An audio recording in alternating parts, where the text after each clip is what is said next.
Oops.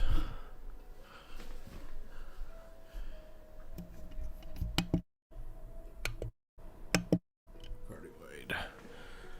All right.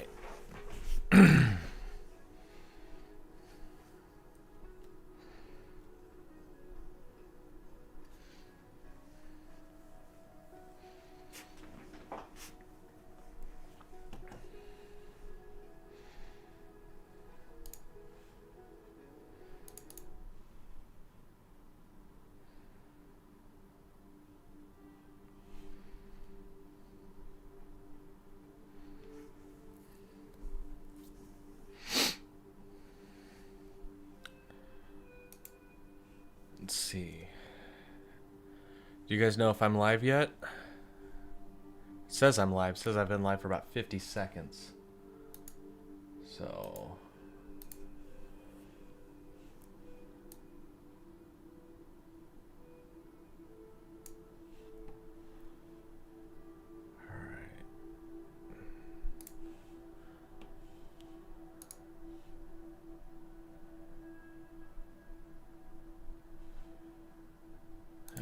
There's our moon. How's everyone doing? Do you guys hear me okay?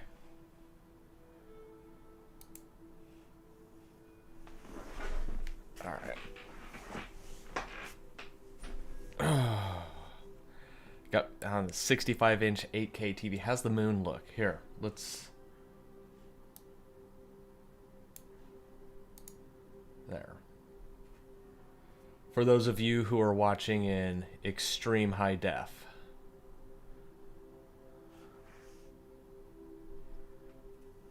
Alright, cool, you can hear me. And music tonight is provided courtesy my buddy Will, the Deep Sky Dude. He's a music writer, a composer, whatever. And so he has made some really cool music that when we go to star parties, we jam out to. Oh, hi, Maverick. Come here. Where are you at? You want up in my lap, don't you? Yes. Ugh.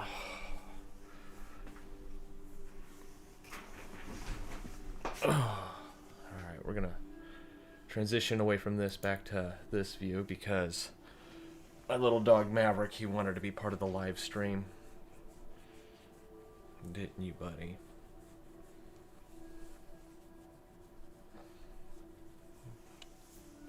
We'll go ahead and go back to that full view of the moon. So the full eclipse won't actually occur for several hours. Right now we're about a half hour from the beginning of the eclipse. I'm gonna throw my hat on because I've been wearing a hat all day and my hair looks like crap, so we'll just put the hat on and get my signature look back.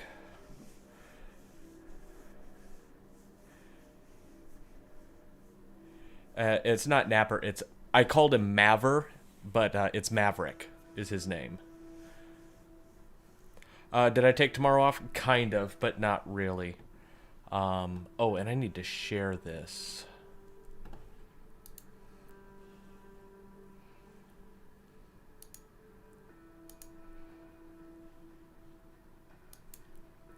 Copy.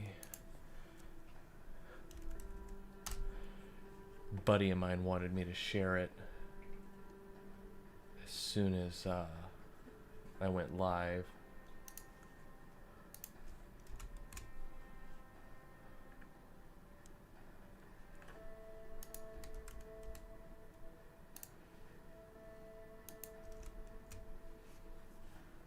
There. All right.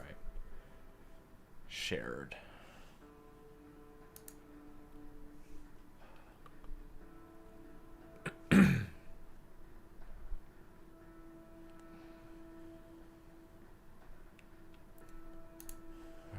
So one of the things that we can do, we can kind of zoom in on the moon.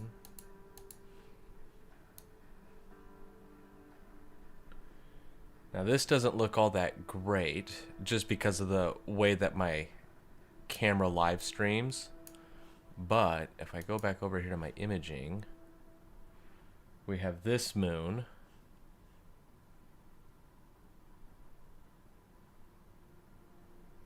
And I can zoom way in and you can see that we retain a ton of detail. And we can pan around it, explore some of the craters. What I think is really cool is when you start getting up around the edge of the moon, you can see that it's not perfectly round. Like this part, you can see that there's a mountain right here. And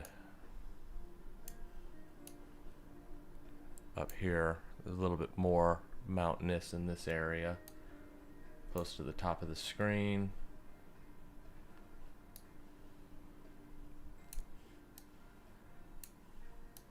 Real lumpy over here.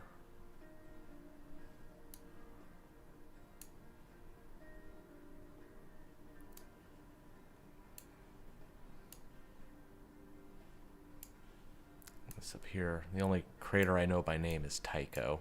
That's this one here, center screen.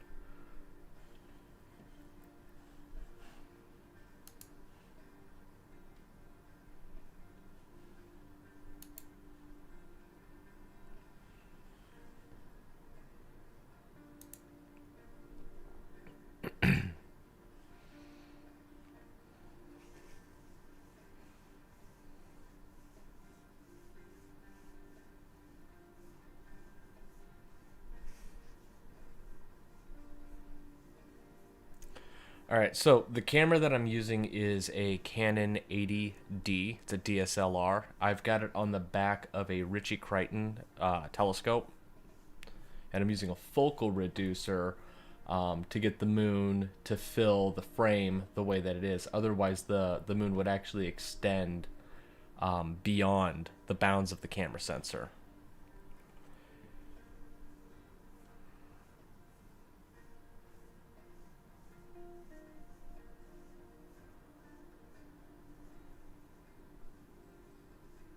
There was a 4.0 earthquake last night. Yeah, wasn't that in... I got some friends in the West Plains area. They were talking about that, that there was earthquakes, I think last night or the night before.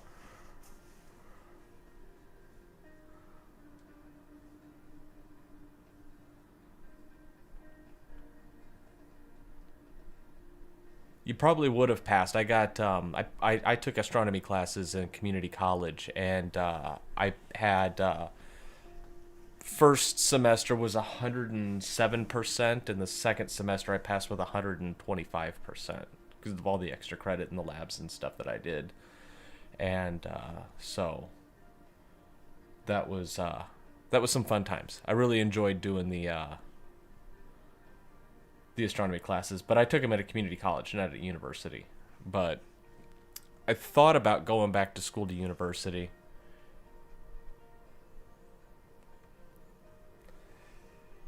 I just don't have the time. I don't have the money. I don't qualify for any student aid because the age that I am, the length of time that I've been at my job, I make too much money, so I don't qualify for any federal aid. No student loans or Pell Grants or anything like that. I'd have to pay for it all out of pocket. Yes, I'm going to stack photos. In fact, I stacked some of the ones I was taking on the TikTok live stream earlier tonight. Those didn't turn out quite as well as I had hoped because of the low resolution of the way that it does video capture. So I just took, right before I started this stream, 100 photos at the native resolution on that camera, and I think it's a 24 megapixel camera. So I've got 124 megapixel images, so they're going to be detailed, and they should look pretty nice. As the eclipse gets going, I will do more photos of that. Let me show you what that would look like. So using this window here, I would zoom out. What I would do is change this number here. Right now it's set to 100. That's probably too small for y'all to read, but it's set to 100. My shutter speed is 1/1250th of a second.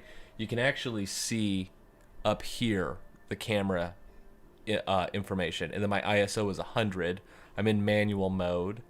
White balance is, I don't know what that's supposed to be, fluorescent, I guess. It doesn't matter because I can color correct it in post processing.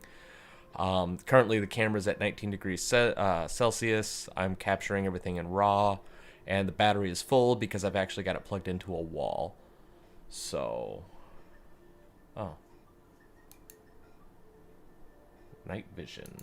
I don't care about that. So, anyway, what I would do is, as the eclipse gets going, I'd probably drop this to, say, 50. And then down here, I've got a start capture button. And then it'll take 50 photos with the shutter of 1/1250th at ISO 100. Excuse me. So that's what we'll probably do. Whoops. I don't want frame and focus. Frame and focus is too washed out. Go back here. And that screwed everything up. Okay.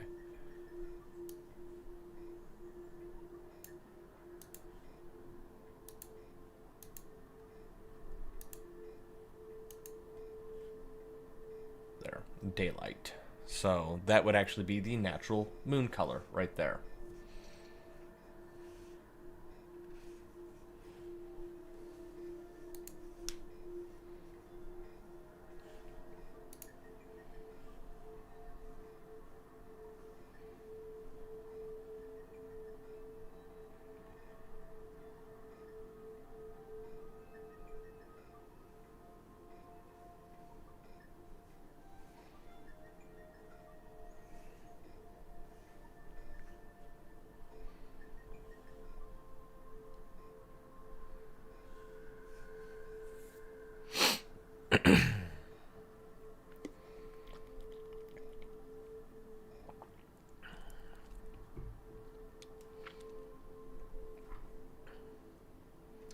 Do you think she's even going to still be awake?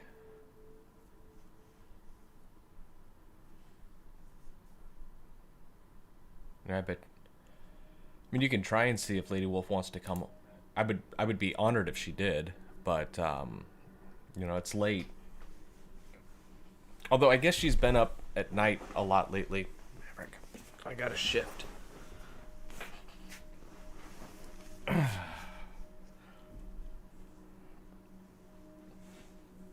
She never sleeps at night. Yeah, I've noticed she seems to be more of a night owl lately.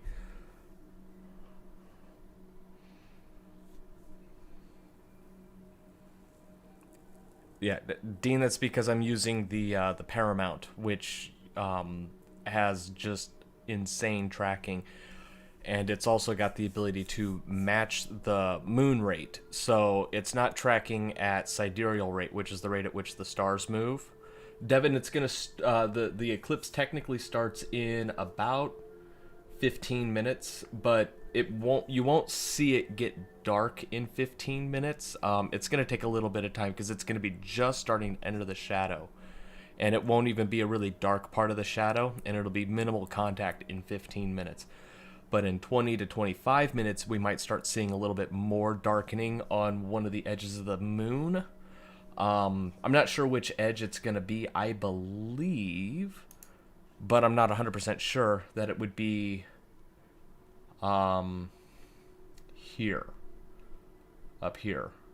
We would probably start seeing it darken first, I think. If it's not going to be up here, then it would be here. All I know is this is the direction of south. I just don't know if this is a reversed image, meaning I don't know if this is east or if this is east.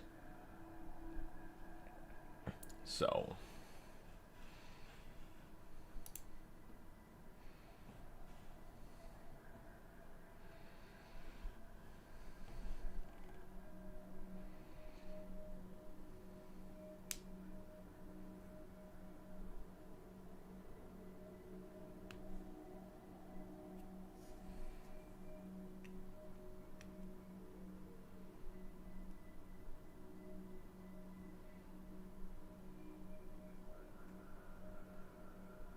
I'm gonna go get some ice cream. Dude, I want some ice cream right now. But I gotta be good.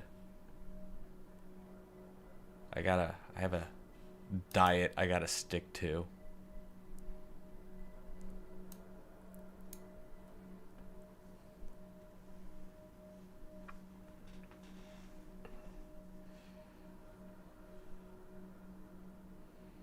Stargazer. I am in the Dallas, Texas area.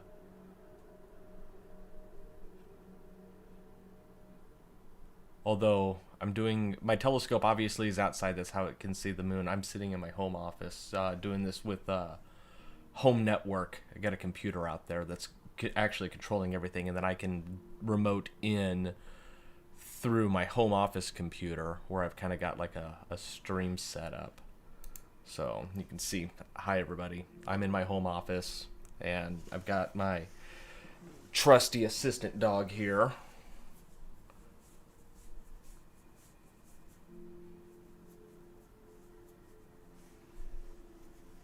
Yep. And but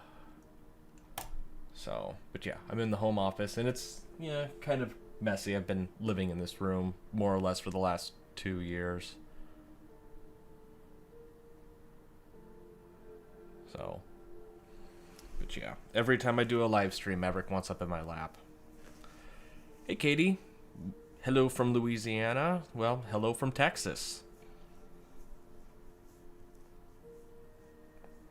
Yeah, I know that east is to the left of Tycho, but like I said, I don't know if this is a reversed image, so I don't know if this up here, whoops, I'm pointing to the wrong part of my monitor. I don't know if this is going to be east or this is going to be east because, like I said, I don't know if this is flipped. I don't know if Tycho is actually over here and the camera orientation puts it over here, which means east. I'm not completely sure. Or is it mirrored? So, but like I said, in about 10 or so minutes, we're going to start getting first contact. We won't really notice anything for maybe 5 to 10 minutes after first contact. It does take a little while for the shadow to get dark enough for us to actually see what's going on.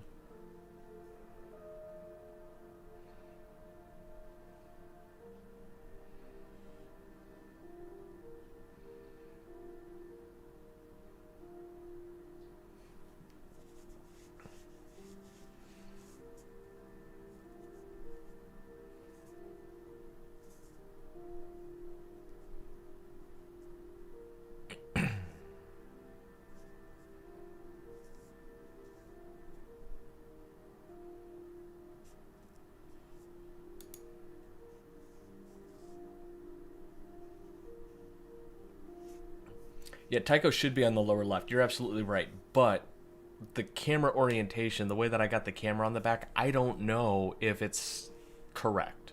Because I just kind of slapped it in. So, yeah, sorry about any awkward silence or anything like that. I'm also watching, well, trying to read the chat and keep up with it while looking at the moon on a different monitor. You guys should see what I'm actually working with here. Maverick, you're going to hate me. Oh, let me put you down. And I will flash over and show you guys my setup. So here's where I'm actually controlling the stream from. Here's my YouTube live stream console. And then what I do then to actually control the telescope is at this screen here. So then I've got all of my telescope control stuff here and camera control here. And so that's kind of what I'm working with is these two monitors. And I got dual 4K displays.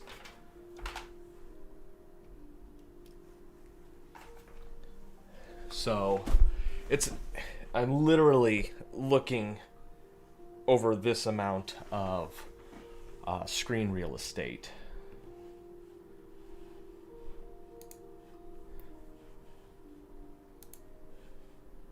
And flipping back and forth between windows to try and keep up with everything that's going on. So, yeah, Stargazer, thanks. It's kind of my dream build. I built this thing about 3 years ago, and it works really well. Does all of the stacking that I want to do. It's pretty quick.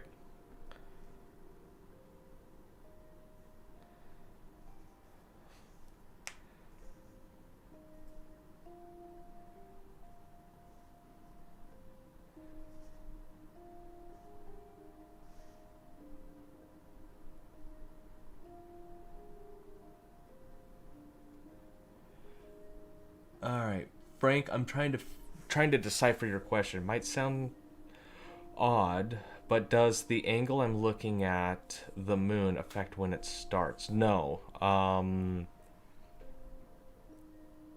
No, it's gonna start at the same.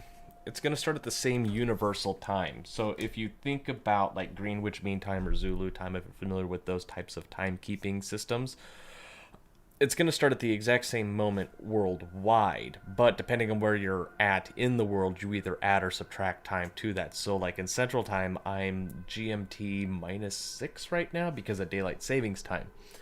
So whatever time it's supposed to start, which I think was like 6:02 a.m. GMT, -6 hours is 12:02 a.m., which is about 8 minutes from now. Windows 10, yes, it's Windows 10. And Chad, you're welcome. I don't mind doing this. I think it's a lot of fun to be able to kind of do this type of outreach. I don't really get to do this in public much anymore with my telescope being permanently installed in an observatory in my backyard. So, these types of virtual telescope parties or virtual streams where I can throw the moon up, or, there have been some nights where I've done some deep sky astrophotography and I've live streamed that.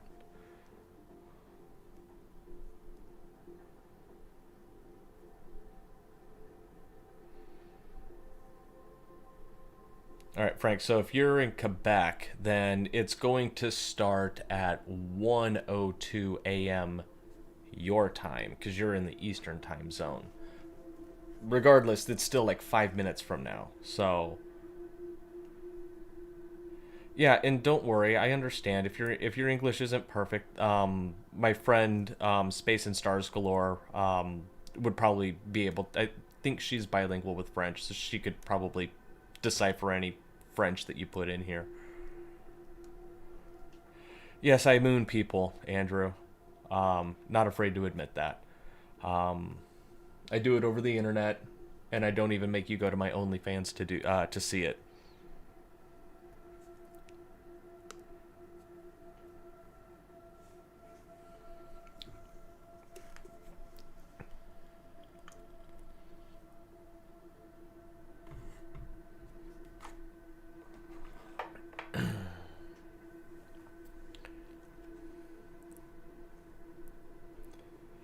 Yeah, I know that most people are either just doing a junk live stream or they're like looping or they're doing what you're seeing right now, right?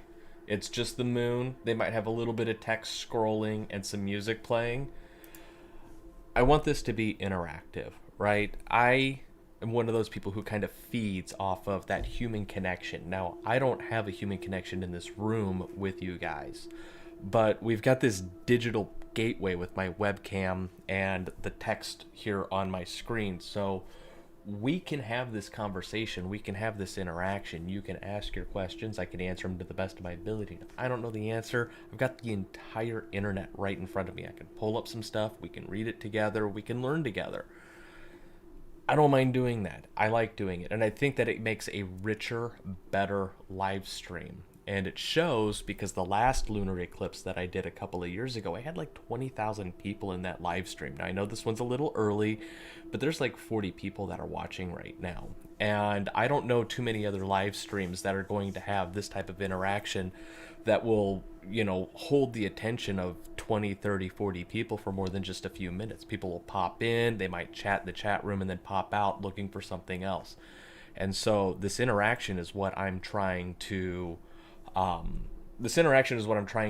foster, trying to build a community. I want you guys to interact with me. I want to interact with you. I want you guys talking to each other, asking questions, getting to know one another, stuff like that. So, question just popped in. What telescope am I using for this? I am using an 8-inch Ritchie Crichton telescope.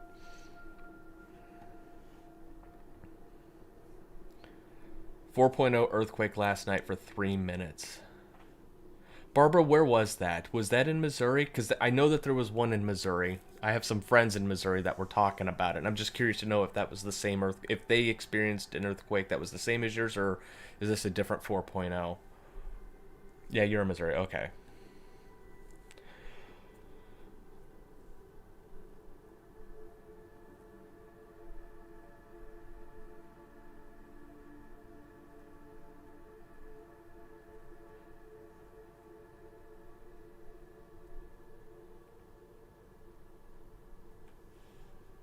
Let's go back to full moon here. You know what though, Frank? The flat earthers will show up. They always, invariably, they will show up. They'll get here eventually. They just, it's too small of a live stream right now with only 40 or so people. Probably hasn't hit like the trending page on here on YouTube. Do I know Chuck's astrophotography? I know Chuck himself, not in person, but like we're Facebook friends, have been for many years. We follow each other on TikTok, and we follow each other on Instagram. I've known Chuck since almost the time he got into astrophotography, because I think he's only been doing it about 5 or 6 years, and we've interacted with each other and followed each other on Facebook. We've had conversations. We're part of some of the same groups on Facebook for at least 3 or 4 of those years that he's been doing astrophotography. So yes, I do know Chuck, and he's got a great channel.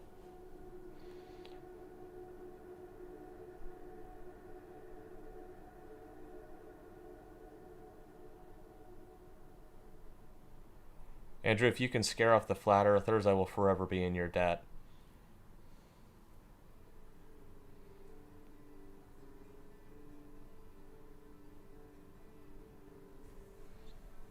All right, so technically we are at the point where the eclipse is going to begin.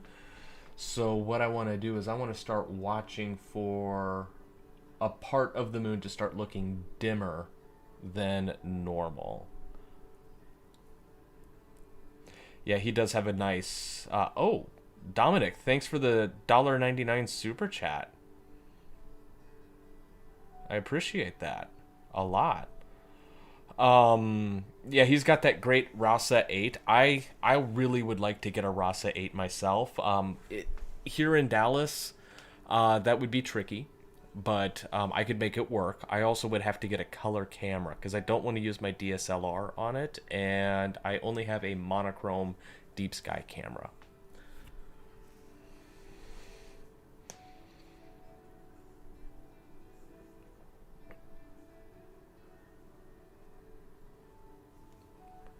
Katie, you can try to go out and see it starting. The thing is, if you don't see it on my screen, it's not going to look any different in Quebec. It's going to look the same worldwide at the same time.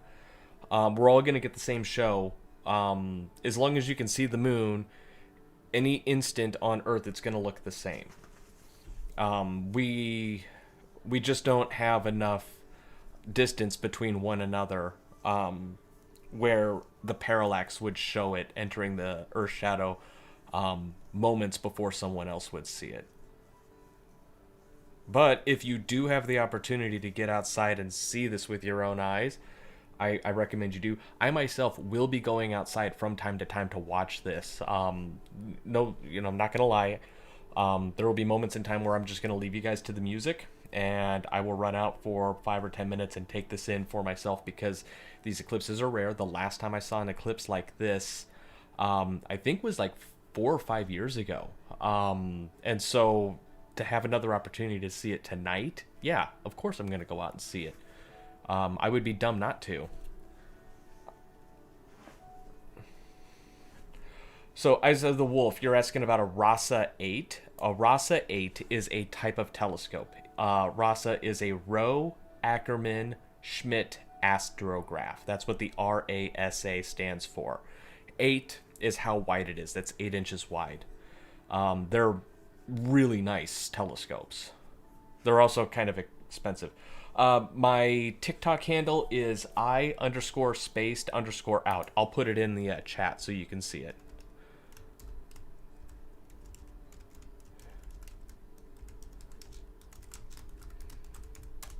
There.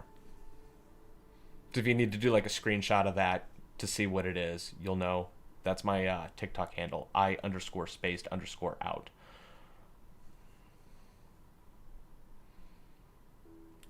Stargazer, the Ritchie Crichton is actually a solid tube. It's not shrouded. It is solid tube. So definitely not an open air or a truss one. The background is black because where I'm at in Texas, it's nighttime, so that's a night sky, a black sky.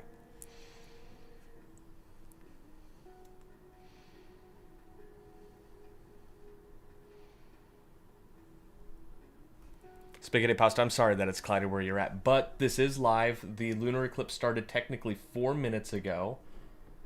3 minutes ago, 4 minutes ago, something like that. So we should eventually start seeing some darkening somewhere on the moon's surface. Oh, dude, we got the deep sky dude in the house, and we're playing his music. That's why he's here. He heard his music and he had to show up.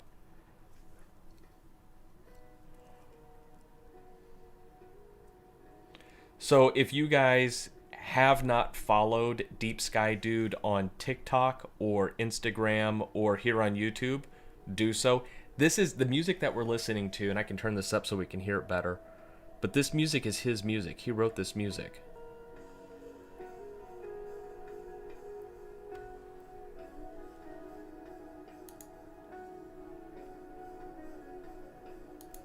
This is actually one of my favorite songs, and it's written about one of my favorite places. It's called the Lodge Field.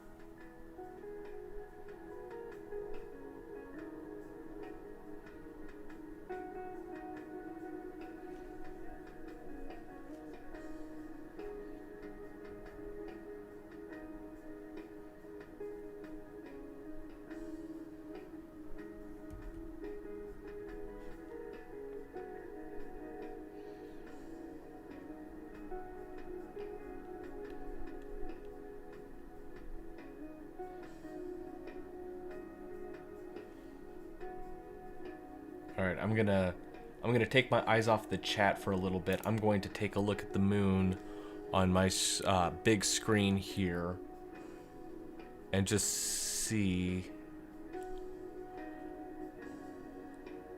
I'm not noticing anything getting dark just yet. That doesn't mean, I mean, it started for sure.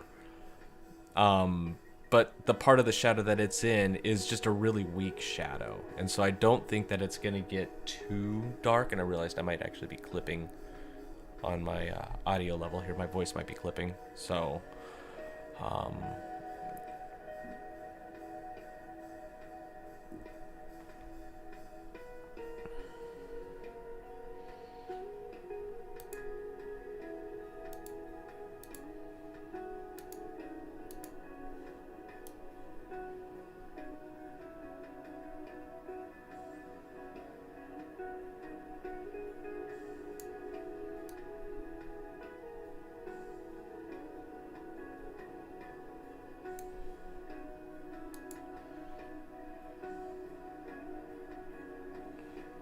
yeah, I don't see it getting too much shade on the surface yet, but that's fine. I wasn't expecting it to get noticeably darkened anywhere for the first 15 to 20 minutes anyway. And we got plenty of time. I mean, we've still got like 3 hours before maximum eclipse, so it'll be a while.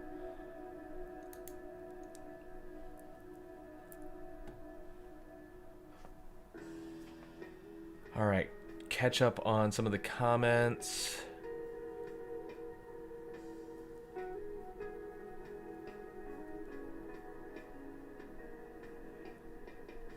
Which way will the eclipse start? Right, left, left, right? I think top down actually. But it'll probably surprise me and be bottom up. But it's not gonna go left to right or right to left. You can see this crater over here. This is actually on the southern edge of the moon. So this direction is south. This direction is north. And we think this might actually be a mirror image of the moon, which means if this is south and this is north, this might be east. This would be west. I'm not familiar enough with the moon to know. So if this is the eastern limb of the moon is moving to the east in our sky, which means the shadow would be east of the moon. I believe this is where we will start seeing the moon get dark. Although, because I don't know the geography of the moon and which side is east and which side is west very well, It could very easily be this bottom part here that ends up actually getting dark first.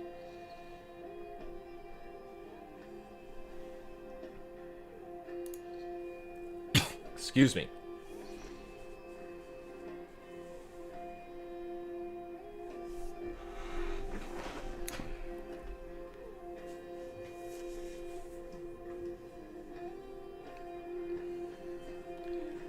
Eyes of the Wolf, yes, it will be visible in New York City. Maximum eclipse for you will be about 4 in the morning. And I don't know where you're at is going to have a good view to the west at 4 in the morning. It's going to be fairly low at 4 in the morning. But I mean, the eclipse is technically going on now. If you're watching and you see it's starting to get dark on my screen, if you go outside and it's you don't have cloud cover, go outside and take a look. Like my view is the same view you're going to have, plus or minus clouds.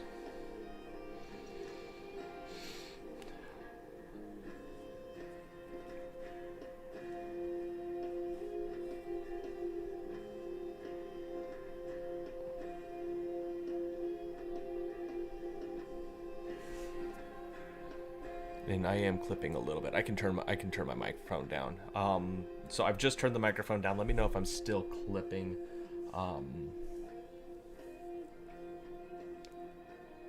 Music shouldn't be clipping.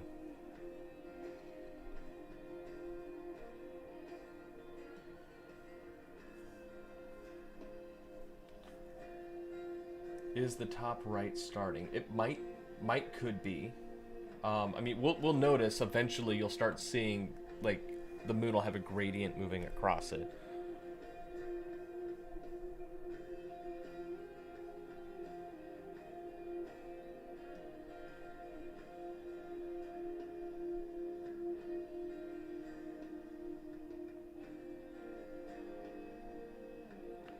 South Jersey, what time? It's technically going on right now in South Jersey, but your moon's going to look like the moon that I'm showing right now. So, again, if you're watching and you start noticing my moon getting dark, it will look the same when you go outside, but really small, obviously, because telescope and you're watching on a computer screen or a TV. So the edge is starting to get dark in Kentucky.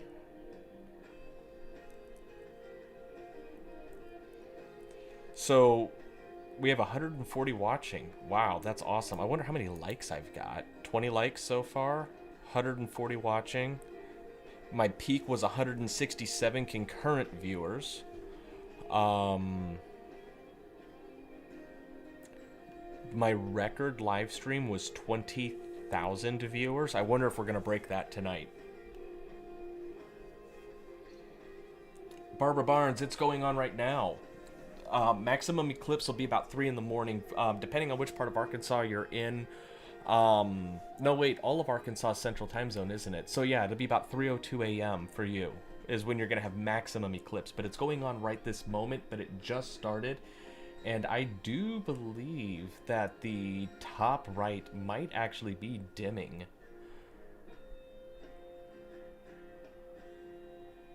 Lemon64 and Ash, you want to know if this is real. No, you are imagining all of it. You need to wake up. This is all a dream.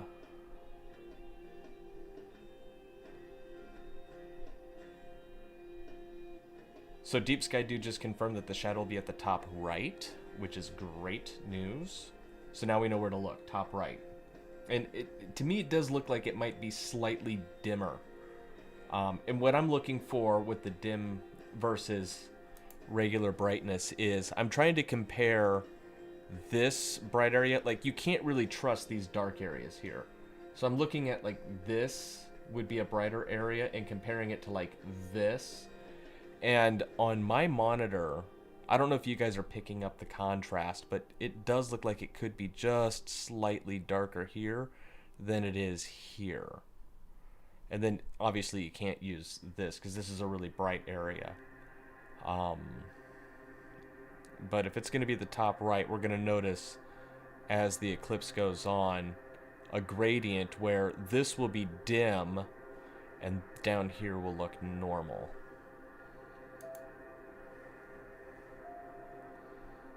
Am I using any filters? No, I'm not. In fact, I'm using a focal reducer, which technically makes this a heck of a lot brighter. I've got a 0.67 reducer that I bought from Astrophysics, and that makes my moon on this telescope almost the size of the sensor for my DSLR. It's like a perfect match. If I don't use it, the moon is too big for the sensor.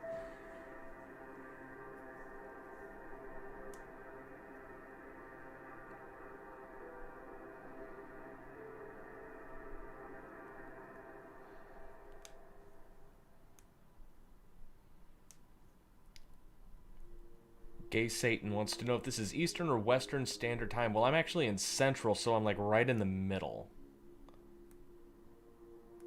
And also, don't worry about finding a live stream that's in your time zone. The moon will look the same regardless of the time zone. So if you can see the moon right now, it's going to look just like my moon. And if you go out an hour from now and look at the moon and you notice that it's dark and you come back to my live stream, my moon will look exactly like yours regardless of the time zone, because the moon is being observed outside of those time zones. So it doesn't really matter. We just use the time zone so we can coordinate our wristwatches, but the moon doesn't understand that. Its eclipse is going to look the same no matter which time zone you're in.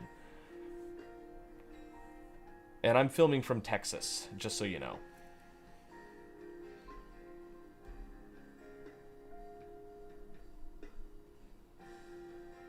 Chuck's got 700 views because Chuck is a really popular person. He's a nice guy too. He really is. He's like genuinely a nice guy. And so he's got 700 people because he's got 700 friends that are there to support him and root him on and hope that he maybe gets a break in the clouds.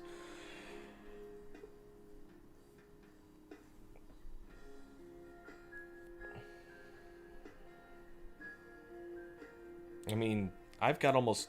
I just broke 200 viewers. I mean, at this rate, I'll probably surpass Chuck. You know, I mean, I'm glad he's got 700 viewers.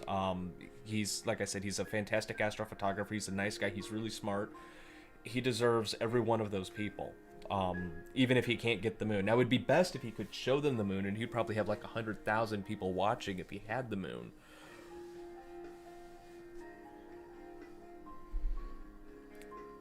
Why does a different live stream have a chunk out of the moon? It's probably not the same eclipse. They might be replaying an old eclipse from earlier because where they're at, they don't have clear skies.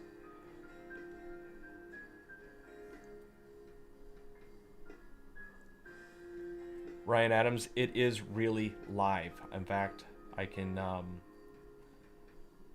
let's go, where's my, here. I can change the color of the moon using software. I can change the brightness of the moon to go really bright or back down to not so bright. We'll go back to daylight. Yeah, it's live. I could even move the moon around. We're looking at it through my telescope in my backyard.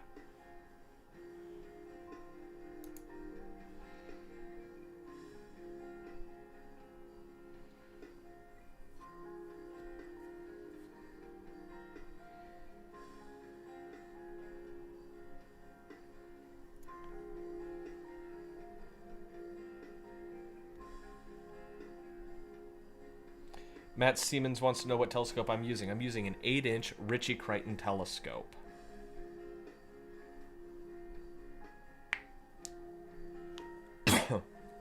Stargazer wants to know if everyone could like this because I've got over 200 viewers but only 51 likes.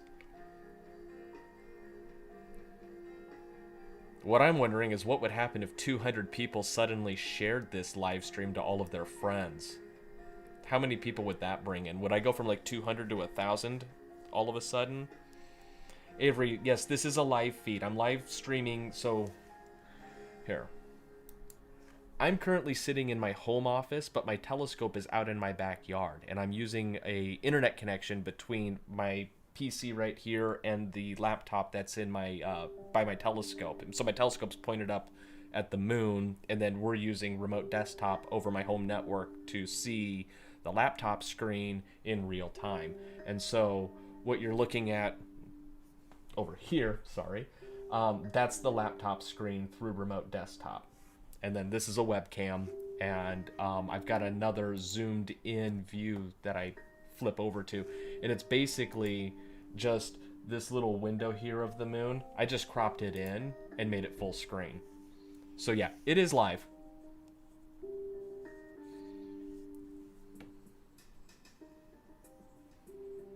Can you be sure that it's a real stream? Okay. I have a test of this that I can do. You guys ready? Here's the software that I use to control the telescope. And if I zoom out, it's just pointed at a random part. This is where the telescope is pointed at, this yellow dot. And that's where the moon is. But if I wanted to, I could tell it to go to, say, this. And if we switch back over here, moon's gone. And if you give it a moment, you'll see a star probably show up, a real dim star.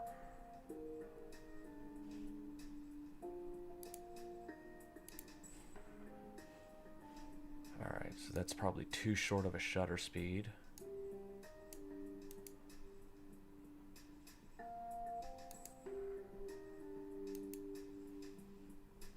Alright, that's the star right there.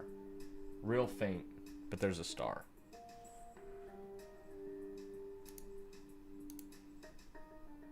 A little brighter, star. And then I can send it back to the moon.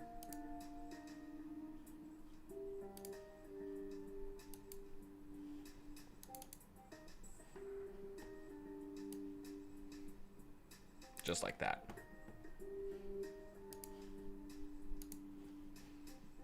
And then I've got to change the camera settings back to 1/12,500th of a second, drop the ISO down to ISO 100.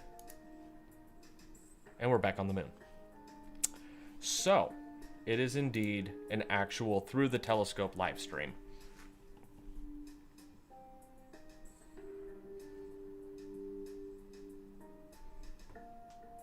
Yes, the telescope does track the moon automatically. In fact, thanks for reminding me, I have to actually set it to lunar tracking rate, because I stopped lunar tracking rate when I left. There. Now it's going to track the moon at exactly lunar tracking rate. And I do believe it's starting to get darker here than it was before. Let me see if I can... Looks a little off-center.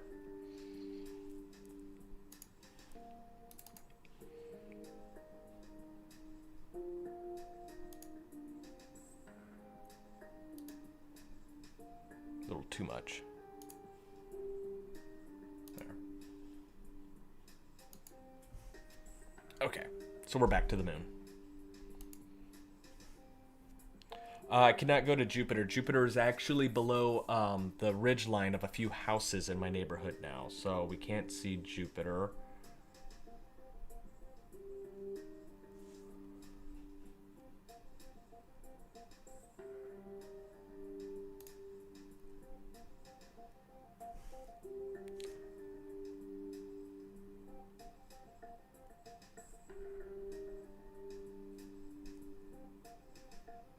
All right, so how long until the eclipse? Technically, the eclipse has started. If you were here earlier and you were paying real close attention, you would know that this area of the moon is starting to look darker than it was before. So the shadow of the Earth is going to pass across the moon in this type of direction.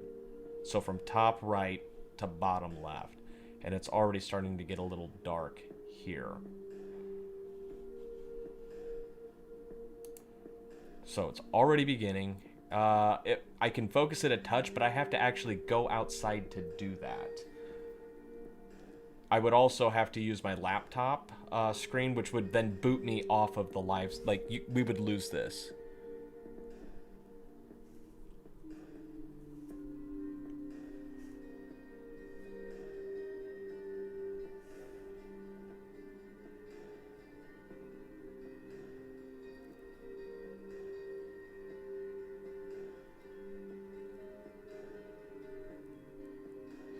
Yeah, I don't have any planets I can see right now because where my observatory is in my backyard, the roofs are all in the way. But the moon is like overhead where I'm at, so it works for me. Cannot show Mars. Mars, I don't even think is above the horizon right now. Let me see. We'll go over here.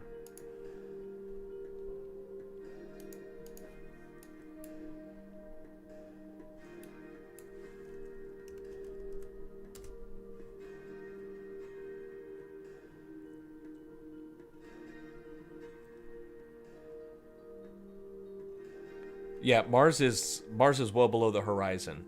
It won't be up for several hours, about 4 hours. So no, I can't go to Mars.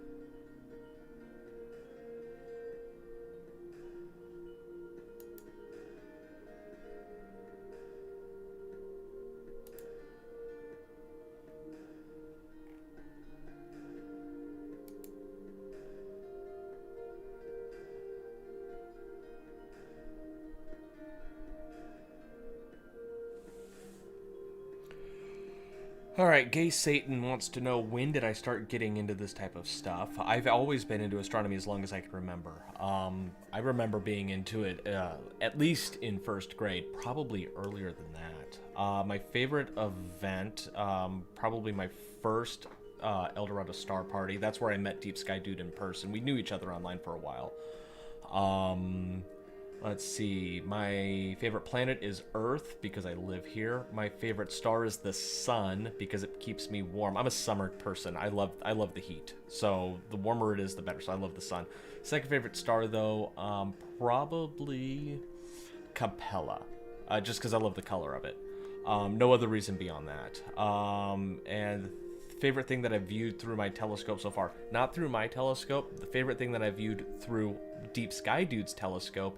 He actually showed me, and we saw it naked eye, well, not naked eye, but we saw it unaided through an eyepiece, the Horsehead Nebula, using his telescope at the El Dorado Star Party.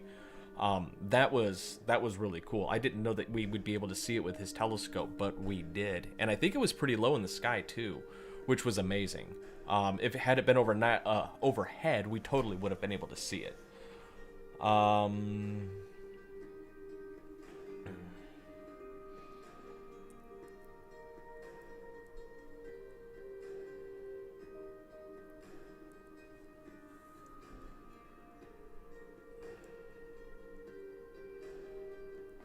Yeah, I love the username Gay Satan too. I have no problem saying Gay Satan's username. As a rainbow flag flying ally and a non-member Satanist. Yeah, absolutely, Hell Satan.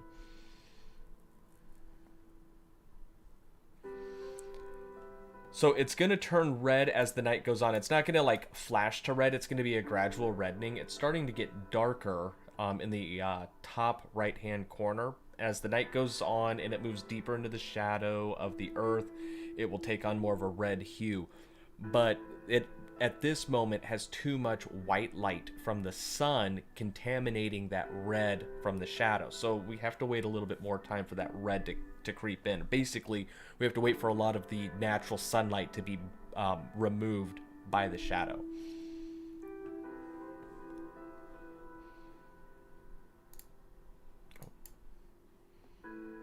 I did not mean to delete that. I meant to show that. Whatever. Scrolling too fast, I can't keep up.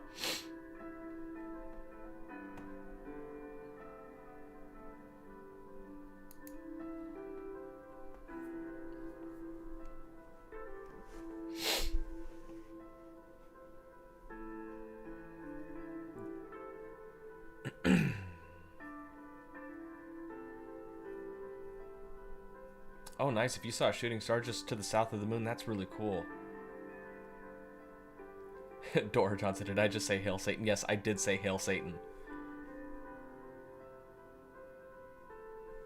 That doesn't mean I worship the devil. Because I'm actually an atheist. I don't believe in God. I don't believe in the devil. I don't believe in hell. I don't believe in heaven or anything like that. But, you know, the Satanic Church, while they are not actual devil worshippers, they have a lot of values and core beliefs that I, as an atheist, before I learned of them, also share. So, you know, there's some things that the Christians do that I also believe is correct, and Buddhists as well. So, you know, there's a lot of religions that have an overlap with some of the things that I believe, even though I'm an atheist.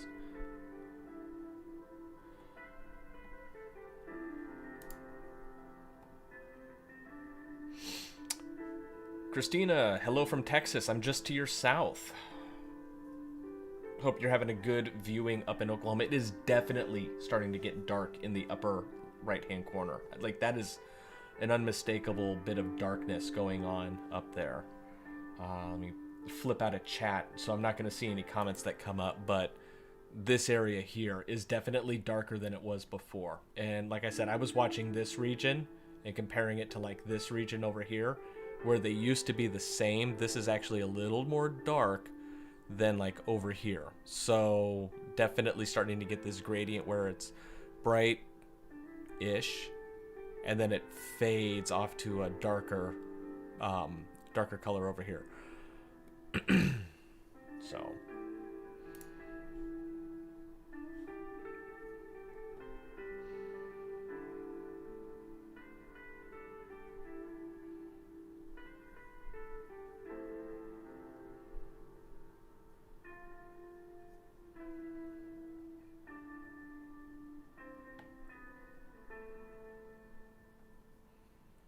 wow.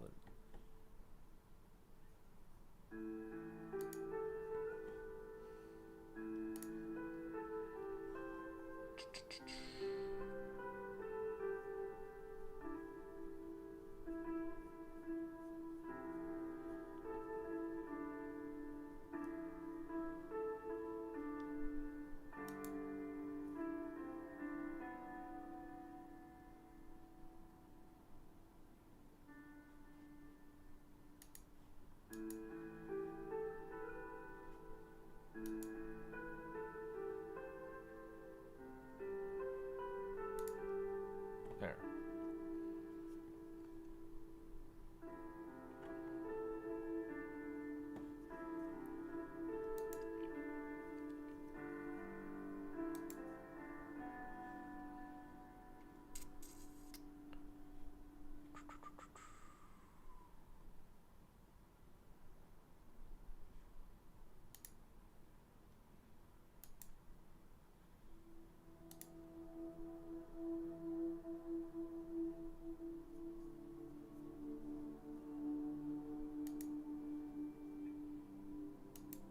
Andrew, there you go.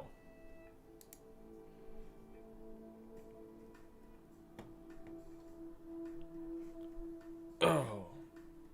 No, we were at 420. We're back down to 403 is what I see. But Will, you know what you got to do.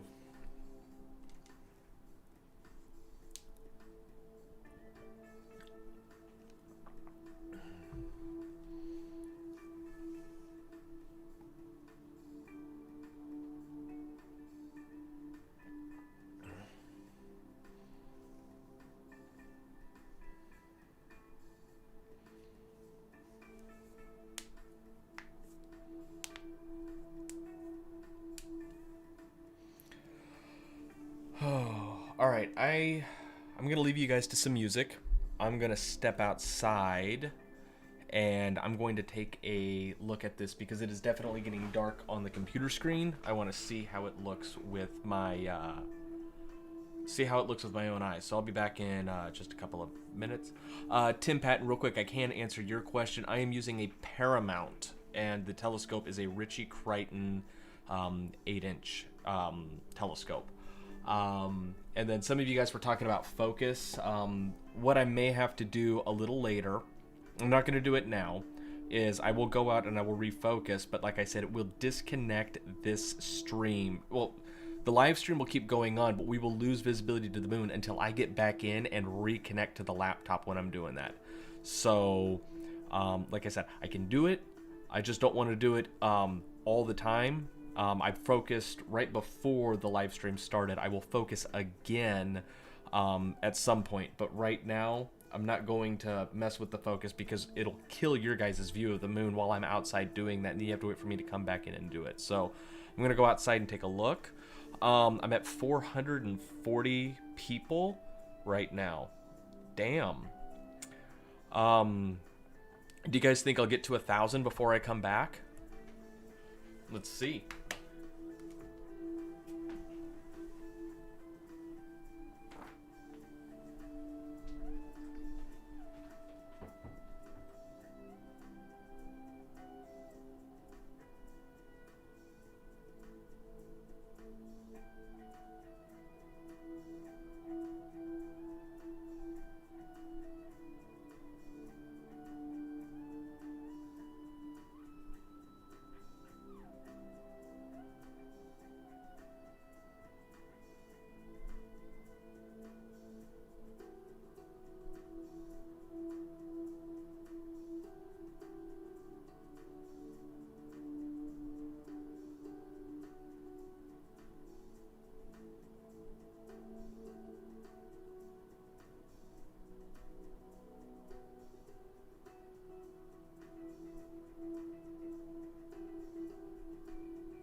All right, everybody. I appreciate you and your patience while I ran out to take a look at the moon. Honestly, I couldn't see much dimming on the moon with my glasses on, and when I took them off, it got too blurry for me to see, so I'll have to wait a little bit more. Let's see.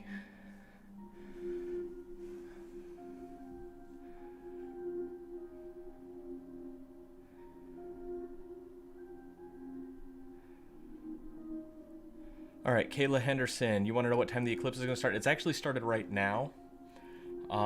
If you look in this quadrant of the moon, you can see that it's kind of dark. That's the shadow. It's going to move in this direction across the moon as the night goes on.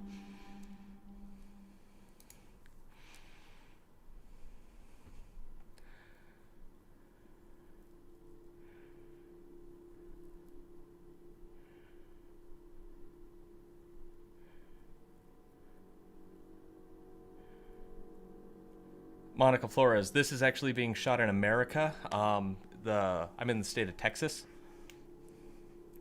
I'm just outside of Dallas proper in the DFW metro area.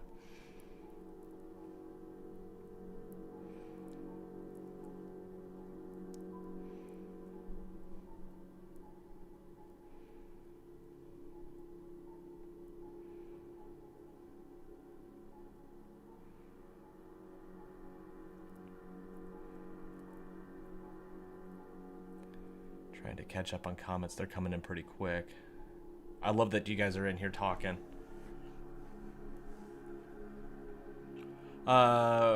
Richard Dacky, why is Tycho at 10 o'clock? That's just the angle that I put the camera on, the telescope. It has nothing to do with the moon being weird. I just slapped the camera on the back of the telescope that way.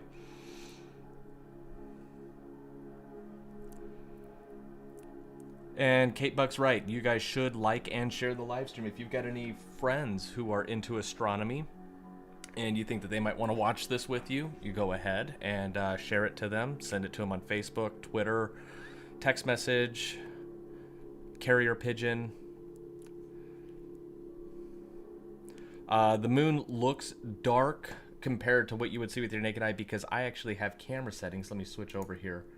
You can see some of those camera settings up here, actually, that I'm using to make the moon look less blown out. If I were to change these, I could make the moon look really bright, which does not give out a whole lot of detail. So I dim it down so we can actually see the fine details on the moon.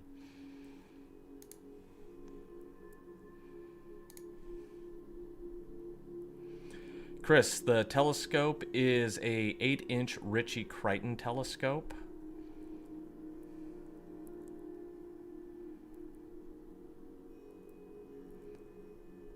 PMW3, hey, I used to live in Nebraska and I just drove through Kansas last weekend coming from Omaha back to Dallas. When will it turn red? It will eventually turn red as the eclipse progresses, but right now there's too much daylight hitting the moon. What would happen if a high-speed rock hit the moon? It would leave a hole in the surface. The bigger the rock and the higher the speed, the deeper the hole.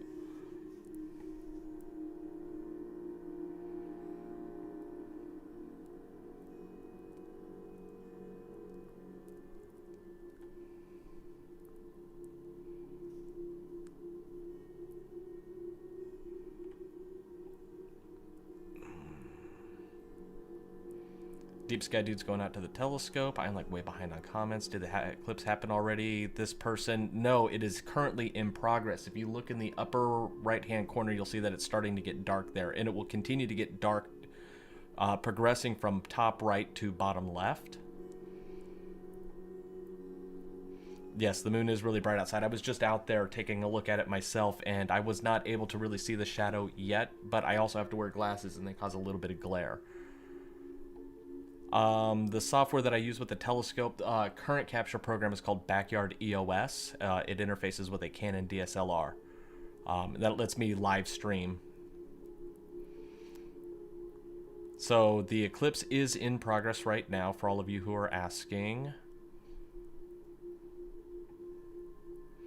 You're in Kentucky. Do I think you'll be able to see it? Space Cat, the only reason why you would not see it is if you had cloudy skies. If it's clear, you should be able to go out and see the moon the way that it looks like on my live feed here.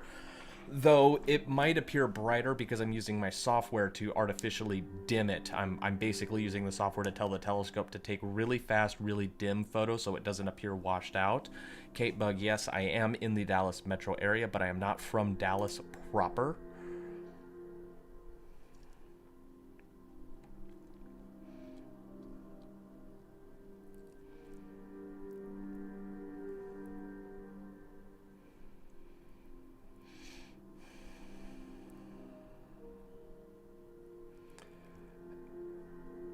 Nita's cooking. What time it starts in California? It's already started. It doesn't matter what state you're in because the moon is not in your state. The moon is in space. So it starts at the same point in time for everyone, and it's already in progress. And so the same question goes to Holy Soap about Oregon. Did it happen in Oregon already? No, it has not. It's currently in progress.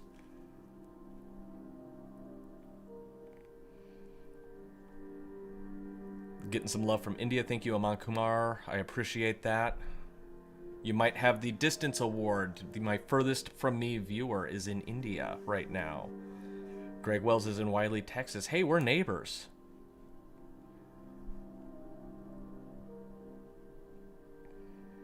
Yeah, Gay Satan, you were right. It is getting much darker there in the upper right-hand corner.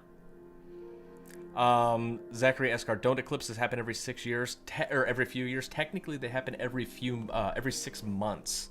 They happen during the ascending and descending node of the lunar orbit, with the Earth's ascending and descending node with the its orbit around the sun. So it has to be this perfect lineup between the Earth and the moon, and that happens about every 6 months. The interesting thing is, within 2 weeks of a lunar eclipse, either before or after, you'll have a solar eclipse. They are not always total eclipses. They'll always be, it's some combination of either partial or total solar or lunar eclipse.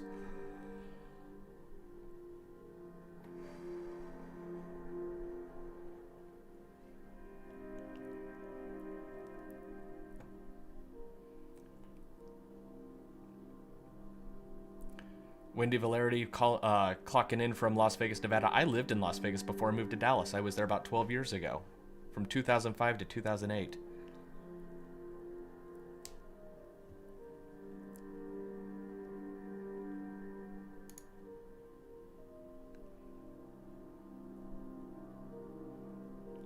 Chico, I am actually a database administrator who has a love for space, and so I have my own telescope and my observatory in the backyard, which is how I'm able to do this.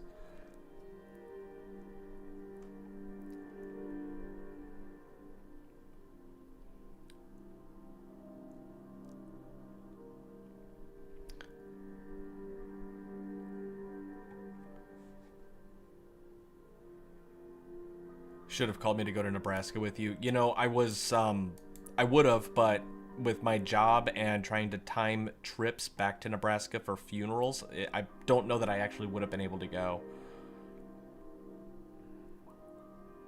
I had to go to...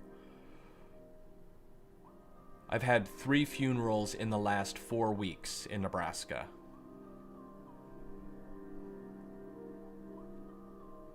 Yeah, it is a lot like watching grass grow, unfortunately. Astronomy, as particularly astrophotography, will teach you patience.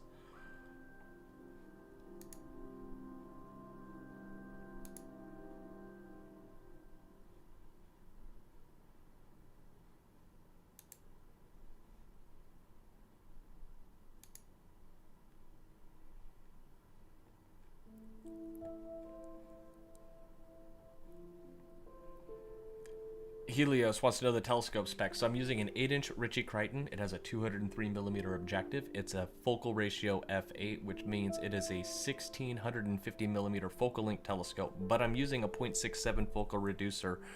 So that means the actual focal length of the telescope is somewhere around 1200mm, and then the camera is a Canon 80D. But yeah, we can definitely see that there is darkening happening in the upper right-hand corner of the moon.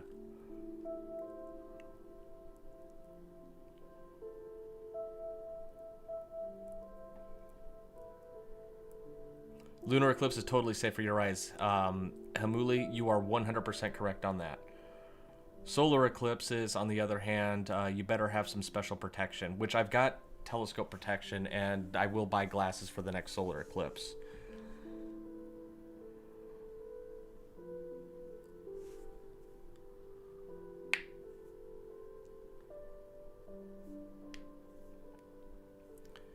Teardrop 28 says that you can't sleep. Well, you know what? I've got a lunar eclipse live stream happening, so I won't sleep. No, it's not an Orion. I mean, it's the same as the Orion, Richie Crichton. It's actually from GSO, which is the company that makes the Orion 8-inch RC. Mine's the carbon fiber version.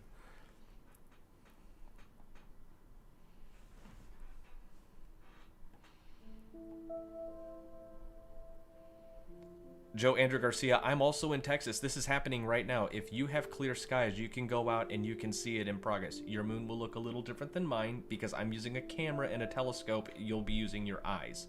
So obviously, the way that your eyes will see it is different than the telescope and camera show it on a live stream. It's Rose. It will gradually turn red as the night goes on. It's not going to be like a light switch where it just flips from gray to red all at once. It's going to be a gradual reddening.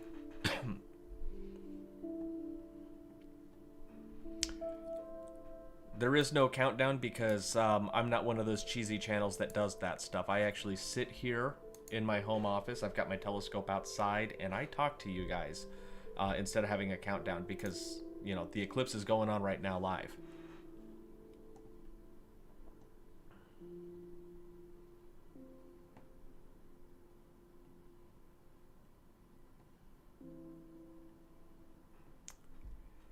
Kaylee, I can guarantee you that it has started to change in Iowa. You just might not be able to see it very well yet because it's still technically a little early in the eclipse progress. Again, using the software and the telescope, we get a different perspective of the same eclipse because the software and the camera, the way that all of that stuff works together, we get to see it with a little bit more fidelity than the human eye can show us.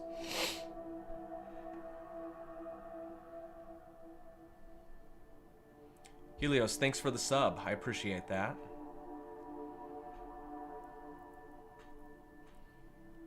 This is interesting. I've got almost 900 people watching right now. I've had almost 13,000 total viewers. This is insane. For all of you who have shown up and you've stuck around, I really do appreciate it. Fool, you think I should respond to that? LOL? How's that for a response? Your time zone, your East Coast there. Margie, I am in Texas. Rebel Shay, thanks for the sub. I appreciate that. 952 viewers. I'm going to hit 1,000 here real quick, I got a feeling.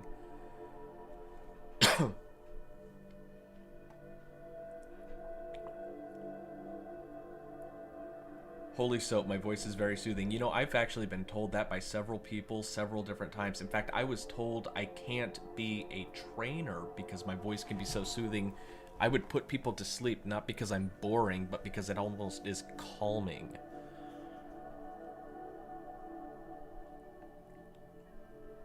Ronald SM, you're watching from Dallas? I am streaming from Dallas. Well, actually, it's one of the suburbs to the north, but yeah. Howdy, neighbor.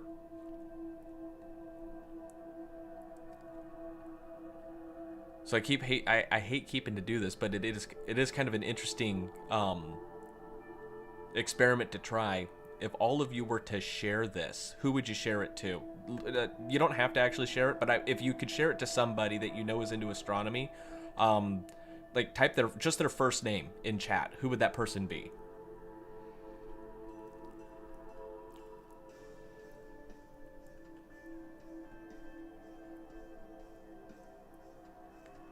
No, you will not go blind if you look at the moon with your naked eye.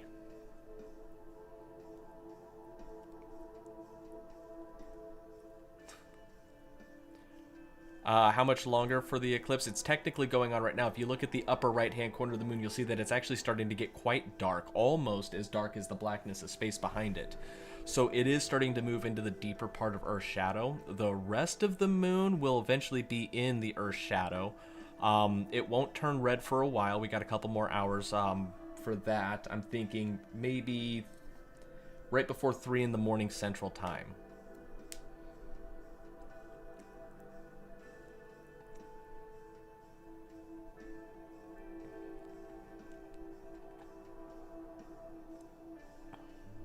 Stargazer would share this to their mom and nephew.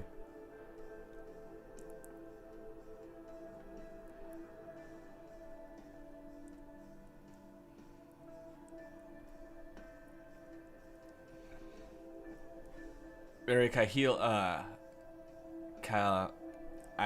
Miriam, you want some coffee? If you could bring me some, I would appreciate that. Manny Laza's watching from Japan. So you might be the second distance winner. I have people from India in here already, but Japan is still quite far. I've got a cousin who lives in Japan. He's a instructor, dance instructor out there.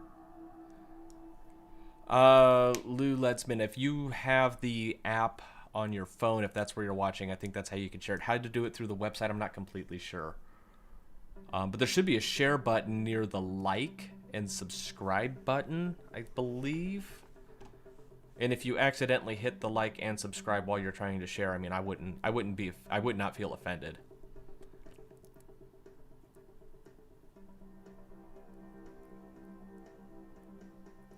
But yeah, it's definitely started. If you look at the upper right-hand corner, it's getting quite dim up there, isn't it? It's starting to get into the deeper part of the shadow. In fact, why don't we do this? I'm gonna change from live stream mode. That's what the moon looked like when it was full. So you could definitely see how much of that shadow had encroached on it.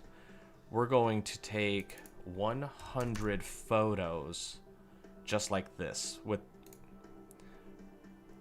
you're going to see the moon start to change its color from this to that. That's how much shadow has filled up the moon. So we're going to take 100 photos of that. I'm going to stack those a little later.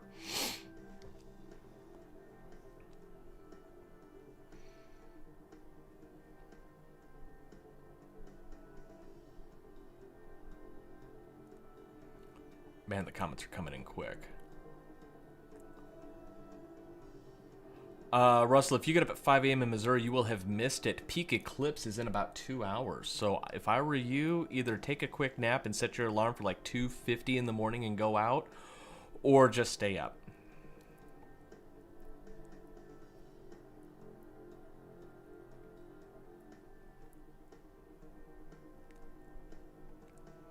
Jen Garcia is sharing with their friend Chris. Can I say hi to him? Hey, Chris, if you're a big fan of mine, I'm glad you're here.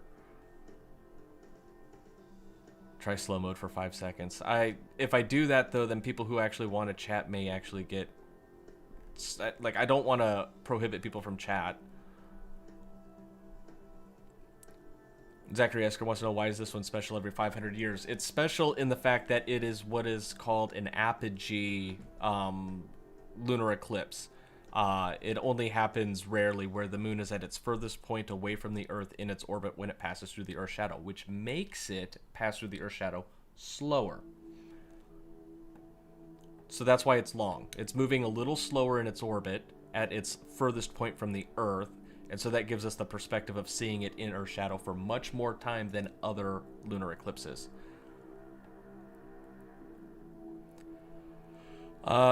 If you're in Puerto Rico, you should be able to see it starting to shadow right now. Your moon will look like my moon, although I'm using a camera, so it will appear brighter to your eyes because I can actually adjust the brightness with my camera. It's hard to adjust the brightness with your eyes.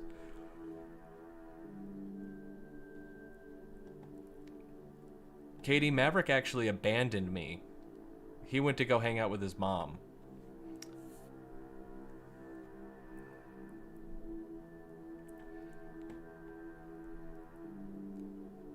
ISS Jessica, it's already started. If you can't tell, it's darker in the upper right-hand corner than it is in the lower left. It's already starting to move into the shadow. So, if anybody has a clear view of the moon right now, you can go outside. The eclipse is in progress everywhere that has a view of the moon. It's not like if you live somewhere it's going to start at a different time. It starts at the same time universally. Turn on slow mode for comments. I'm not even sure how to do that anymore. They've totally changed all of this.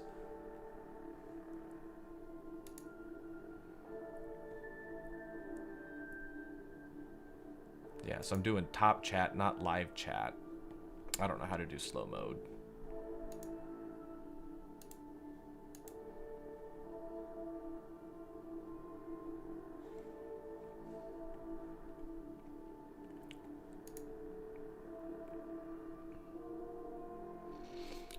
Rod Reigns, it's going to turn red gradually, probably closer to about 4 in the morning for you.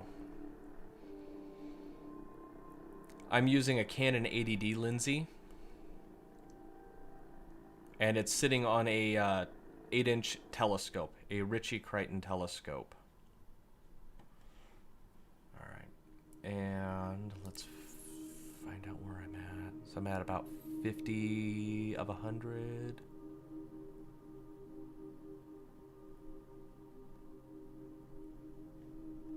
I got about 3 more minutes of photo taking and downloading before that finishes, and then we can go back to the live view.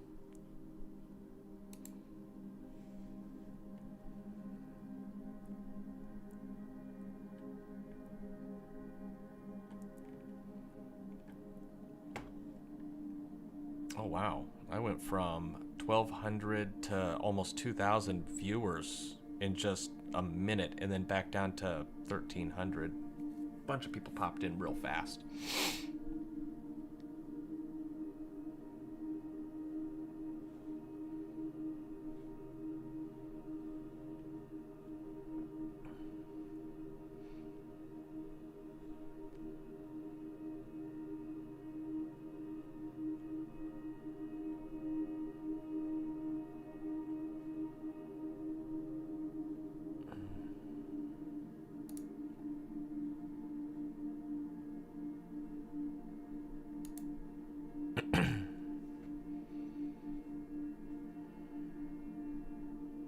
Yeah, it could have been all of those shares, although that spike just disappeared, so it may have just been a glitch as well.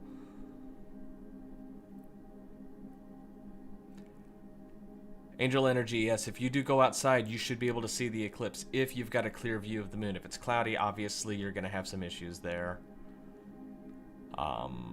Yeah, baby, it's cold outside. It's getting chilly outside for me, too. I just was outside a little while ago, and it was like, I don't know, in the 40s? I'd have to grab my phone to check for sure, but yeah, it's a little chilly.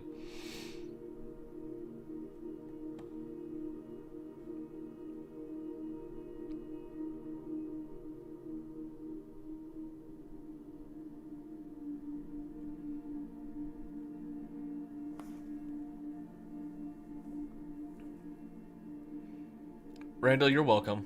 I don't mind doing this.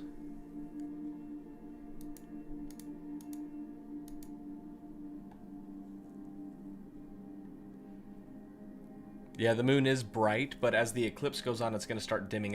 As you can see in this, it's getting really dark in that upper right-hand corner, and just as the night goes on, it's going to get a lot darker.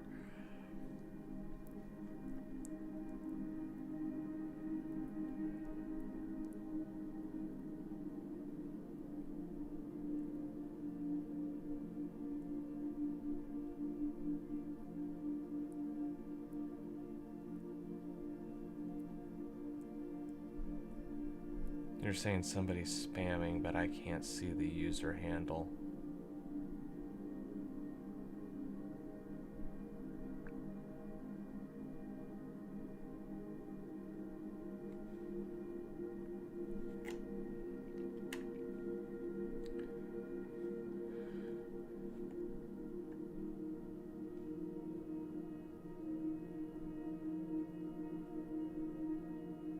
Alright, so Kaylin Noah was actually already timed out by my buddy, Eyes of the Wolf, 777.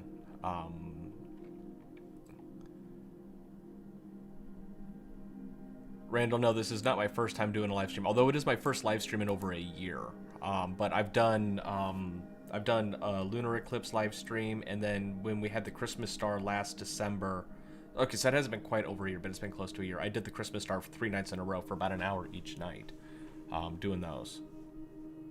Kaylee, I'm sorry if my voice is putting you to sleep. Maybe I'm not. And yes, I am streaming in Texas, Pancho Travino. Alright, we're done capturing, so I'm going to flip back to live view, which is that.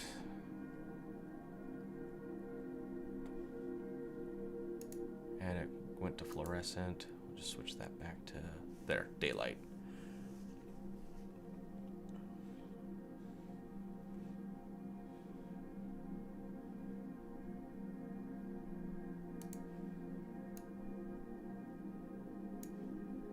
Just center that up a little bit better.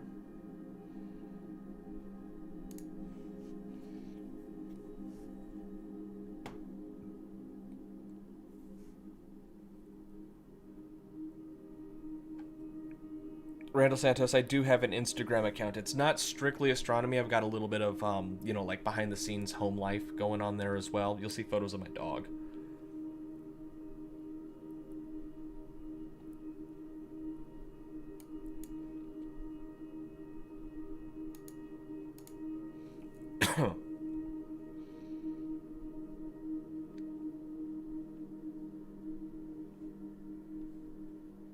Oh, you're going to share something to my Facebook. Cool. Be interesting to see that.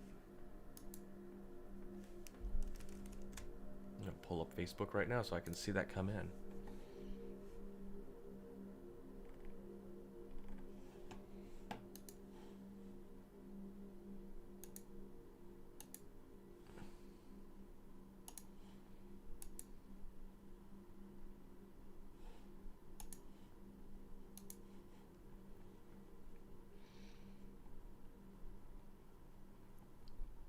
Alright, Jennifer Sandoval wants to know when the red is coming. The red will eventually show up, but we gotta wait for more of the moon to be inside of the Earth's shadow.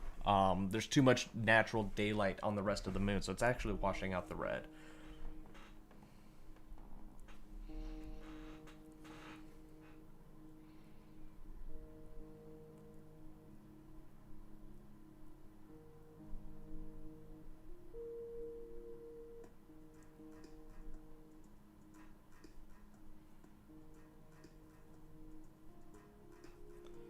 Michael Pina, yeah, we think that it is flipped. It's the upper right-hand corner is the eastern edge. So this is the eastern edge, and this is south. So it's a mirror image. But that makes sense because I'm using a telescope that operates on mirrors, and I'm not using a camera lens. The Viking Weeder 76, I do appreciate the super chat. I hope you sleep well. Thanks for sticking around while you were here, and I'm glad it was totally worth it.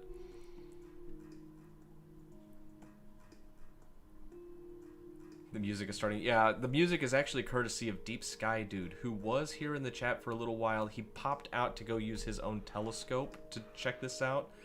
He might be checking in from time to time, but he's actually got this music on Spotify, so if this is good music for you to sleep to, he's got a Spotify channel. You can go hit him up there. I think it's just Deep Sky Dude, or Deep Sky Tunes, one of the two. Emily Stenek, I am in the Central Time Zone. I'm actually just right north of Dallas.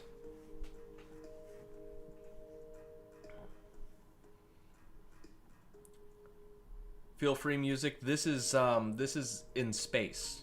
I mean, I'm in Dallas, but the moon is in space. And yeah, the image is inverted because my telescope uses mirrors, so it is a mirrored image, unfortunately.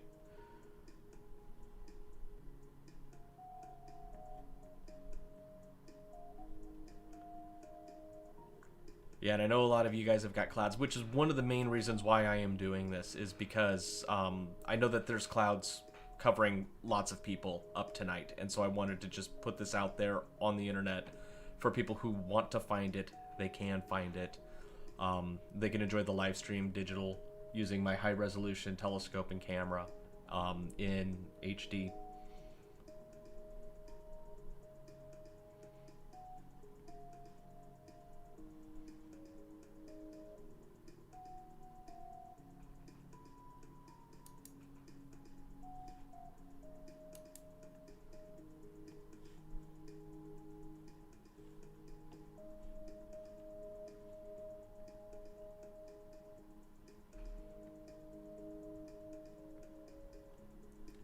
All right, so for the music, the guy's name is Deep Sky Dude. In fact, I'll put that in chat. It'll go by so quick you might miss it, but it's Deep Sky Dude. And I'm pretty sure that's the name of his Spotify channel. And he's got 3 or 4 albums out right now, and so I've got his permission to use the music on the live stream, provided that, you know, I give him a shout out and all of that other stuff. So yeah, if you guys give him a follow on Spotify, Instagram, TikTok, Facebook, Deep Sky Dude is the name he uses everywhere. Panda, thanks for the super chat. Yes, that's the moon, and we are totally in eclipse territory. In fact, the upper right hand corner of the moon has like disappeared in, like, it's the same blackness as space. It is in the deepest part of Earth's shadow. No light is falling on that part of the moon.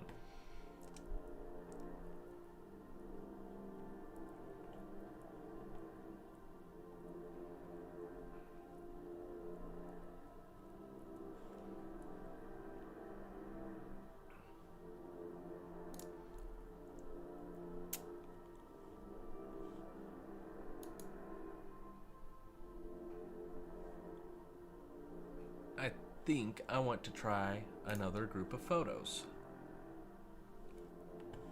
I don't know that I'm going to do 100 this time. I think I'm going to do 50.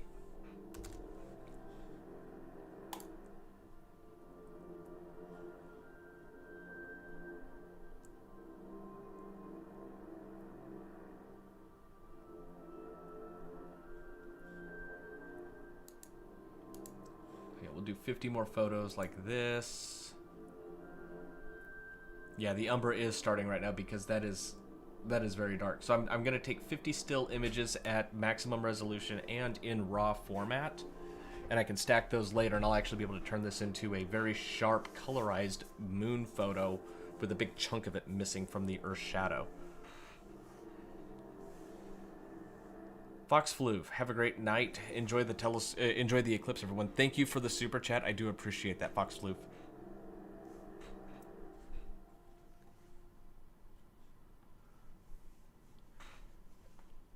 Now, Angel Eyes, it's not going to be all dark. 1 to 2% of the moon is still going to be partially illuminated, but the rest of it will be pretty dark.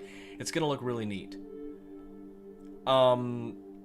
It's not a... I am taking photos at this moment. It was a live video feed just a little bit ago. Let me show you what I'm using. I'm going to transition away. Okay, so I'm in my home office. My telescope is in my backyard. I'm using my home network to control a computer that is running my telescope and a DSLR camera. And so what you see here is, let me flip to my remote desktop, is this software program running on my laptop, and I can control a lot of aspects of the camera. So we have like the histogram here telling me what's going on. We have the camera settings up here for the DSLR, so you can see that I'm taking photos that are 1/1250th of a second long. I'm using ISO 100 because I want these to be really low noise. It's in manual mode. It's some sort of weird, I guess, fluorescent white balance. That doesn't matter to me because I can change this in post-production. And the camera quality is raw. So this is a computer application that can control Canon DSLR cameras. And so that's what I use to do this. I've got a couple of different modes up here. Right now we're in imaging mode, which is this button. When we're doing the live stream, I actually use planetary mode because it gives me a live view. Frame and focus gives the live view as well, but it doesn't offer the control that planetary does. So that's how we're doing this through the telescope, just in case anybody was curious. And so while I was explaining that, I noticed that I missed probably 500,000 text messages.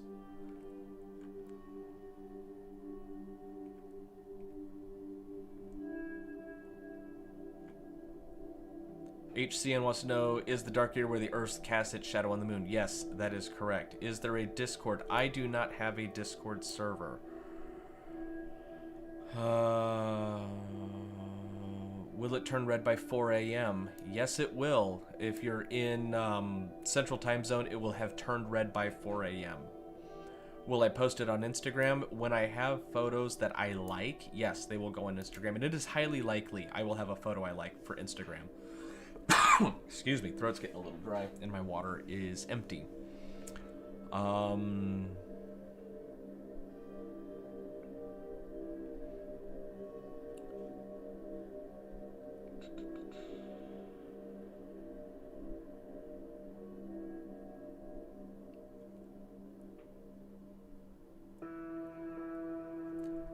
Samaras Nives, you're so welcome. I'm sorry if I butchered your name. I don't mind doing this.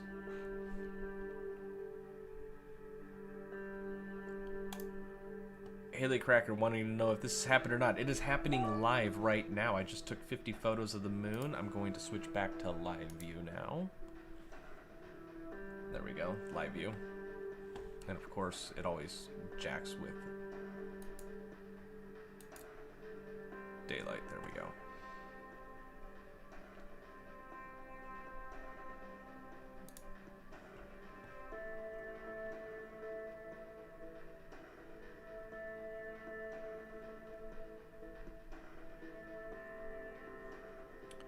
Leslie Wolf wants to know what telescope I'm using. I am using a 8-inch Ritchie Crichton telescope.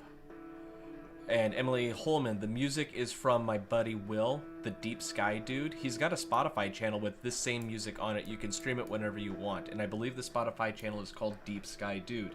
If that doesn't come up with anything, try Deep Sky Tunes. How fast do I think the shadow would travel across the surface of the moon? Probably in the teens of miles an hour, 20, 30, 40 mile an hour is how fast I think it would move across the surface of the moon. I think. I'm not completely sure, but it is a, I mean, the moon is moving rapidly, but the Earth co-moves with it, so I'm not exactly sure what the actual apparent motion of the shadow would be. Kimberly Giles, I'm thinking 1. I'm trying to do the time conversion in my head. I'm thinking about 1. Give it about 90 more minutes, and we should start seeing it get a little bit more reddish in color. I don't know that it's going to be completely red, because up to 2% of the moon is still going to be in daylight. And I don't know how much that 2% is going to affect the red color of the moon.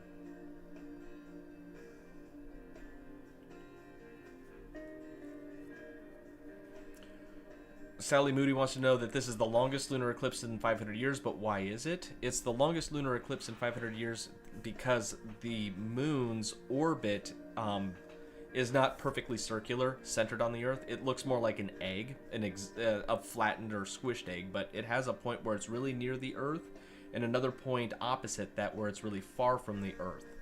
Right now it's in the point where it's really far from the Earth. When it's far from the Earth, it moves a little slower than it does when it's near the Earth.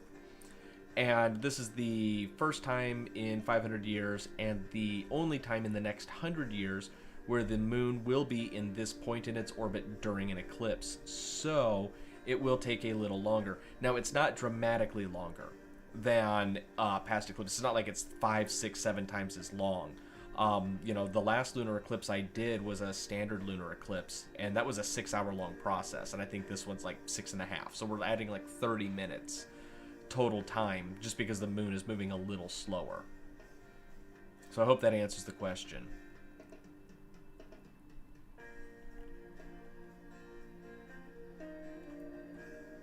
And Bob Fielder, how long does it take to occur? Like I was saying, I think it's like the total process is like 6.5 hours.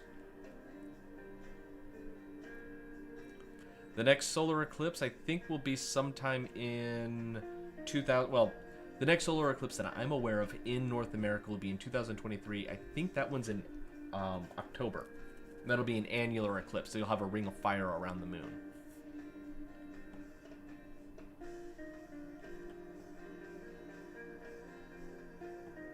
Leslie Wolf, you are welcome for me broadcasting. I'm happy to do it.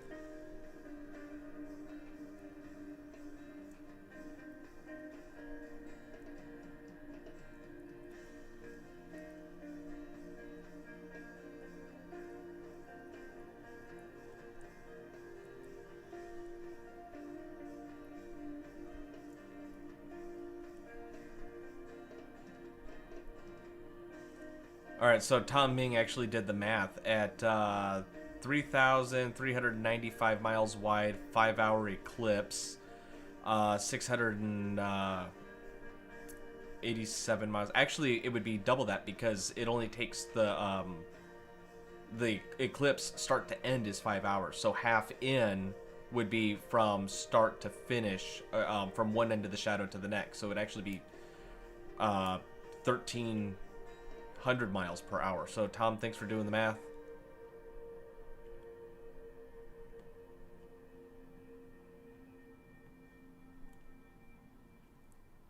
Aragon, thanks for the share. And yeah, I stopped paying attention. I didn't even realize that we hit almost 2,000 active viewers. That's insane.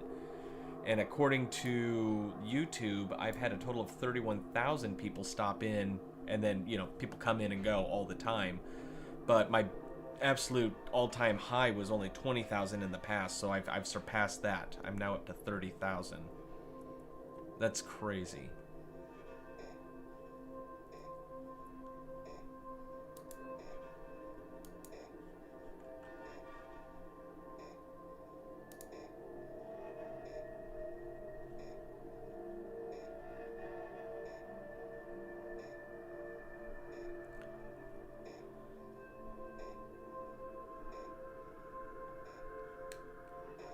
Mike Finnegan, the software is called Backyard EOS. If you have a Nikon camera, they make a version called Backyard Nikon that'll work with compatible Nikon cameras.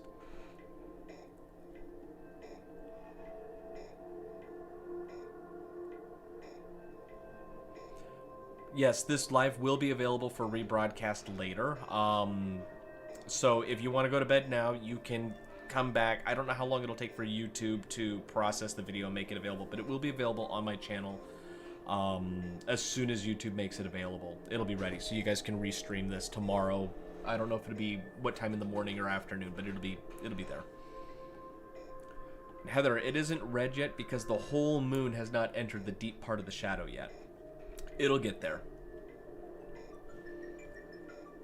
But we might, if I change the shutter speed to say that. Yeah, that doesn't really make it red.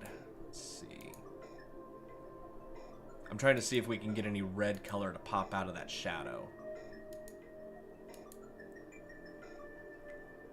It doesn't really look like it, but you can definitely see that the shadow is round.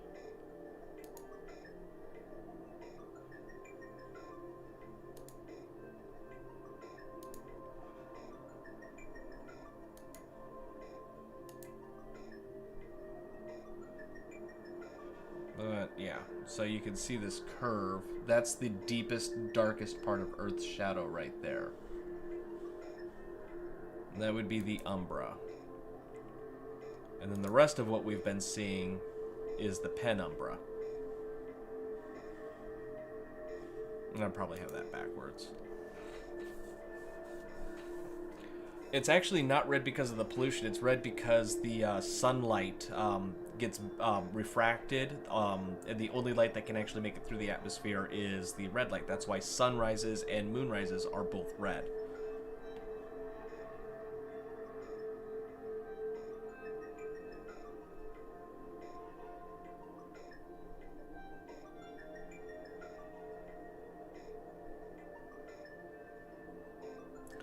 Megan wants to know, why is there a blue aura around the moon when you look through your spotting scope? It is because your spotting scope is a single glass element, and it cannot make all three wavelengths of light that your eye detect converge to focus at the same point.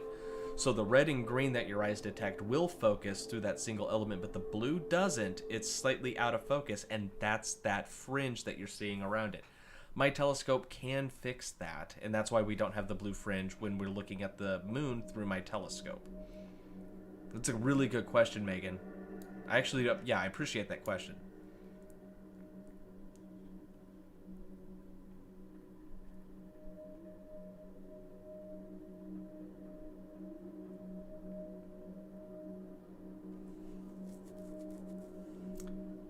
$9K on the white balance might pull out the orange. If I went to 9K, it would make everything look orange.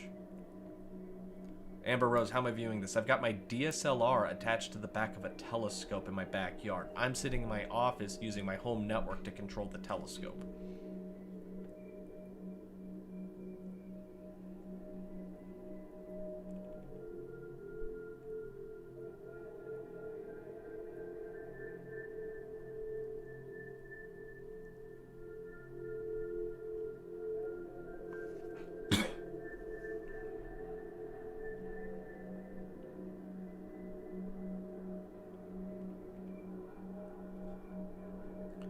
Yeah, I may actually go out and focus the moon here for us, because I do think that it's getting a little soft on the focus. Now, remember, a lot of you don't know, because there wasn't that many people. I didn't have 2,100 of you here. When I go to focus this, we're going to lose the view of the moon briefly, because I have to disconnect the network connection so I can see the laptop monitor while I'm doing the focusing. But once it's in focus and I get back up into my home office, I can reconnect that connection and you guys will have it. So I will do that, but we're going to lose the moon temporarily. I apologize about that. Don't go anywhere, but I will try to bring it into a little bit clearer, cleaner focus. So I'll be back in about 2 to 5 minutes. No, I'm not using a P9000. I'm using a Canon 80D and an 8-inch telescope. So I'm going to go focus that real fast.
I've got it as focused as I can get. Sorry about that. And I'm surprised we didn't drop connection.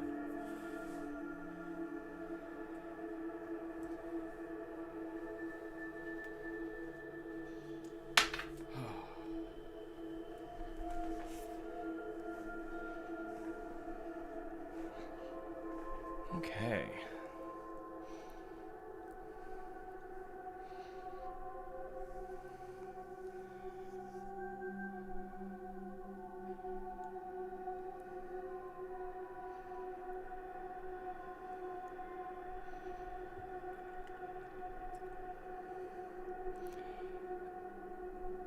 Daz Deals. I am doing this from Dallas, Texas.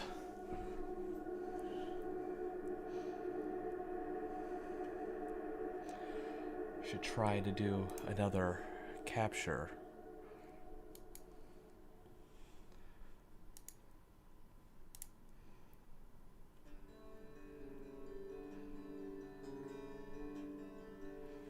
There we go.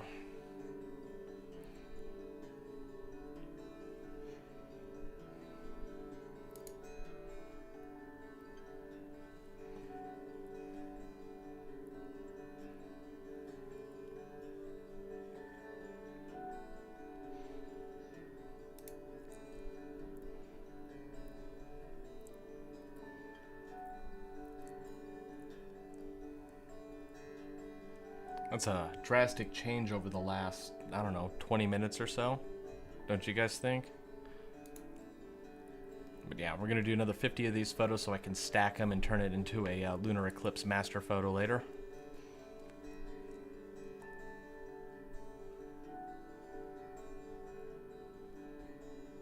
Brandon Delp, my name is, you want to know who's talking? My name is Alan Mitchell.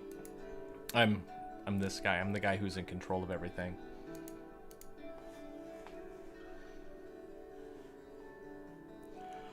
George Galindo wants to know the background music. The background music is from my friend Deep Sky Dude, and he's got a couple albums out.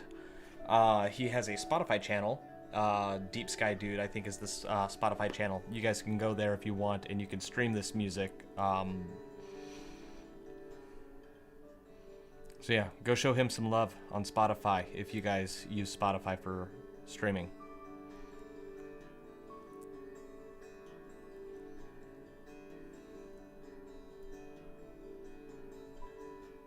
Oh, Mineral Wells. That's not too far from me. I drive through there when I go out to my dark sky sites. Bob Fielder, my day job. I am a database administrator and SQL Server developer.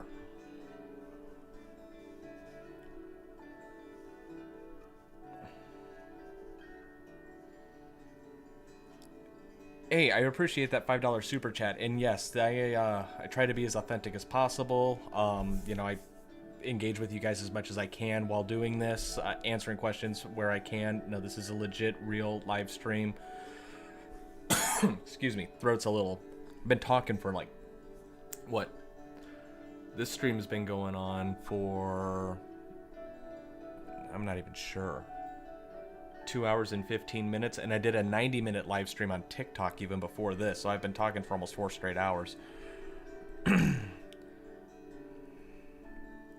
But yeah, I do appreciate the $5 super chat, and yeah, those fake simulation eclipses with misleading descriptions, they annoy me. That's why I do this, is because I try to be authentic. I want to bring the authenticity to the people who are looking for it.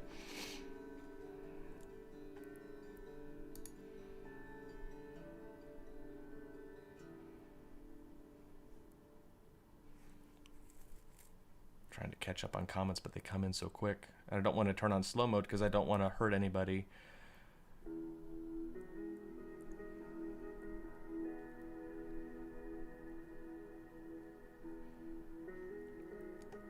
Tenkowski, you're welcome.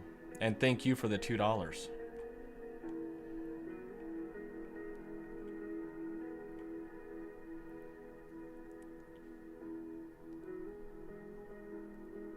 Xenia, $50? Are you... Wow.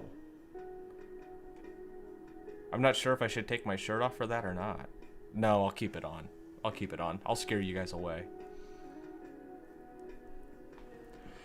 Just a dude. I have a personal Facebook page. You can follow me on Twitter, Alan Mitchell on Twitter, or Alan Mitchell AP, something like that. You'll find me. And then I've also got a TikTok channel where I do a lot of astronomy stuff. I did a lot here on YouTube.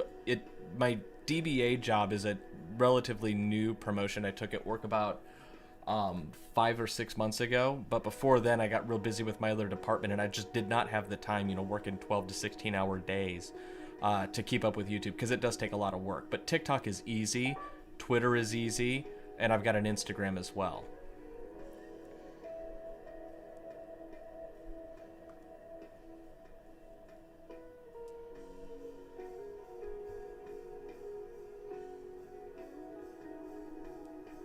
Jennifer Morales, take it off.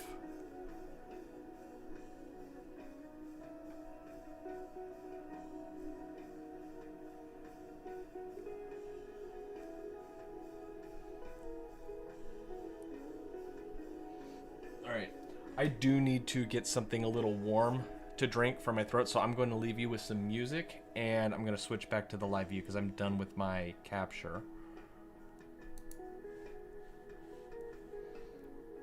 Go back to planetary. Change it from fluorescent back to daylight. There. And I can probably go from 1/25th to, say, 1/800th. There we go. Brighten that up a bit for you guys. Alright, like I said, I'm going to run and grab something a little warm to drink because my throat's getting a little dry. And I will be back in just a moment.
welcome back. I've got a hot chocolate and some more water.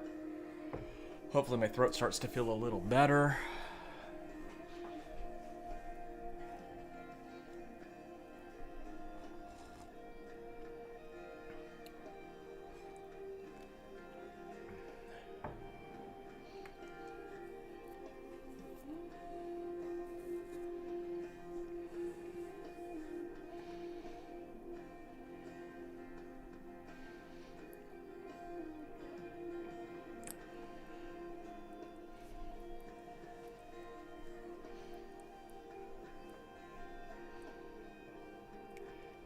Manish Gupta, yes, I have a fully automated setup.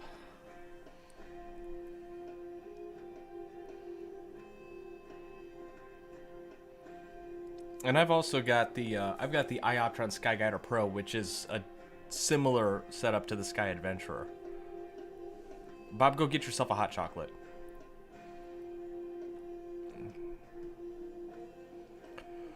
Randall Santos, do I like wine? I used to. I actually don't drink alcohol anymore.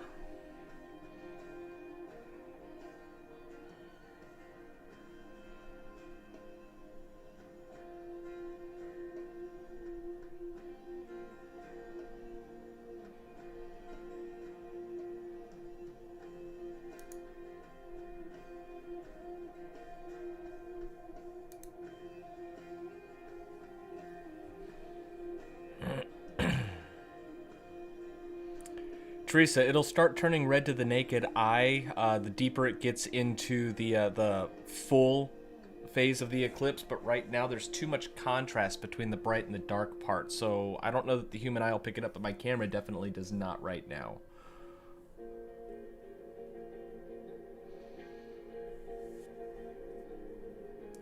Dean Pitts, great work, Alan. Thanks for the compliment, Dean. I do appreciate that. And likewise to you with all of the streaming that you do on TikTok. If you don't follow Dean Pitts and you are on TikTok and you're into this kind of stuff, Dean does do live streams of the moon quite often.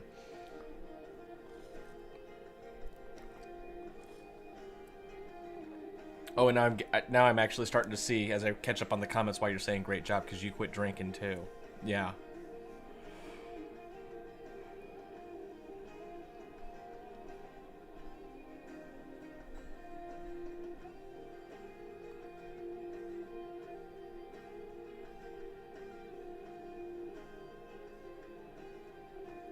Megan wants to know what lens do I have on my scope. It's an 8-inch telescope actually, and so I'm not using a lens. I just have the camera mounted right to the back of that telescope, so the telescope acts like a giant camera lens.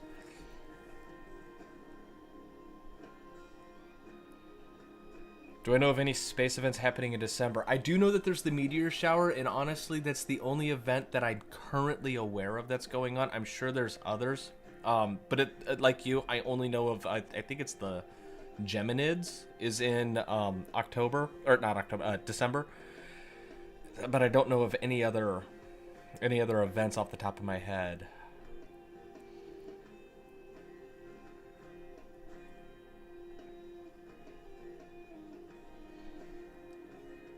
Sam, yes, you can totally see this in Niagara Falls, New York. If you are able to have clear skies right now, go outside and take a look. I was just out there focusing the camera, and it does look like there's a big piece of the moon missing.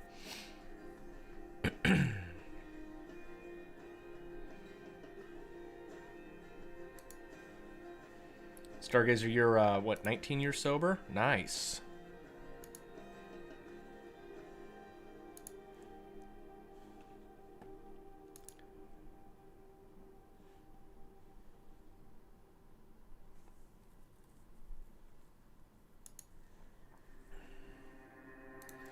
I can say for a fact, though, that alcohol sobriety is easy. For me.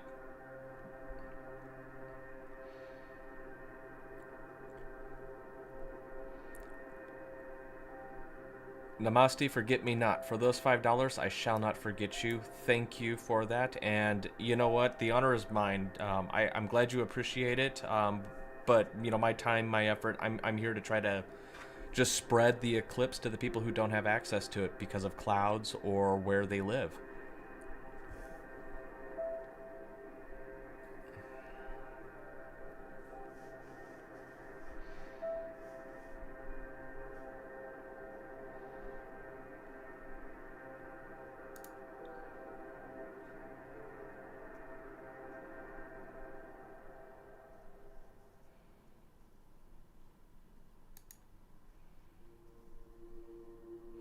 Hallie wants to know what telescope I use. I'm using an 8-inch Ritchie Crichton telescope. Vaughn, thank you for the $4.99 super chat. Selma's in League City, Texas. We've got a fellow Texan here. I'm in Dallas. Will the camera show the red coloration? It could show the red coloration. This is only the second eclipse I've used this camera with, and so I'm not completely sure if we're going to see red with this one. The contrast may be still too much, but I'm going to try and bring it out if I can. Randall, I own both Canon and Sony. It depends on what I'm doing. If I want to film a video for YouTube, my Sony camera is my go-to, but my Canon is what I enjoy using most for doing color astrophotography with the DSLR.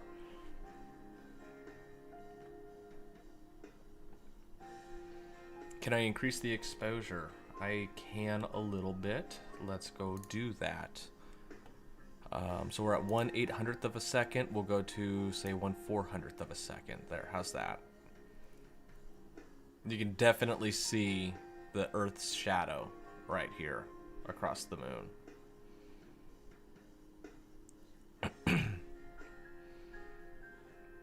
And then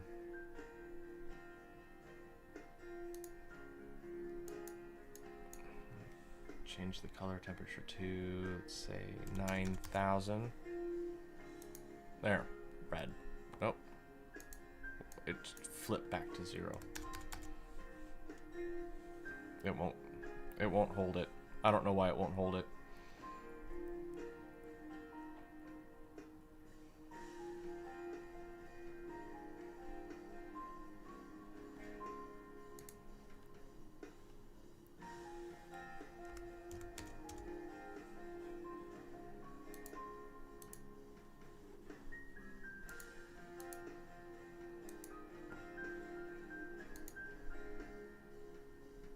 There we go. Nope, back to blue.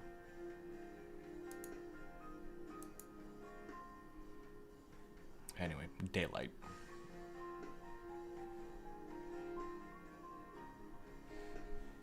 Okay, so I want to nudge the telescope, so just give me a second here while I do that.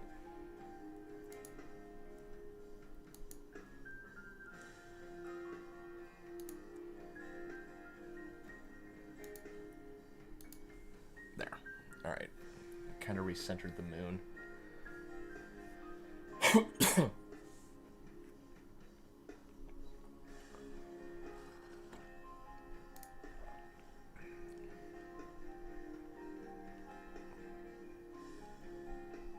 Doug Mann in Arlington. Hey, we're practically neighbors. I'm in the same Metroplex, DFW.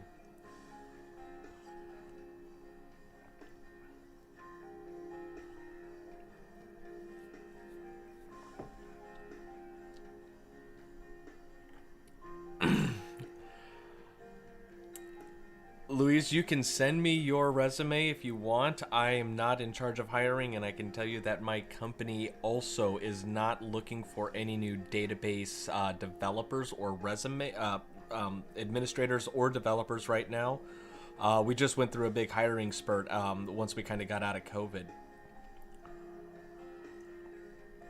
But if you send me your resume,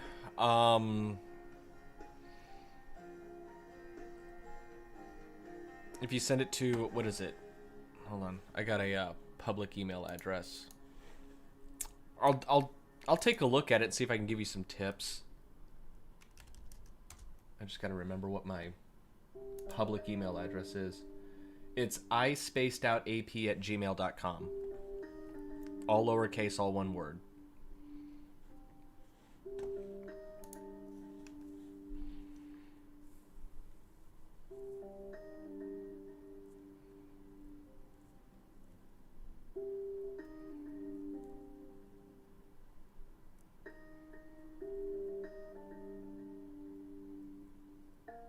Randall, I don't have kids. That's how I was able to afford the telescope.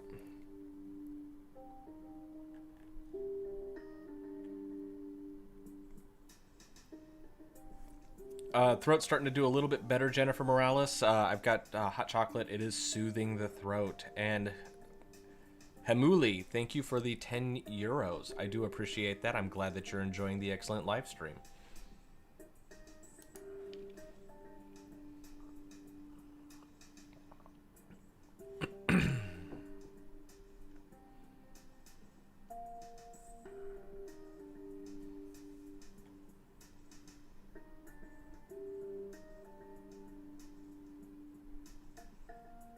Wolf Paws, this is not a fake stream, and I can demonstrate that by moving my telescope to something completely different and then back to the moon.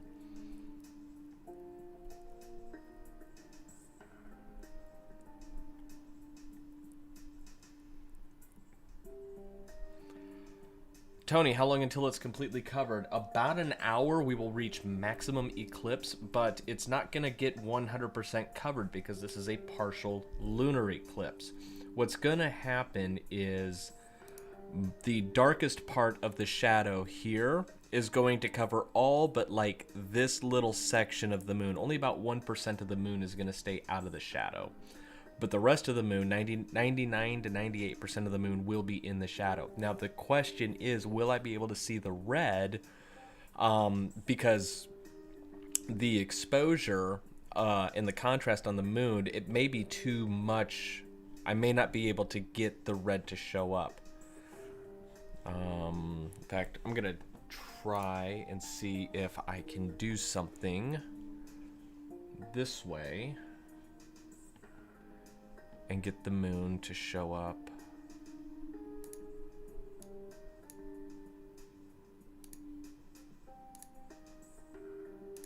So we'll just do one as a preview.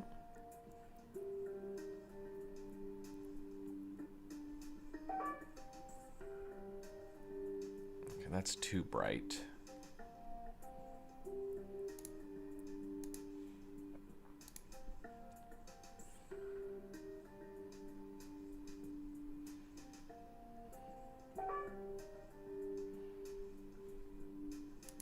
So what I'm going to do is 1/160th.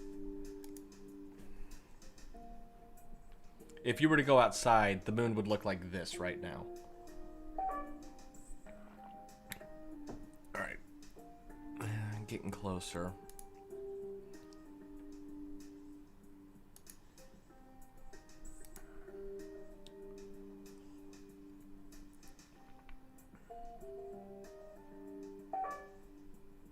That'll work. Okay, so I want 50 of those.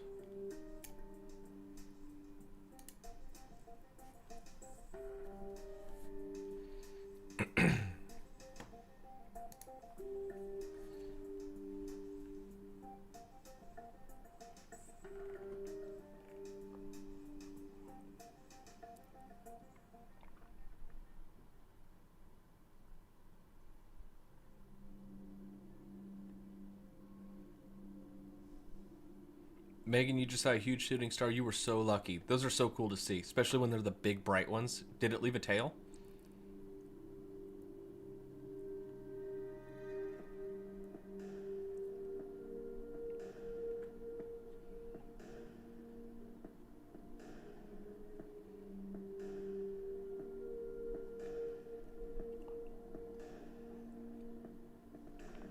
Owen Rock wants to know, why isn't it red? Because I'm using a camera that doesn't work the same way our eyes do. Hold on one moment.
Eyes of the Wolf, no, thank you.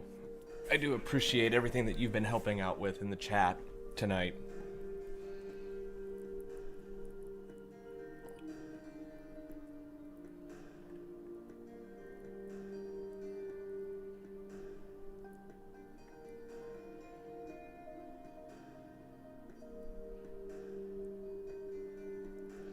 Stargazer wants to know if I modified my camera. No, I did not.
Richie, the reason why the one in Griffith Observatory is better is because they are using an actual observatory class telescope, and I'm using one that you can just buy online. But, you know, theirs is better. Go watch theirs. I don't know if they've got anybody talking the way that I do, answering people's questions, interacting with you guys. Sorry, I had to try to catch up on some comments and stuff like that, just make sure I didn't miss any important questions. I don't think I saw any, but I also don't think I'm seeing everything come in. Alright, so Manish Gupta wants to know if I could describe my setup. What telescope, what sky tracker camera, all that other stuff. So the telescope is a GSO 8-inch Ritchie Crichton telescope. It's at focal ratio f8. The sky tracker is a Paramount My-T. The camera is a Canon 80D, and I'm using no lens. The camera just bolts right on the back of the telescope. Noah, good night. Sarah Bunk, yes, my throat is starting to feel a little better. I mean, it's still a little dry and scratchy. I'm probably going to be hoarse tomorrow, but it is starting to feel better with the hot chocolate that I've been drinking.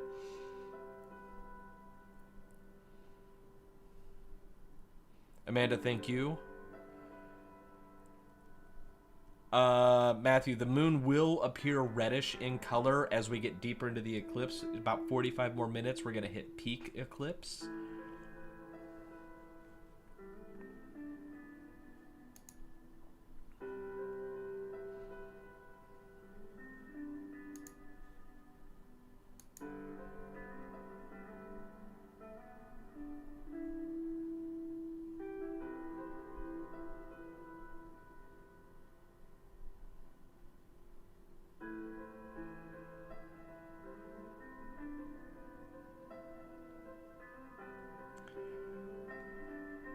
Kennedy Kelly, yes, this is the moon right now. This is live. Well, actually, hold on.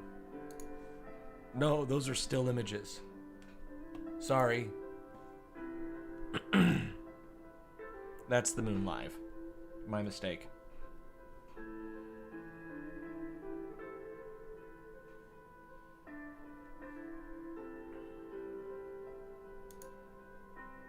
Go ahead and bump up the exposure. That might be a little too bright.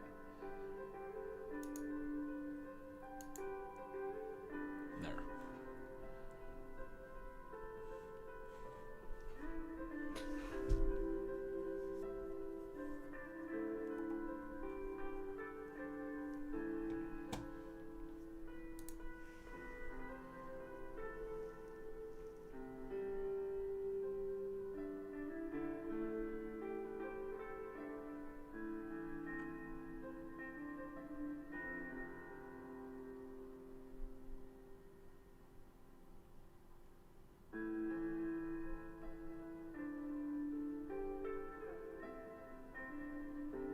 Emily Stenek, where am I filming? I am filming in Dallas, Texas.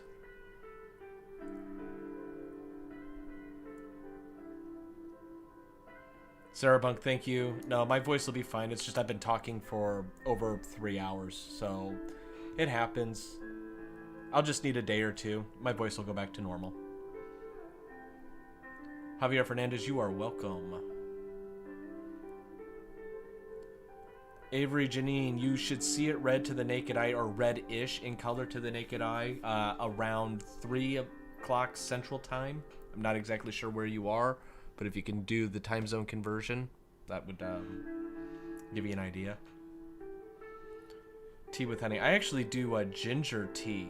Boil some ginger root and then throw a little bit of rock sugar in there. That really does help.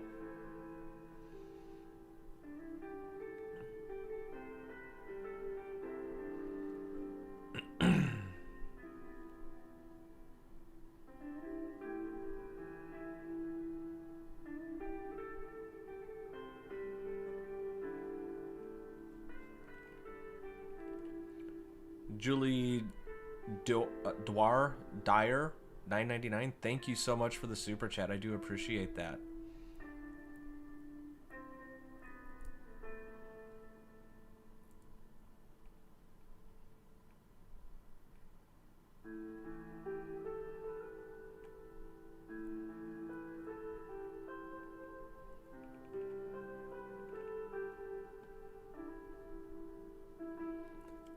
Erev, yes, this is happening right now. This is live. It's a live view of the moon. Take a quick transition here so you can see what's going on. So I'm the guy in control, running everything here on this side, and then I've got an amazing moderator, Wolves Howl 777. And what I'm using is this software called Backyard EOS.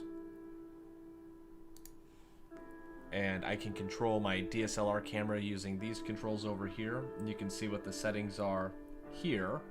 And this is the live view from the DSLR on the back of a telescope.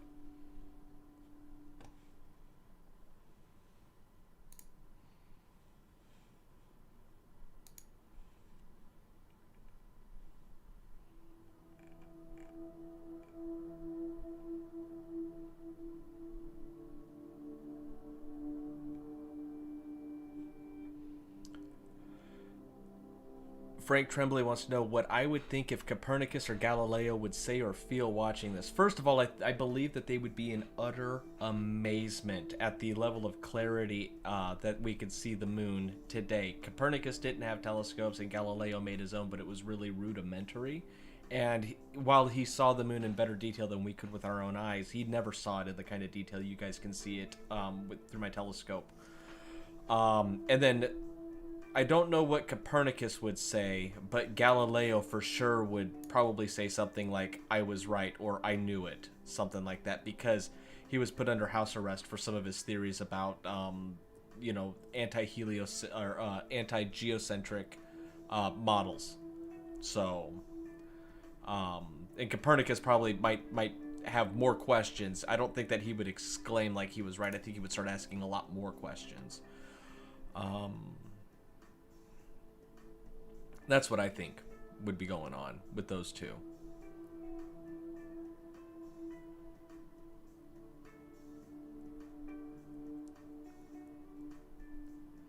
Melissa Barron, if you're in PA, does it mean that you missed the red? No, your moon should look very similar to the moon that I've got going on right now. So if mine's not red, yours isn't red either.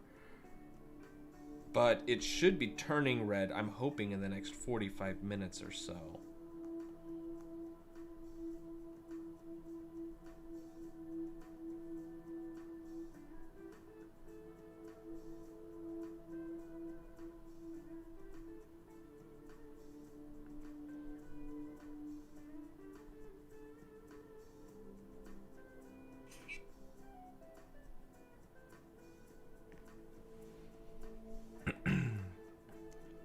Yes, it's called a beaver moon. Each full moon throughout the year gets a name. Most of the names that we give the moon come from indigenous lore. Why this one's called the beaver moon, I'm not completely sure how their lore ties in to this time of year. I do know that we've got a pink moon in the spring. And that one is not because the moon turns pink, but the flowers that bloom that time of year. I think it's called phlox moss is this type of flower. It has a pink flower bloom. And so that's why they call that one the pink moon. Then we've got a wolf moon in the summertime because of the wolves, but that doesn't mean that the moon turns into a wolf, just like this moon doesn't turn into a beaver. But yes, the moon names for each full moon throughout the year, they take those names from Native American lore.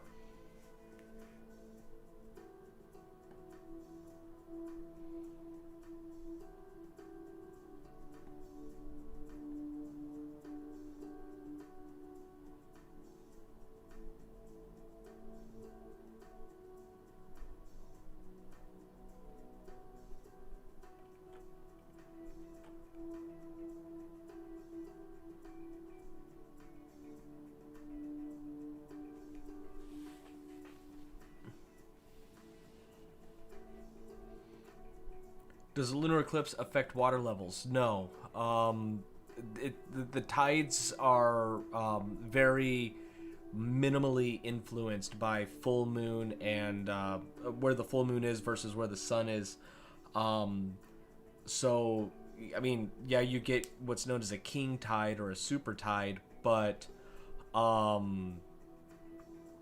because it's a lunar eclipse doesn't make it any more powerful than any other full moon. Would I rather meet Bill Nye or Neil deGrasse Tyson? Bill Nye, hands down. Neil deGrasse Tyson is a garbage human being. He's got so many sexual misconduct allegations against him. As far as I know, Bill Nye does not. And so Bill Nye's the better person as far as I know.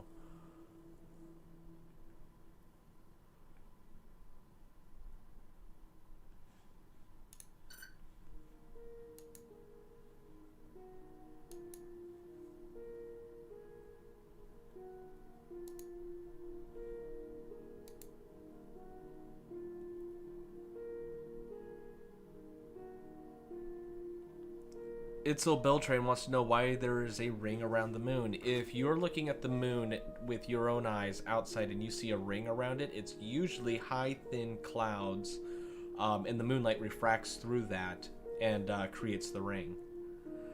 Johnny Rogers, how is the weather in Texas? It's perfectly clear, very calm wind, but it's chilly. I think the temperature is in the upper 30s right now. Let me check my phone.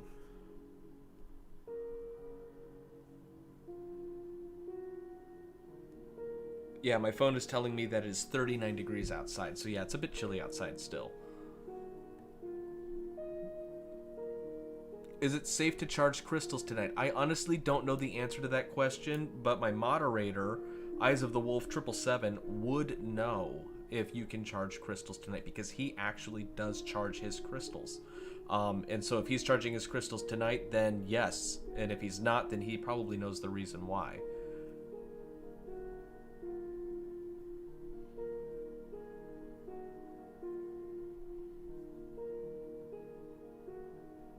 Super aced. Yes, this is the moon right now as it's seen through my telescope with a DSLR camera.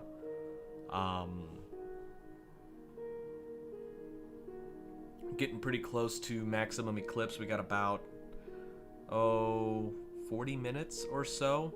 And this last little bit of the moon, this shadow will start creeping up almost to the edge, and then it'll start kind of retreating away.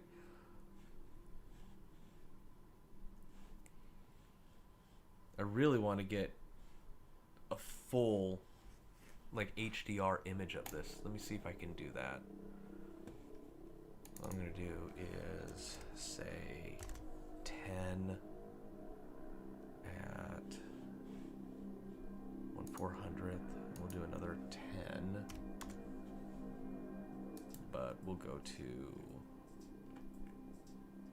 1/40th. And then this one might be a little insane. We'll do 4.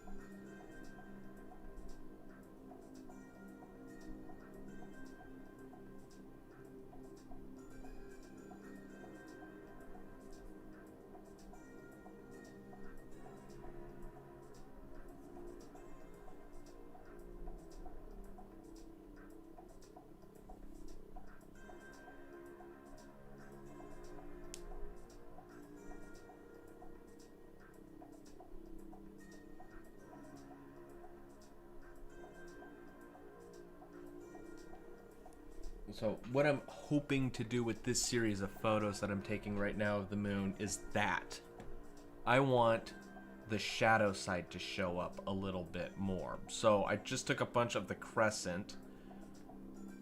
This may not work out as well as I had hoped. I mean, it might, but...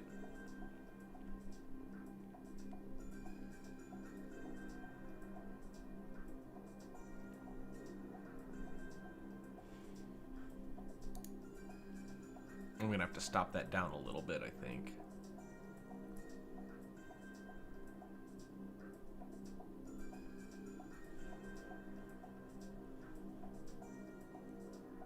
And then what'll be interesting is when this is done, I'm going to take 4-second photos, which means this part is going to be completely blown out. But we'll be able to see the back side of the moon again with a 4-second long photo.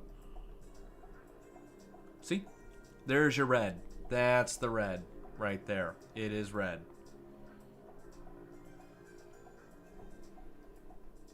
We even got some stars to show up too.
Okay, that wasn't too bad, but I need to change how I do this. So instead of 1/400th, I need to do...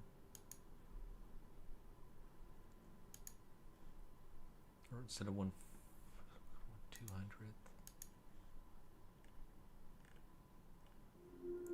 1/100th.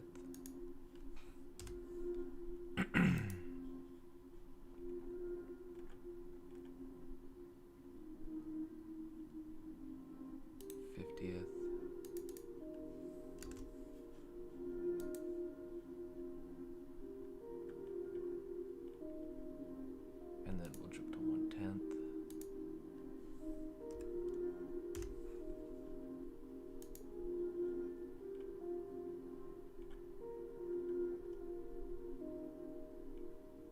And 1.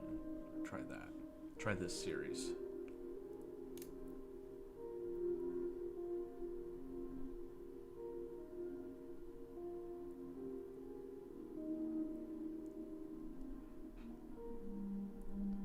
So that's the... Make sure that the edge of the moon is not overexposed.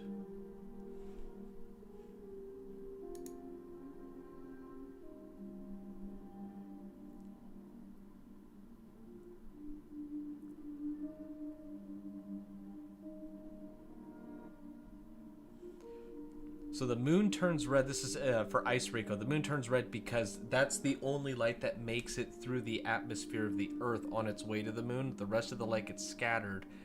And, yeah. So really, it's only the red light. It's like when you look at the sun during sunrise and sunset, you only see it as red. The moon is red because all the sunrises and all the sunsets on the Earth are shining on the moon at that time. No other light. So now that I've made those adjustments, I'm thinking this might work a little bit better. So now I've dropped it to 400th of a second was those first set of photos. Now this is a 200th of a second, and so this is a little brighter, but we get a little bit more detail coming in where this terminator line is on the moon. Then the next set will be 100th of a second. We'll get a little bit more definition, possibly a full silhouette of the moon, but not much detail. And then this will start to blow out over here.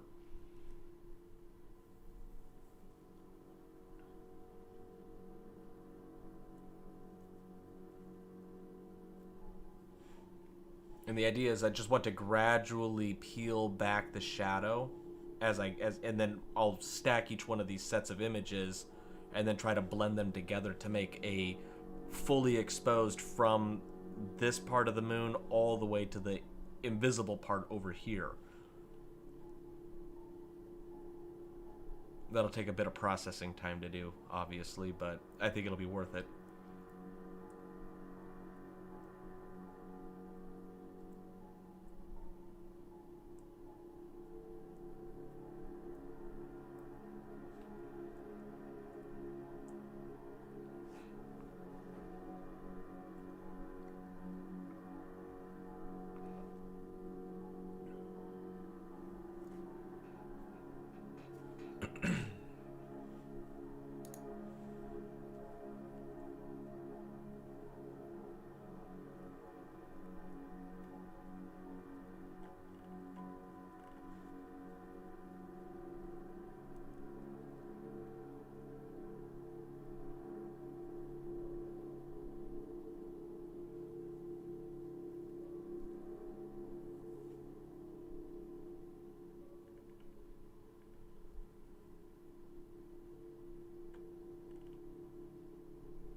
There we go.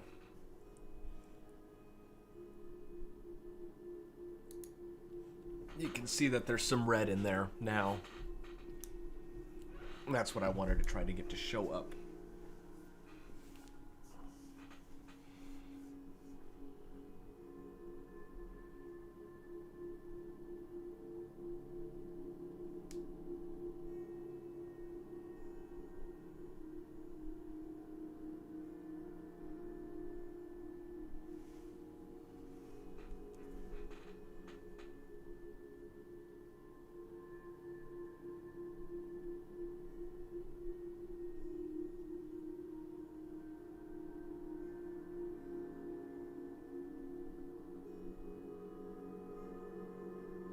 Even more red.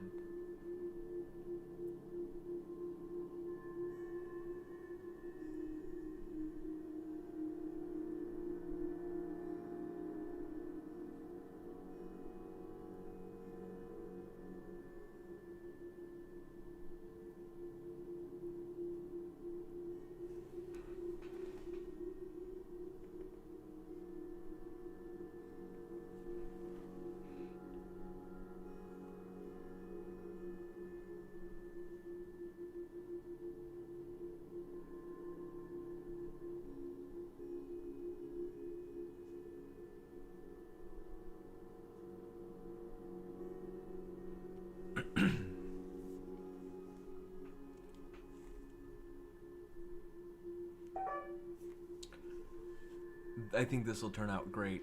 All right, we'll go back to live view now.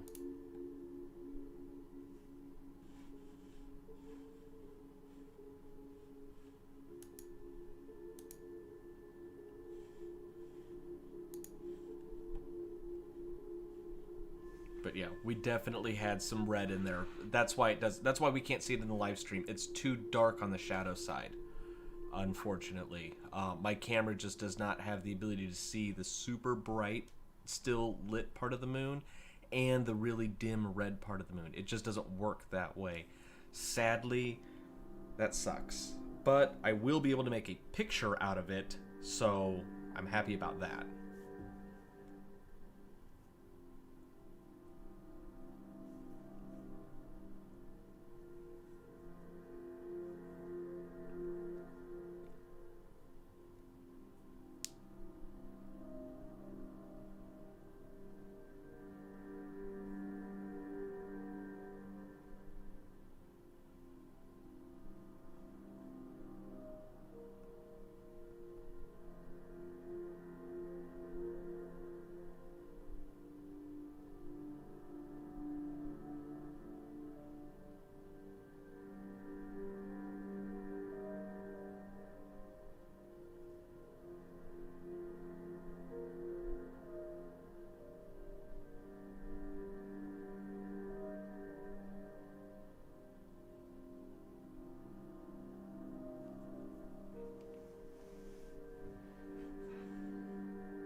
I think I'm actually going to step outside and take a look at this with my own eyes. I'm going to adjust the exposure for you guys first before I go.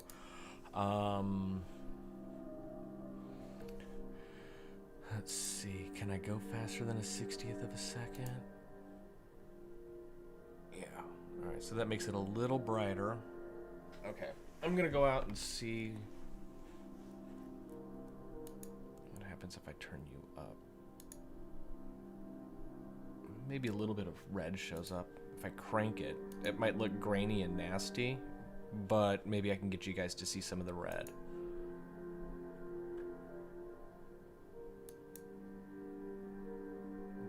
There's some of the red, but it's definitely grainy to get it to show up, but you can see it now.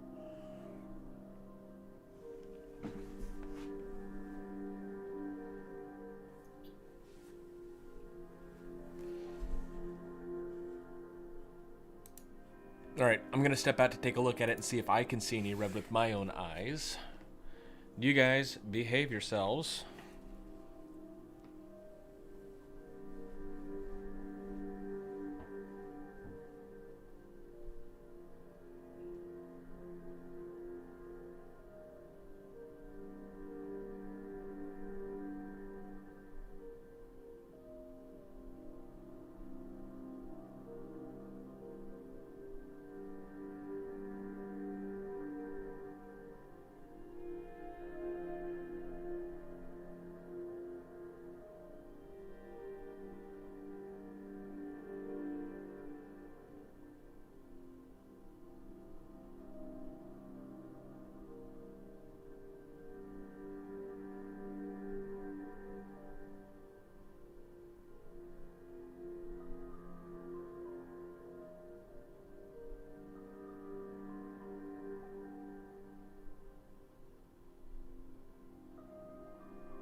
Alright, people, I'm back.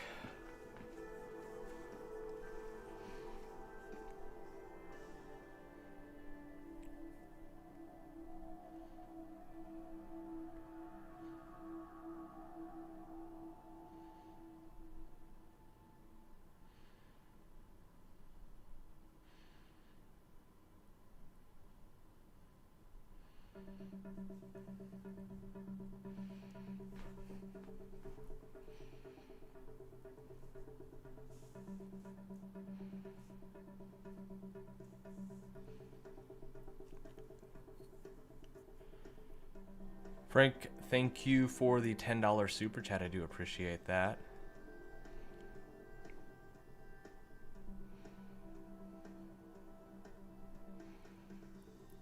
Yeah, I'm surprised that we didn't have that invasion either. And as far as astrology goes, I'm not a practitioner. I have friends who are. I hold no hard feelings or anything like that against them. I think that it is a fine hobby to have. A lot of people find meaning and a belief structure with it, and there's nothing wrong with that.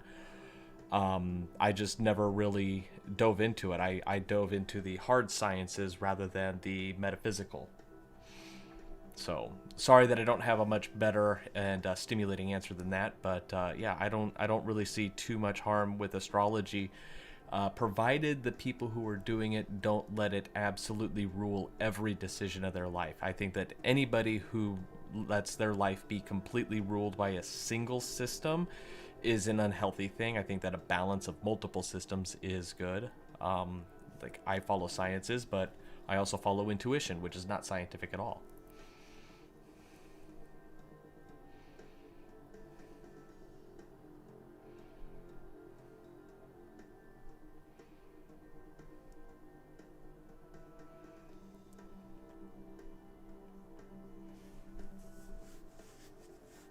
Oh, astronomy.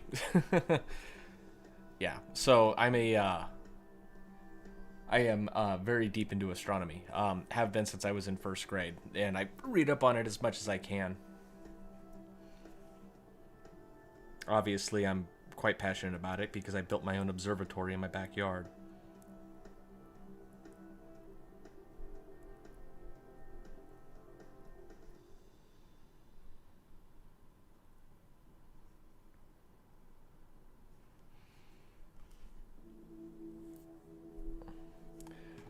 And then Harsh Jane wants to know, is this footage or an actual picture? That's actual foot. This is a live video feed from a DSLR camera on the back of a telescope.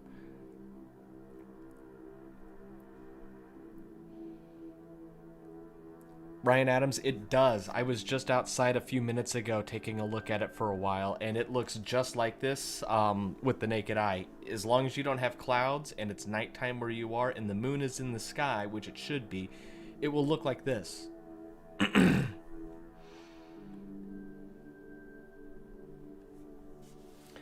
Allison, it is a partial eclipse because not every ounce of the moon is going to be completely obscured by the shadow of the Earth.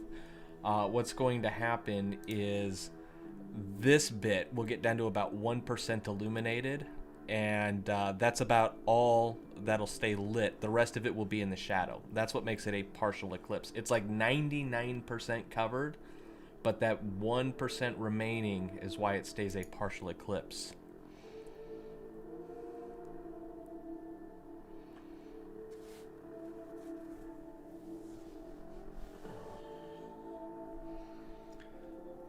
So I got 4,000 of you watching. I wonder if you all share this right now, could we get that number to 10,000?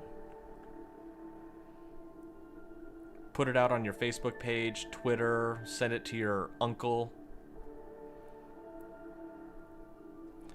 Joe P, why is there so much noise in the shot? Okay, so let me flip back over to here. I don't know if you guys are going to be able to see it very well, but up in this corner you can see the camera setting. So I'm using 1/60th of a second, but my ISO is 12. You know, we lose the ability to detect and resolve what's happening in the shadow part of the moon.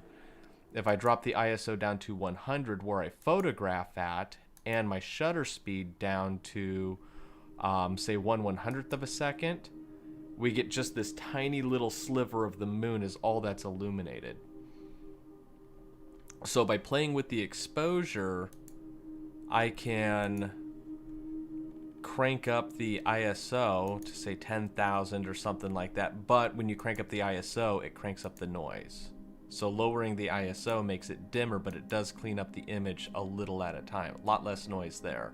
And that's 5,000 ISO, but you lose that detail in the shadow. So that's why it looked really noisy at that insane. Now if I go to my maximum 16,000 ISO, it'll let me go that high. No, the camera doesn't support it. 12.8 is all the higher I can go. We can get what's going on in the shadow.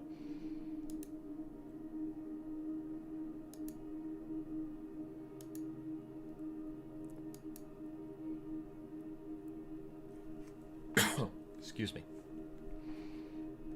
So that's why it's so noisy, is the camera settings. But that's how we get it to look that way.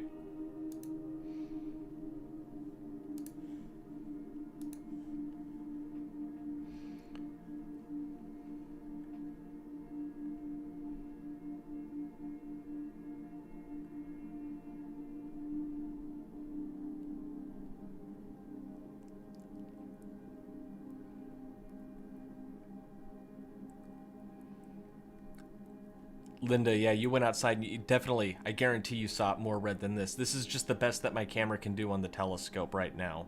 Unfortunately, I can't increase the exposure any more than this while shooting video. Now, if I went to photo mode, which I should probably do right about now because we're getting really close to maximum eclipse.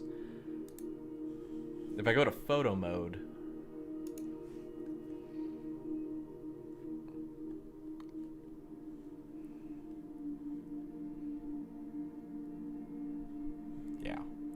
just leave all of those settings the same.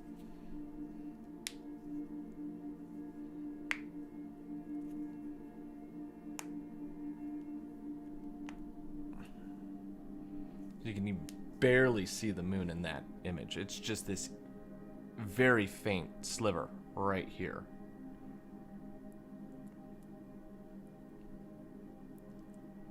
But I'm going to take a series of shots. This is called bracketing.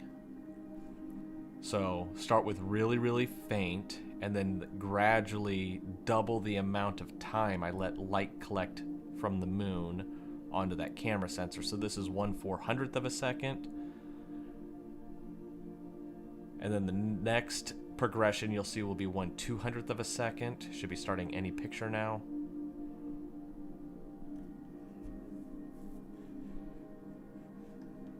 There.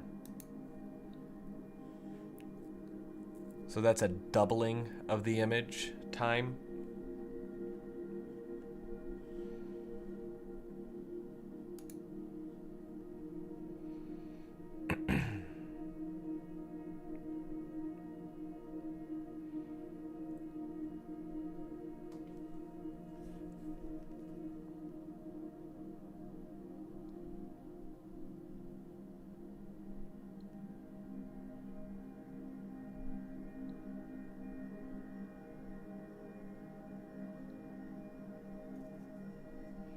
The next one will be from 200 to 1/100th of a second.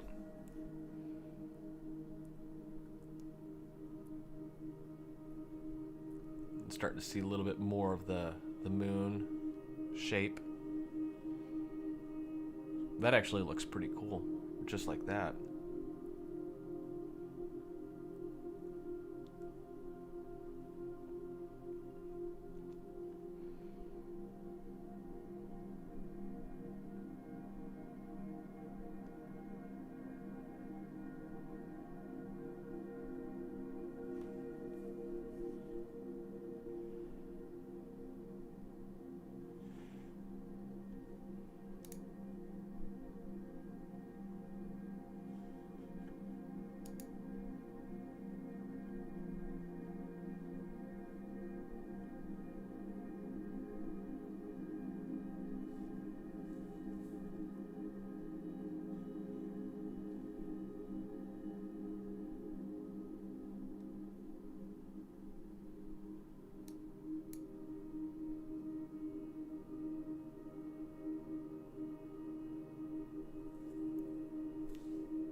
There we go. Now we're starting to get some detail inside of the body of the moon.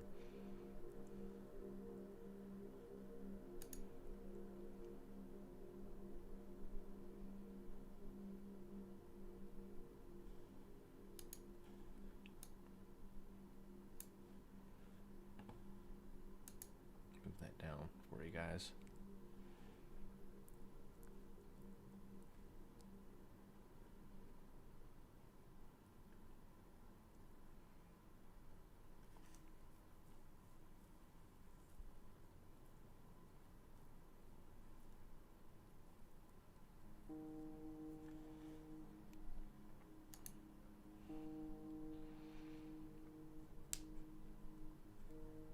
There we go.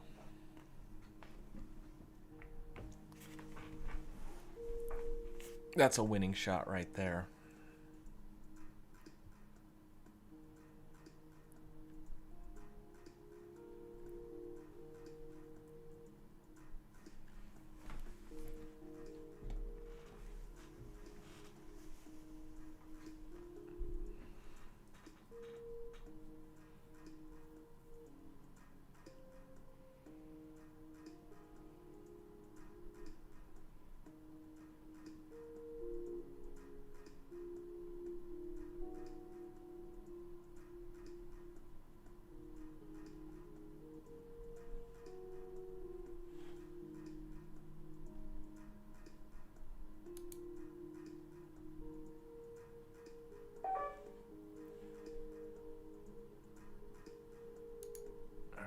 Crank this back up so we can see what's going on. There.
Stephen Lewis, if it was a shadow of an asteroid blocking out the moon, it would have to be an asteroid large enough to cast a moon-sized shadow.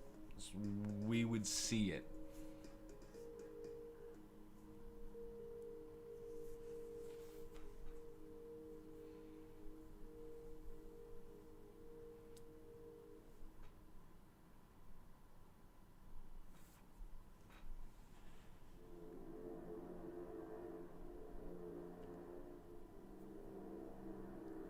Cena, Annie, I do appreciate the follow and the kind words about listening to me versus, you know, the so-called know-it-alls on other channels having a personal experience. That's what I try to make this, an authentic experience.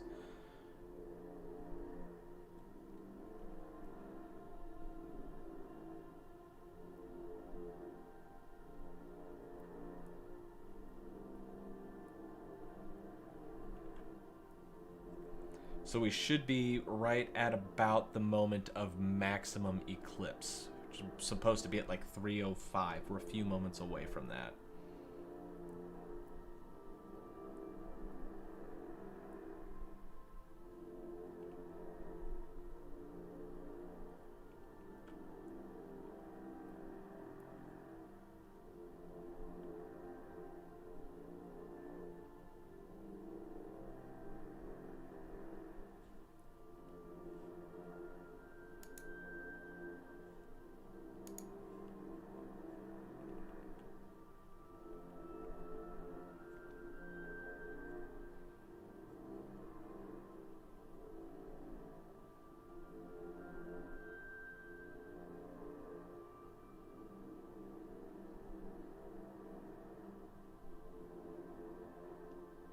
Jeff, it's always cloudy in South Texas, though, isn't it? I mean, that's just the problem with being that close to the Gulf.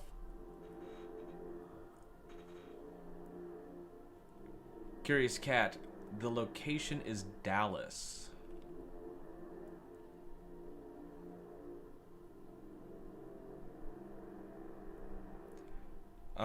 Mandy, what happens when the eclipse happens in a country that's daytime right now? They don't see it. You have to have nighttime skies to see a lunar eclipse.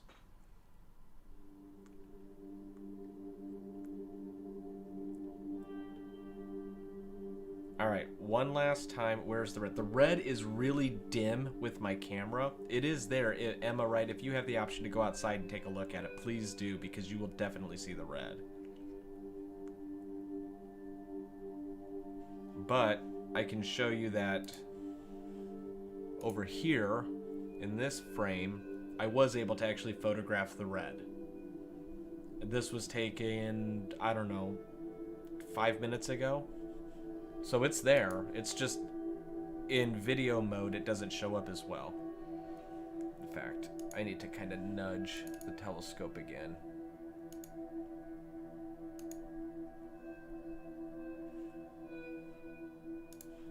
And I know that's a little off screen for you guys. I'll fix that. But it was starting to run off the sensor. So, there. There you go. Centered. Alright. It's maximum eclipse time. I am going to go outside and enjoy this for a few moments. I will be back. I will let you guys enjoy the live stream uninterrupted with some music.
Alright, I think we've passed the point of maximum eclipse.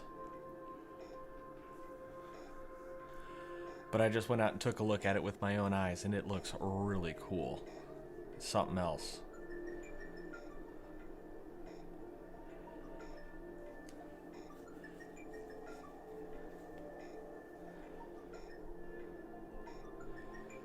Beck RD, yeah, it's 37 degrees where I'm at in Texas, so it's not much warmer here than where you're at. But yeah, I was just outside in the freezing cold. Can't wait to go to bed. Normally way past my normal bedtime.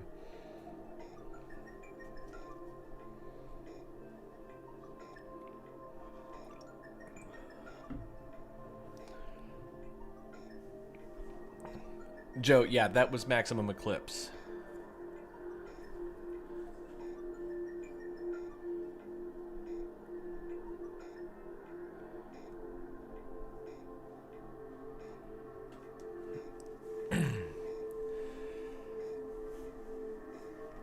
So, Casba, I will have some images up on my Instagram. You can go ahead and take a look at those there. As far as high quality ones, I'm not really sure where I can put them. Maybe Flickr. I can put up a high quality image. But it might be a few days before I can process it.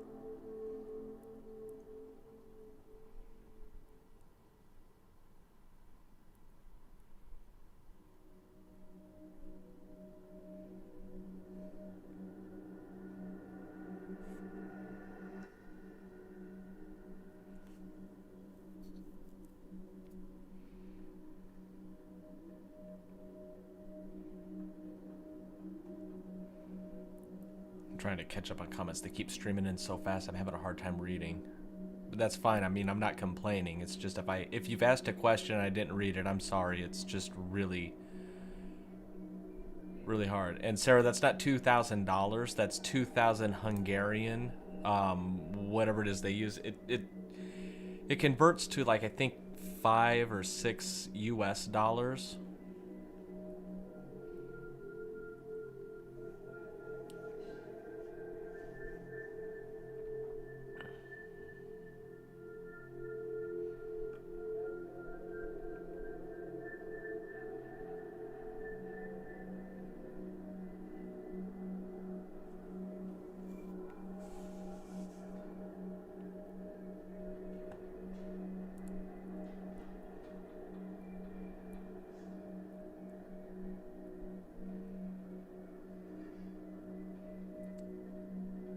And I do want to take a moment to thank each and every one of you who was here for the live stream tonight. I'm not going to end it yet, but I haven't said thank you enough during the live stream. And so, again, thanks to everybody who's been here and hung out with me.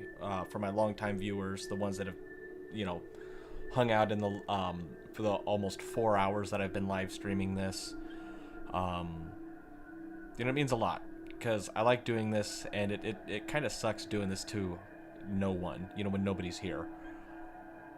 So for each and every one of you that are here and stuck around, participated in the chat, thank you. And to all of my super chat donors, you guys are helping me reach some of my financial goals with the next set of equipment that I will be purchasing. Alan Mitchell is my Instagram as well, or maybe it's Alan Mitchell AP, and the AP would stand for astrophotography. Hold on. No, Alan.Mitchell_IG for Instagram. Sorry. I'll put that in the chat for you guys for my Instagram if you want to follow there.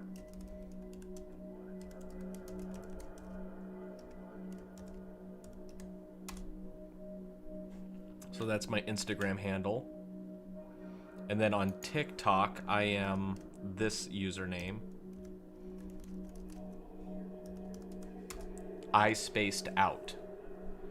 So you can follow me both on Instagram and TikTok, where I do primarily most of my space stuff. I've got a Twitter, but that's just kind of ranting and raving and, you know, chatting with various different people. So I don't do a whole lot of space on Twitter. And then Facebook is, I just use Facebook for personal stuff, keeping in touch with family, because I live about 800 miles from the rest of my family. Cena Annie, thank you for the $5. I do appreciate that. I'm glad you had a great time tonight.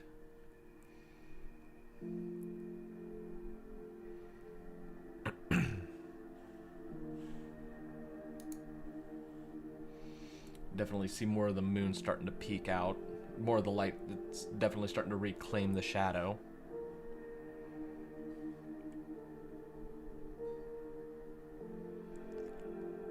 TikTok 58, you want to know what type of telescope I'm using? I'm using a Ritchie Crichton 8-inch telescope.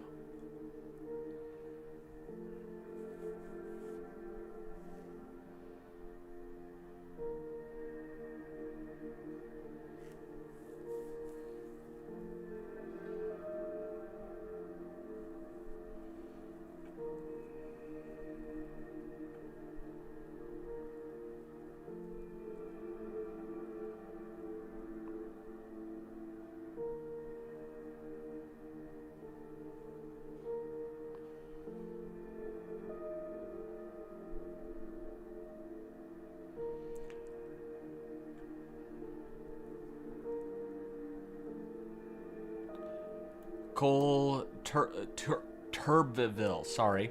Don't know why I stumbled over that. I'm in Dallas, Texas. And Jumbo Gaining, it was the reddest, it's still technically pretty red right now, but the reddest part of the moon happened about 15 minutes ago. Johnny, good night. You take it easy.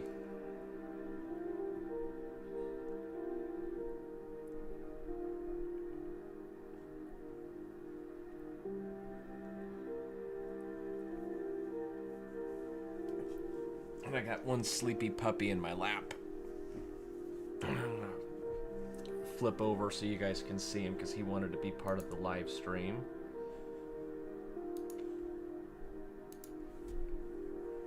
This is my dog Maverick. Always wants up in my lap whenever I'm talking, video calls or meetings at work. He gets up in my lap and participates, and heard me talking now, and he just wanted to get up in my lap, and I think he's gonna take a nap.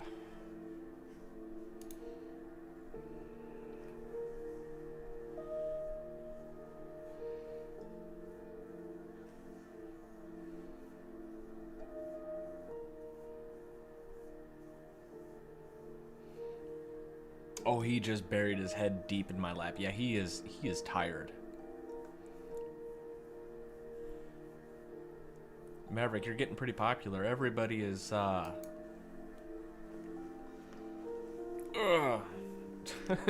he's getting grumpy. But yeah, this is my boy, Maverick. He's a dachshund. In case y'all are wondering, what are you doing? You want to go to bed, don't you?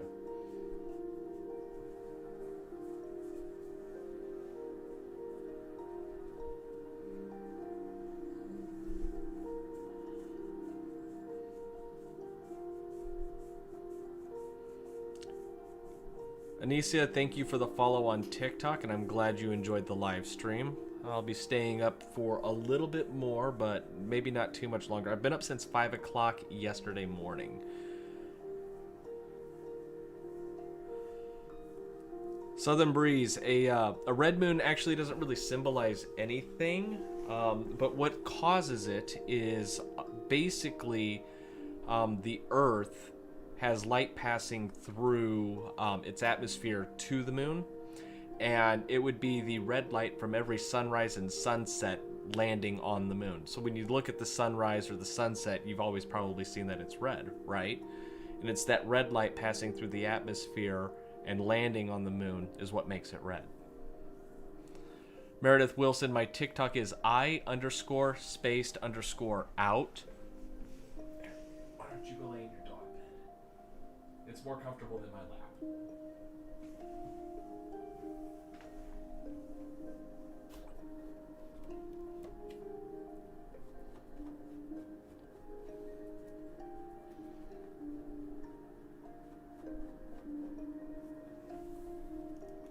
There.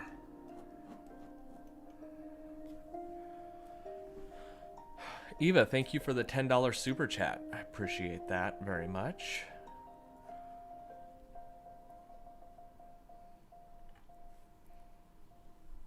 Yeah, I'm in the Dallas, Texas area.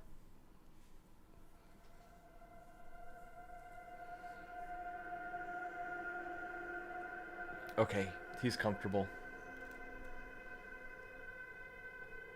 Let's see if I can... Passed out there. You can see some of the photos I've taken on the wall over there.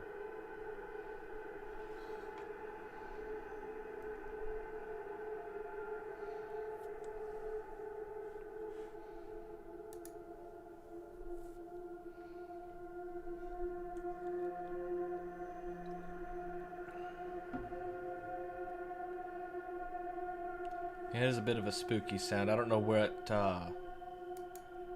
what Deep Sky Dude was going for when he came up with this, but it's called Last Stop for the Wind.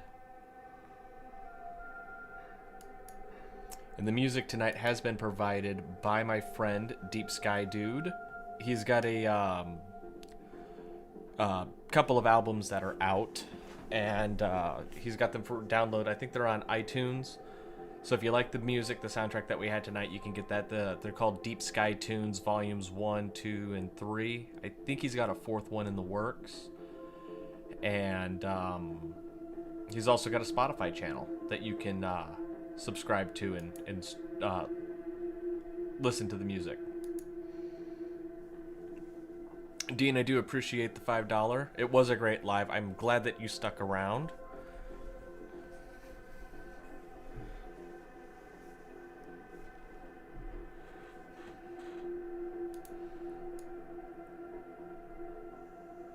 Moon's starting to drift.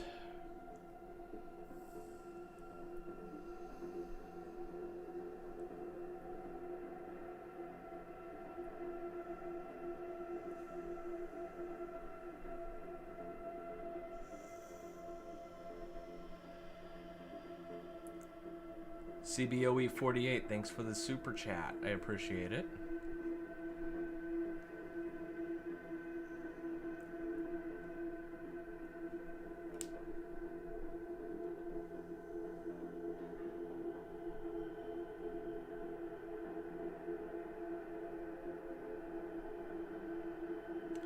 The Spotify channel name, I believe, is also Deep Sky Dude. If it's not Deep Sky Dude, it's Deep Sky Tunes. One of the two.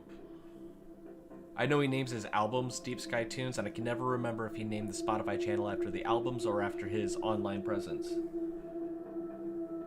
But he's also got a YouTube channel. He's also got TikTok and Instagram, and it's all Deep Sky Dude.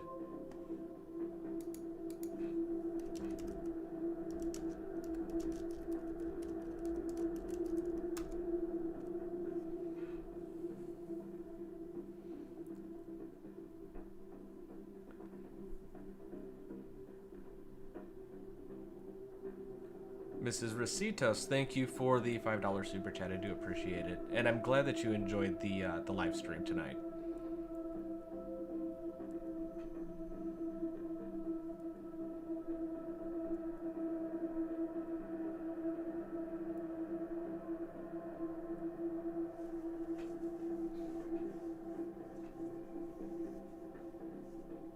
John, yes, Deep Sky Dude, but I think he spells it all out as one word.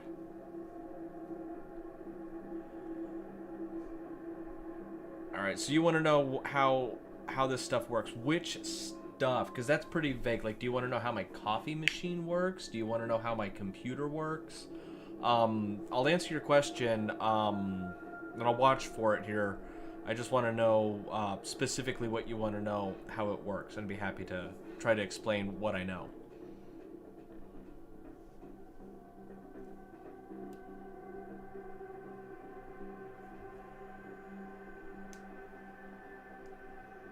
Oh, the eclipse. Sorry. I wasn't...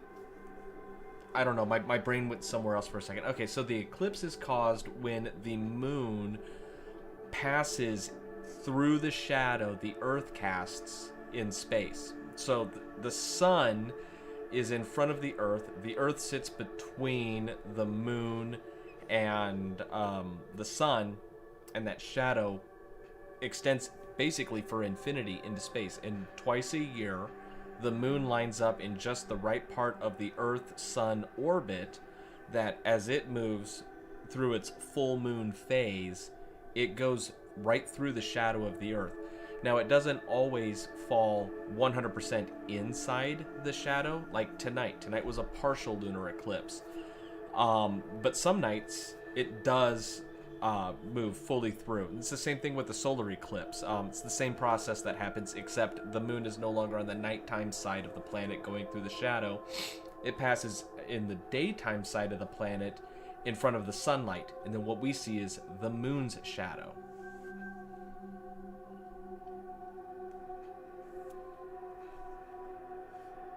Rich L, yes, he is a cross between a dapple and a piebald. One of his parents was a wire hair, the other one was a long hair. And Circle, it will not fully eclipse tonight. This is not one of the types of eclipses where it's a full total lunar eclipse, and we've already passed this phase of maximum eclipse.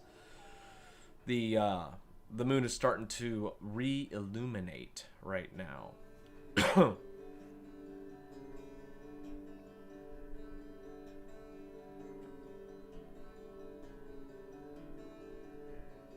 Cynthia Thompson, you are welcome. I'm glad I could have done this for anybody, especially people who are on the daytime side of the planet right now and had no real way of seeing this at all.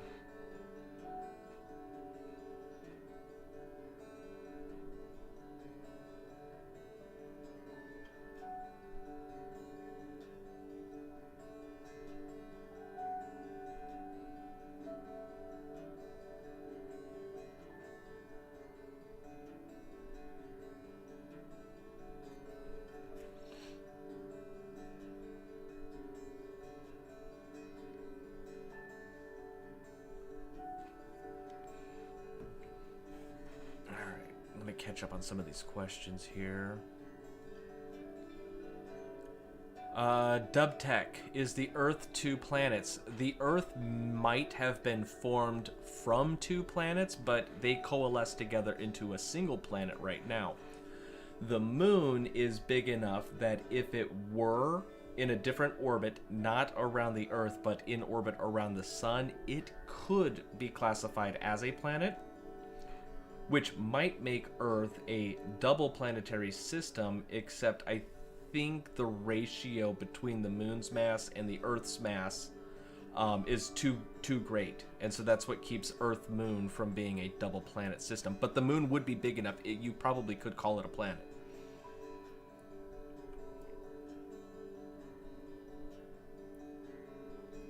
Marjorie Myers, the image is flipped because I'm using a telescope with mirrors, so it is a mirrored image. And the camera's not exactly sitting on the telescope perfectly flush.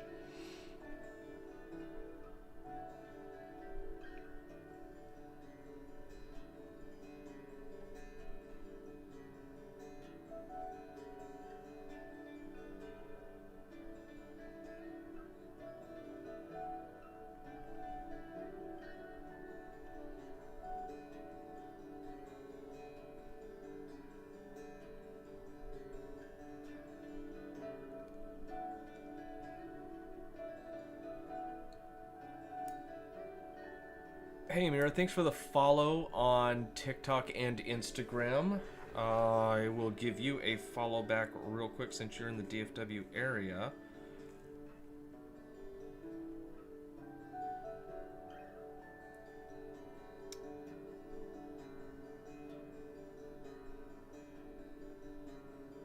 picked up so many new followers. I'm not sure that I'm gonna find you in here. Amira, would you mind commenting on my most recent video, letting me know so I could find you? And I'll give you a follow back on TikTok and then also on Instagram. Because I've literally picked up like 400 new TikTok followers tonight.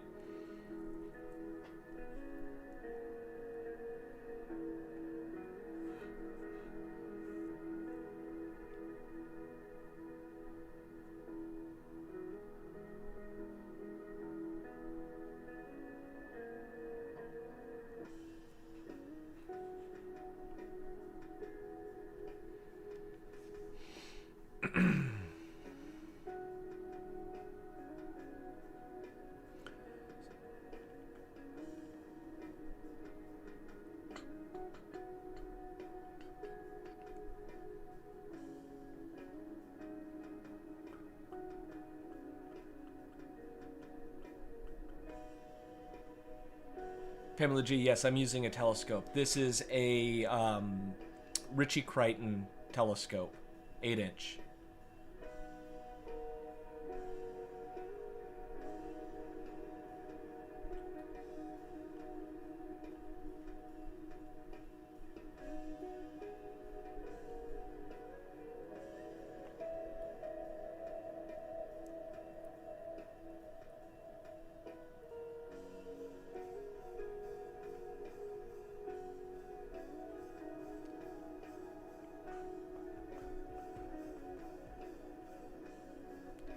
Silver Stride. No, this is actually a video.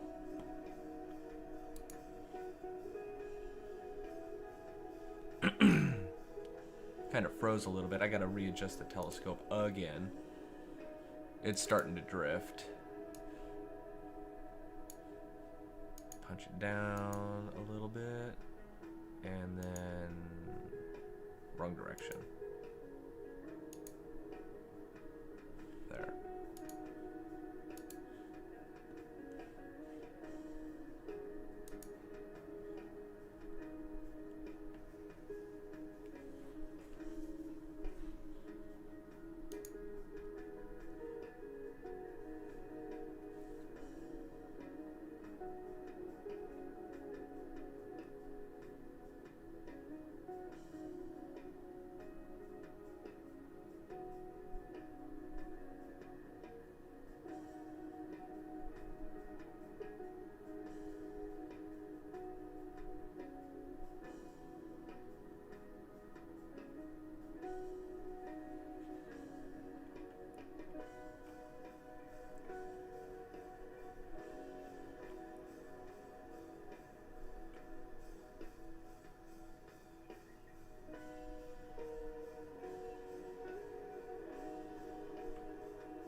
The Arbiter, yeah, yours is going to look a little bit more red in person because my telescope and camera don't work the same way that human eyes do.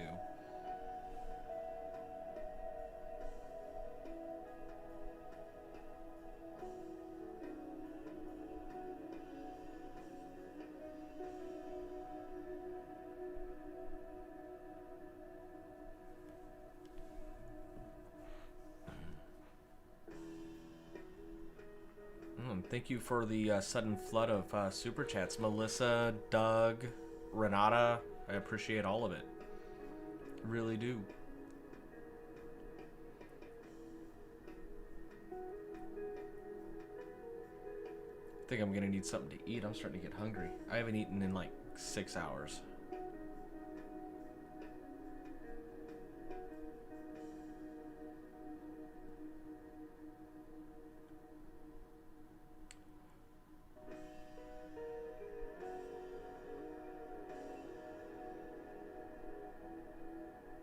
I mean, if you want to grab a screenshot and post it, feel free. The only thing that I ask for is that you inform people that it was my YouTube channel where you took it.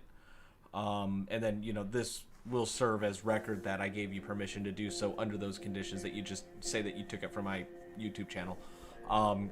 This live stream is being recorded, and it'll be available for playback as evidence if anybody has any questions.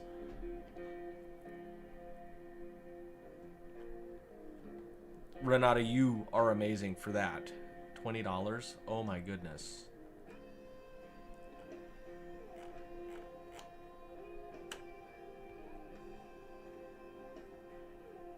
My Instagram is... I'll put it in chat. But it's Alan.Mitchell_IG for Instagram. Just like that. And then my TikTok is I_spaced_out.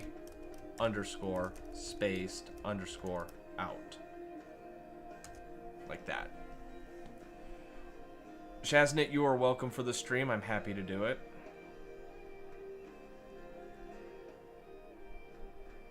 And then the music being provided to us tonight is from my buddy Deep Sky Dude. That's his name on Instagram as well as TikTok. And here on YouTube, he's got a Spotify channel that you can listen to his music. So if you thought that the music tonight was good, you can stream these albums anytime you want on Spotify.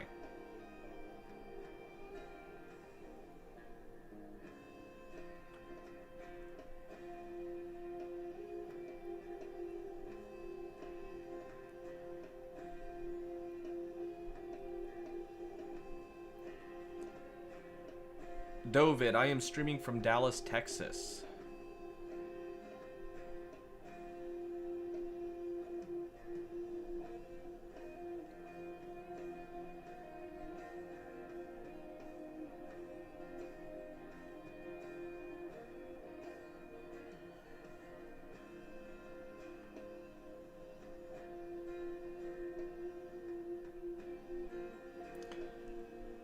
The last full lunar eclipse that I'm aware of is the one that I did about 3 or 4 years ago, also from Dallas, here in my backyard. Renata, again, thank you for the super chat. I appreciate it.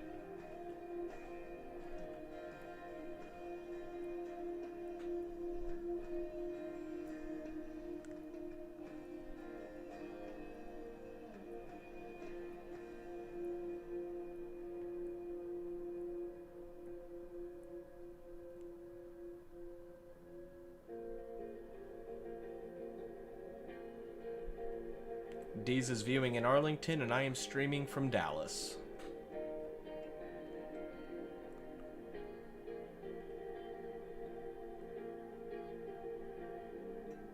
Got a lot of Texans in here tonight, it seems.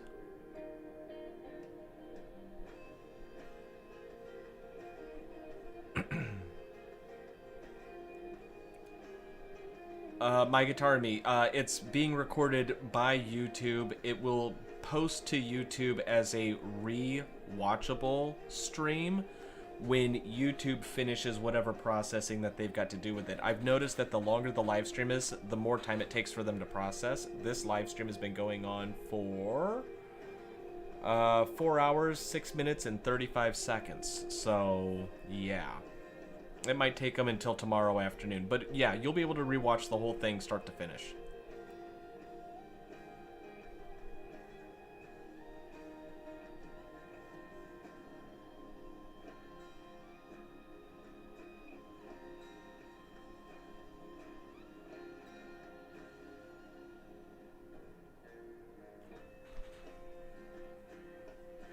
Rommel, I am using a Canon DSLR on the back of a 8-inch Ritchie Crichton telescope.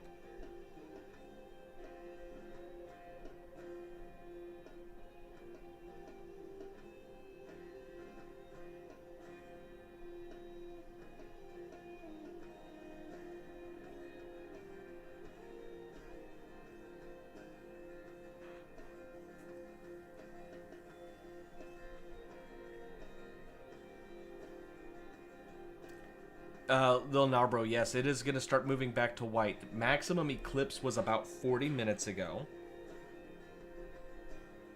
So we're now moving out of the eclipse phase. So the light will begin to reclaim the shadow.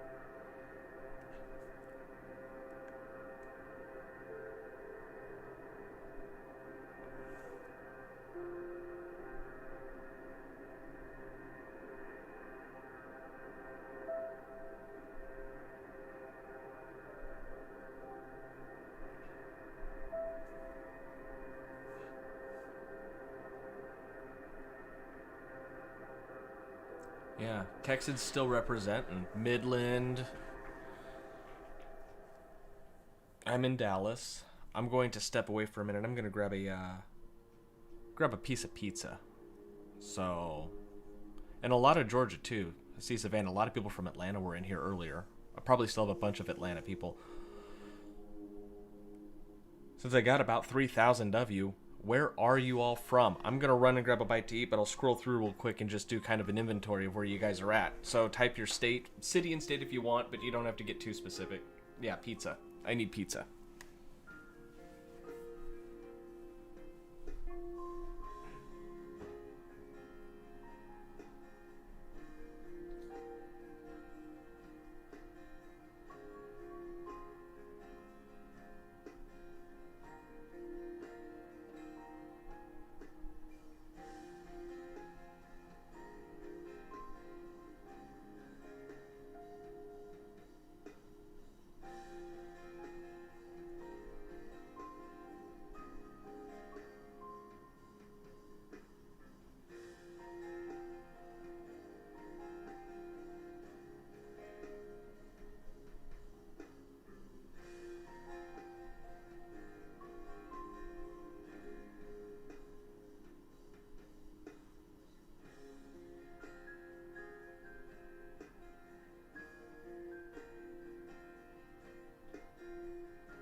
Starting to see some Maryland's, Texas, Delaware, VA, Oklahoma, Arkansas. Arkansas is beautiful. I just drove through it about 2 weeks ago. Leaves were just starting to change color.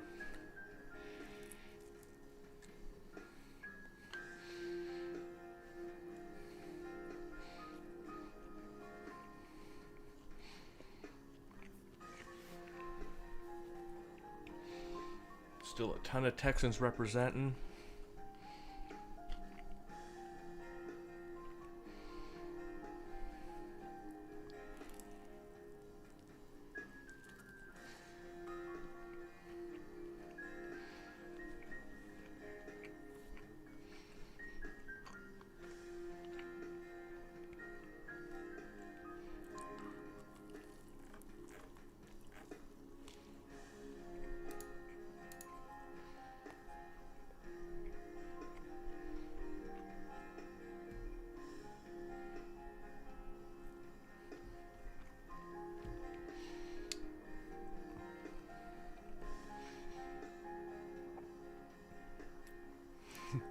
Doug, you're hilarious.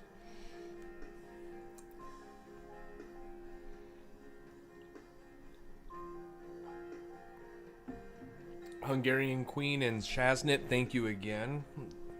Shaznit for buying me my pizza. The pizza's great. Supreme pizza.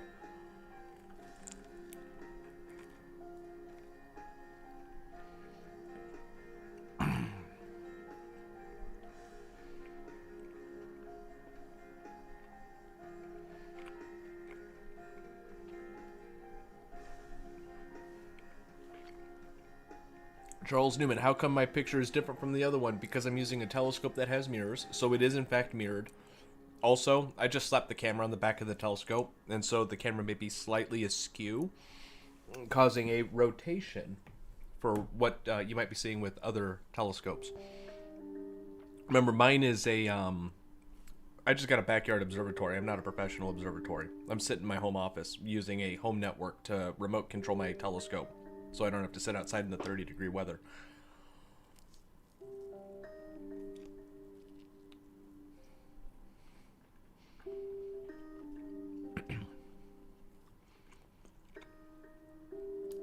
Melissa, I want that telescope. Everybody who sees my telescope says they want my telescope. I've got video of it on my TikTok channel. I don't know that I've got any recent videos of it here on my YouTube, because I really haven't made any content for it.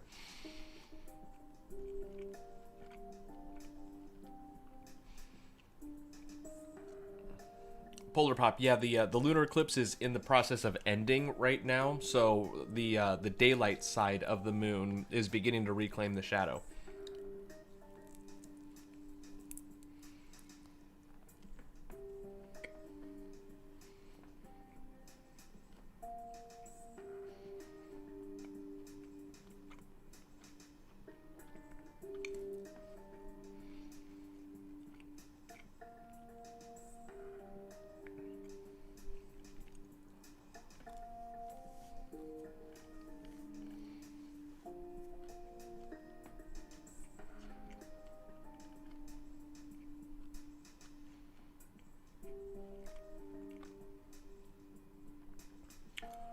Manish Gupta, the tracker that I use is called a Paramount MyT, and the software that I use is called Backyard EOS. And that one is specific to Canon cameras. If you use a Nikon camera, they have a Backyard Nikon as well that you can use. The software runs about $50, but it's a forever license, so you just pay once and you can use the software for life. I bought Backyard EOS like 12 years ago, and I've been using it ever since. They never made me pay again.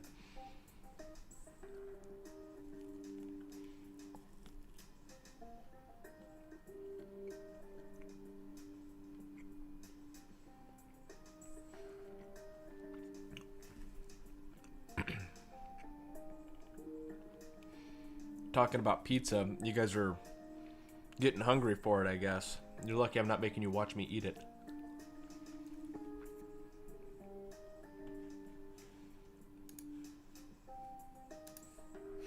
But I got pizza.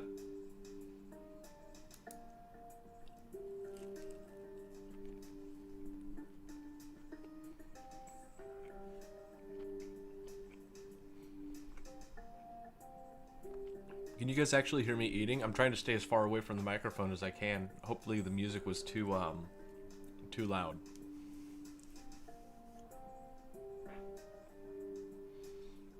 Can you imagine if I was eating tacos? It's a Supreme Pizza. I'm sorry, I didn't mean to be like chewing in your guys' ears. But I'm like really hungry. I need to eat. We could probably adjust the exposure on the moon a little bit. What do you guys think? Make it a little less grainy? Why does it keep creeping?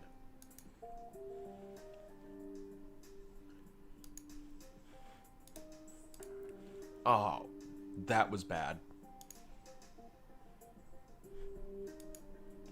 This might get loud.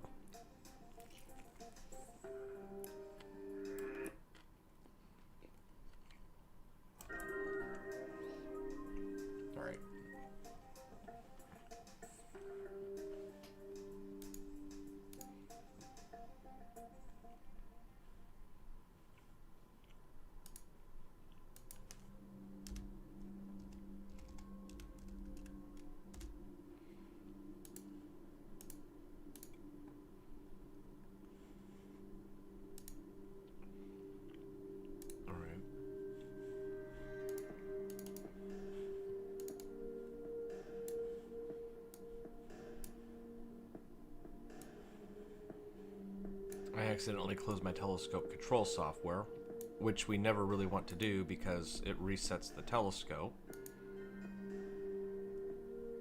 Yeah, it's too far.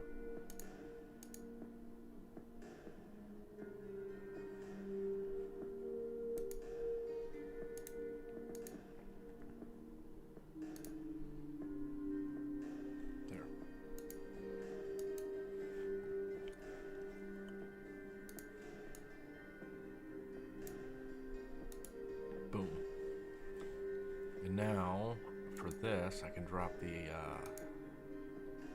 there. Little less noisy.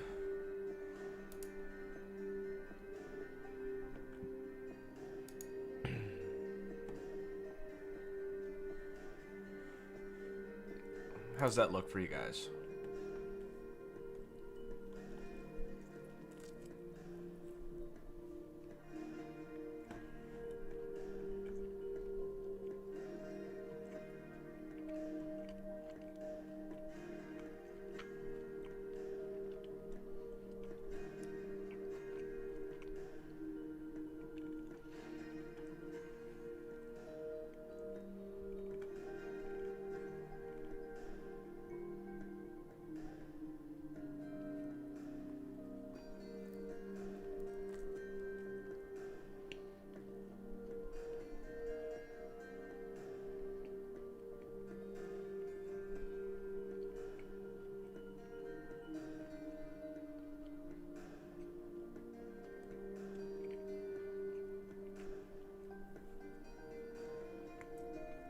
Carrie, you really can't see one of these eclipses if it's like 100% overcast, but if it's like partly cloudy, sometimes the moon will peek out between the clouds and you can see it then.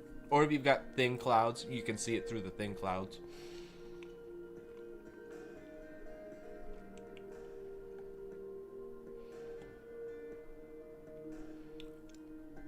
Beautiful, I appreciate the donation.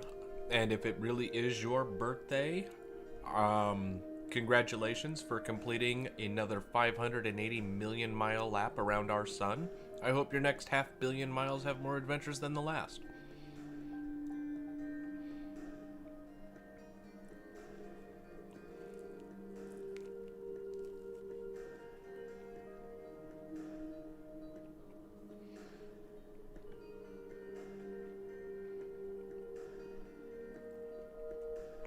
Kimberly Wallace, we're streaming from Dallas, Texas, while I eat pizza in my office and make my entire audience hungry.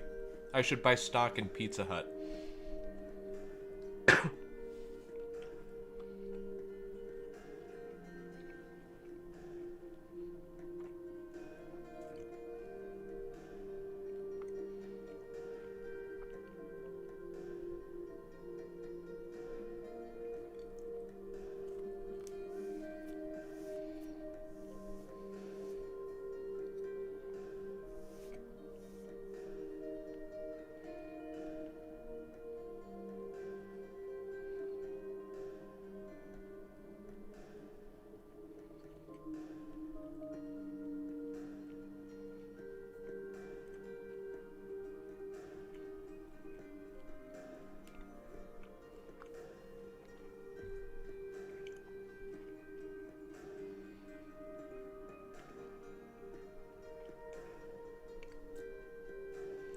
Tony Trados, it was actually, it should be ending around 5 a.m. for you.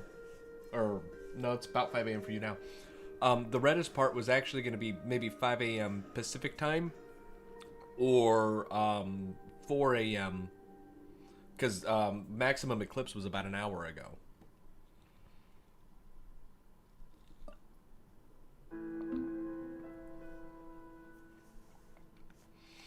Laura, thank you for the $10 super chat. I do appreciate that.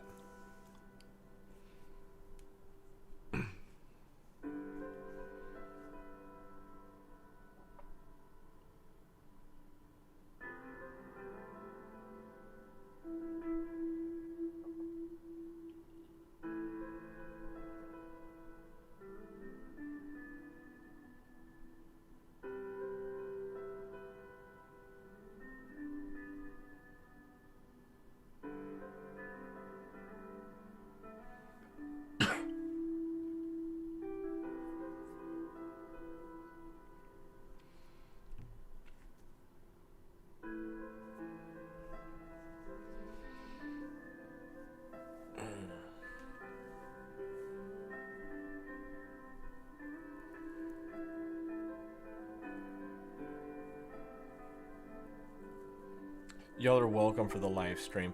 For every one of you who is saying thank you for the live stream, listen, this is my pleasure. This is my honor to be able to do this for you. And I'm glad And I'm the one who should be thankful that each and every one of you showed up. Without you guys being here and commenting and watching, the live stream wouldn't have gained any traction and it wouldn't have reached an audience. So, really, thank you guys. But yeah, the moon is starting to drift. It's getting to a part of the sky where it the telescope doesn't track it as perfectly as it did at the beginning.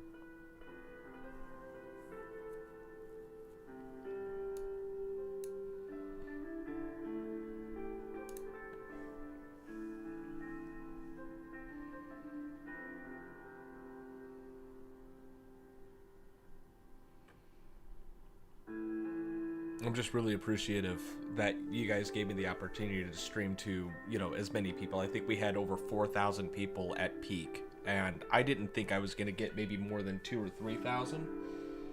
Because typically that's my big live streams, I cap out at like, I don't know, 1,500 at most. But there's still 2,600 of you watching, and we've already passed the best part of the eclipse. For those of you who are just joining, expecting to see more eclipse, I am sorry to inform you that the peak of the eclipse was about an hour ago. We're just watching it wind down now. I don't know how much longer I'm going to be keeping this live stream going because I have now been awake for 23 hours. Yeah, Sean Loom, it is receding now. We have passed peak eclipse about an hour ago. Don't worry. If you want to know what it looked like, give me a second.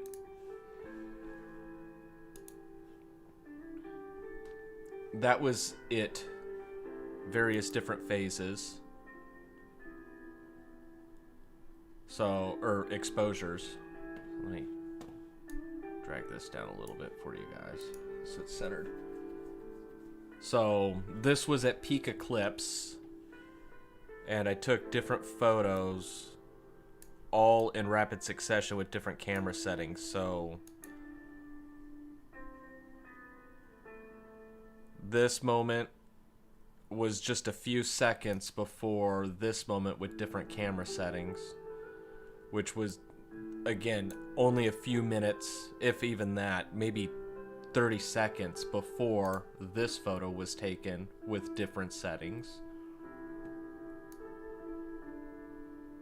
That's what we got to see about an hour ago. And what we have now, because we have passed peak eclipse, is this. I'll go ahead and turn that down a bit more. Actually, leave it at 1/125th and go to 3200 ISO. There. A little less blown out, but you can definitely see the curve of the Earth on the moon. Just like that.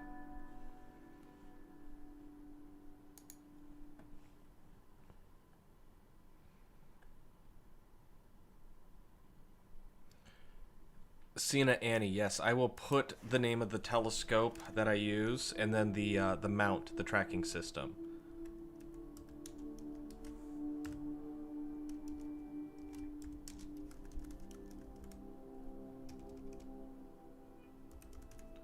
So that's the telescope, and then the mount is a Paramount My T, spelled like that.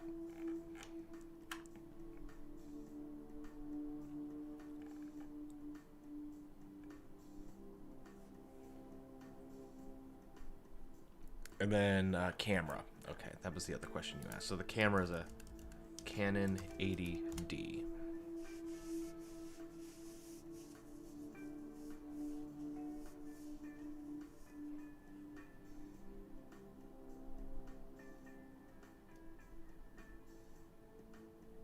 You guys are also welcome. Again, thank you guys for sticking around, hanging out. I mean, we're past the peak eclipse, and you guys are still here just chatting, hanging out, listening to some good music, and me eat pizza when I was eating pizza.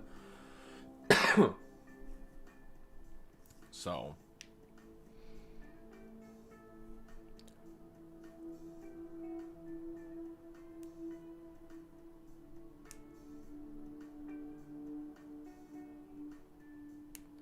Yes, that is the shadow of the Earth. This would be the curve of the Earth.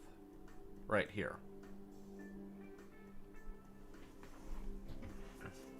Not every time you see a shadow of the moon, is it the Earth shadow. The moon can cast its own shadow, and it will look like this sometimes, but it only looks like this at the halfway point. Let me flip over here. I'll get my cursor going so you can see what I'm talking about. So it will only curve towards the light side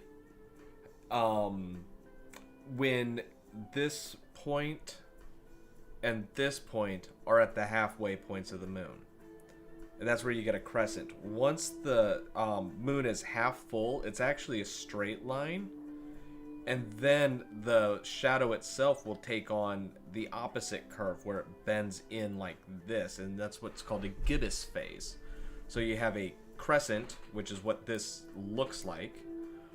And then after crescent comes a quarter where you have half the moon full. It's not because a quarter of the moon is full, it's because it's a quarter of the way through a lunar cycle. And then beyond quarter you have gibbous, then full moon, and then after full moon you go back into gibbous and then to crescent.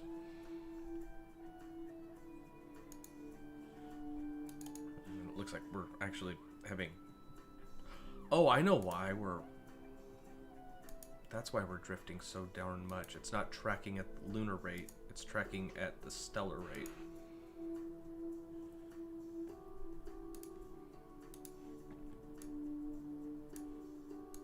There. I was like, why is it drifting so freaking fast?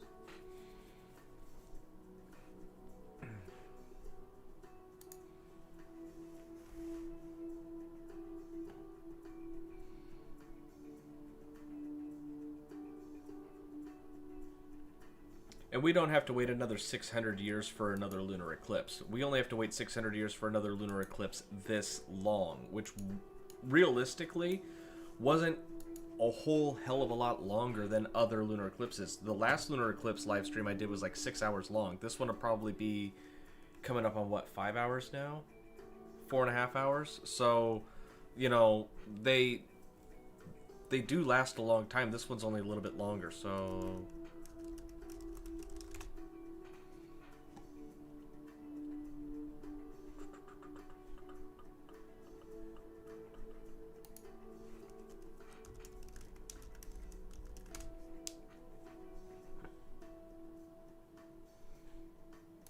what I'm doing for you guys, I'm looking up lunar eclipse schedules.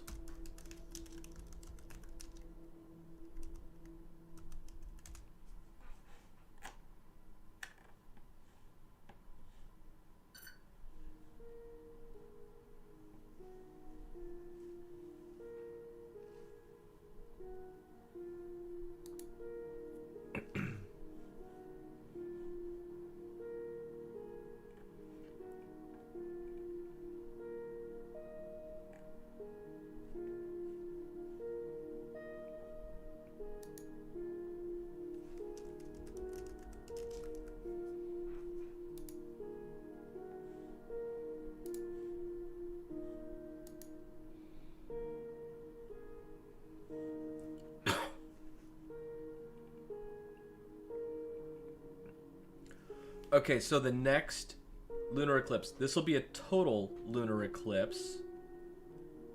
It'll be visible if you live in South America and the east coast of the United States, Central America. You'll be able to see the whole thing. That is May 15th through the 16th of next year.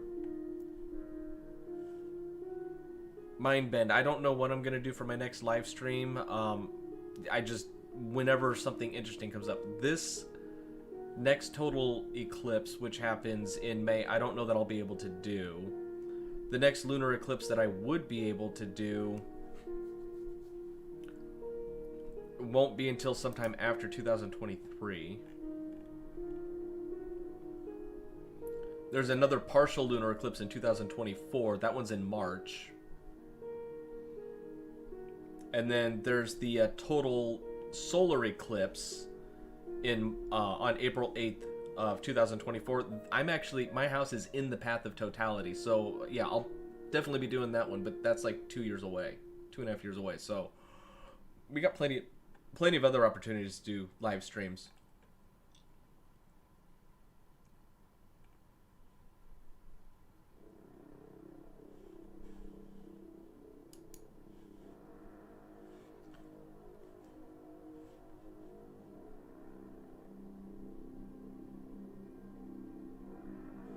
Maverick is hungry for pizza crust. Maverick doesn't get pizza crust. I hate all the pizza crust. He does on occasion get a little tiny piece of steak, and he loves it. Steak is some of his favorite food. Actually, I think it is his favorite food.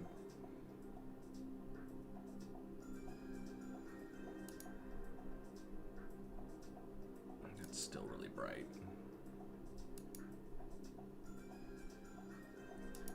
Trying to get the proper exposure here because it's blowing out. There we go. Yeah. As the moon becomes more and more uncovered, it's getting brighter and brighter.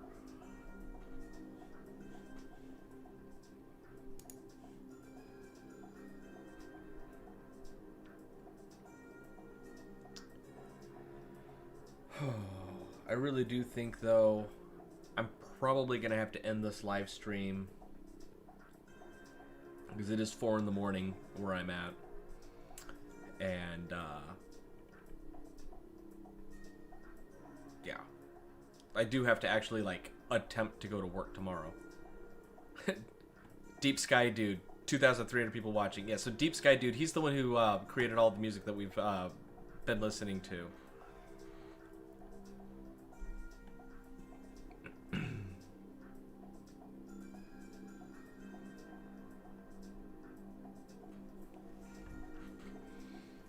So Deep Sky Dude, now that I know you're awake, you're gonna get a kick out of some of this stuff. That I'm gonna send you some screenshots. So get your phone handy, send them to you on Facebook.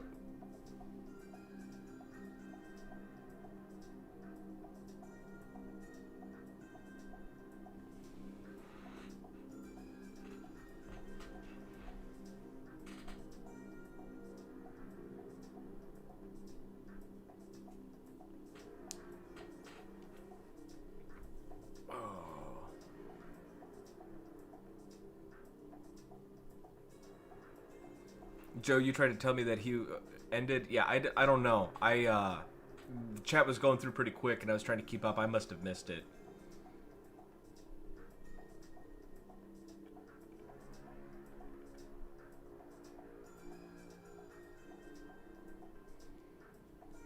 Maverick works at Pizza Hut.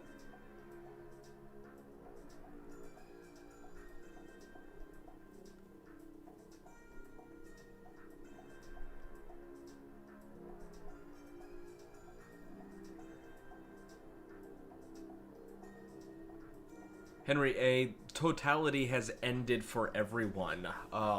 So what you're seeing in California is about the best eclipse that you're going to see. It's only going to... The shadow's going to recede from now on.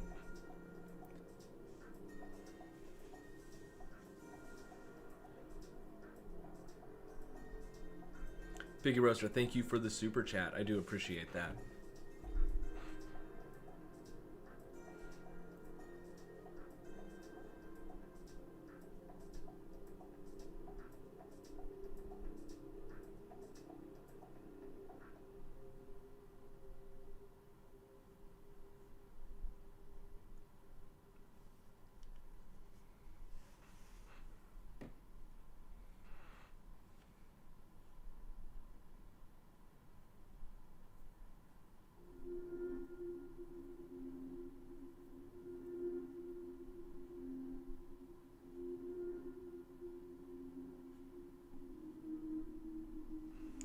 Sean Loom, I am in Dallas, Texas. Alyssa wants to know who is Maverick. Well, I will show you.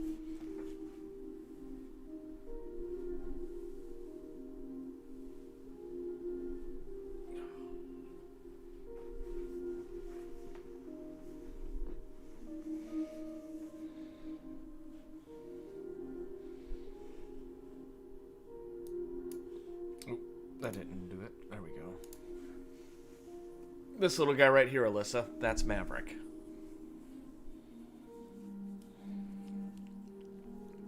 He's been pulling an all-nighter up in my office with me tonight. He really wants to go to bed, though. You alright? You wanna go to sleep?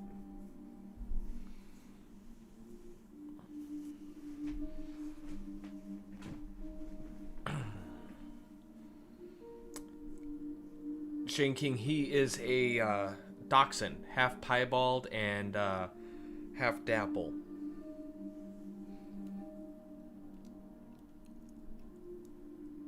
He's a sleepy dog.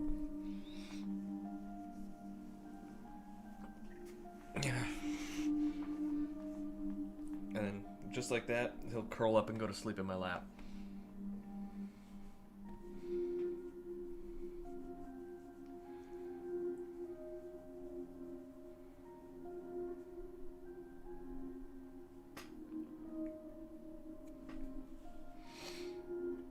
True Crime, there's no way that you're filming 2 moons right now because I'm filming only 1.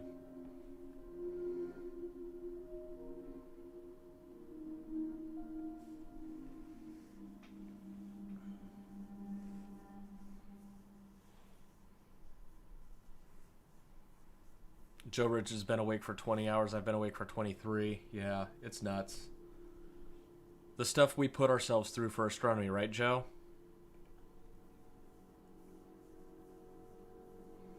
Tori, it was read about an hour and a half ago.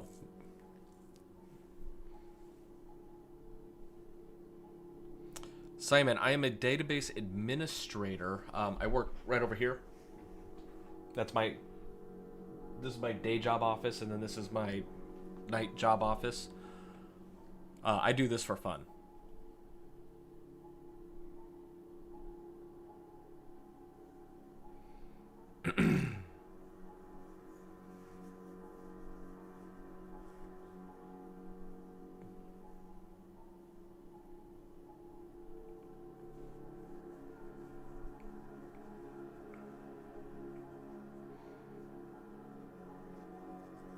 Mindbend, yeah, I'm thinking the super chats have easily given me a day off. My boss already I told my boss I was probably only going to work a half day, and he said just work whatever you can when you can. Gordon, no, I did not drink a 24-hour energy drink. I actually have insomnia, so if I don't force myself to lay down and go to sleep, then I won't, and I'll stay awake for a couple of days. And it's actually really bad for my health, and so I try not to do that often. Linda, I don't have no plans for the next stream. That doesn't mean that I'm not going to do it. It's just I don't know what it's going to be, so I'm not planning. I'm not planning for it. But when something comes up, yeah, I'll definitely live stream. Now I do more streaming on TikTok lately, and the reason why I do that is because it's a little easier to set up the stream and go live on TikTok than it is to do it here in my office. Because a lot of the streams that I've been doing for TikTok have been where I need to be at the telescope to do that kind of stuff. So to do a YouTube stream in my office, but then also be at the telescope simultaneously is kind of a lot to try to juggle. So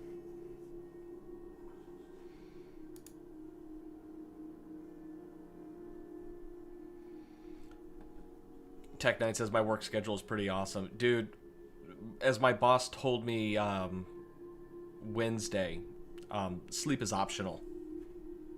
You're a database administrator now. So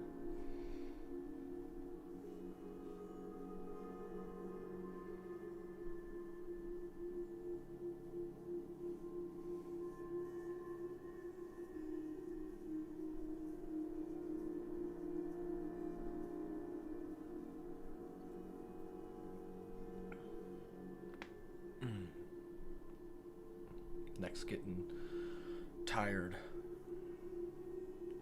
My employer sounds awful. Actually, my employer is pretty cool. He's just got that's his sense of humor.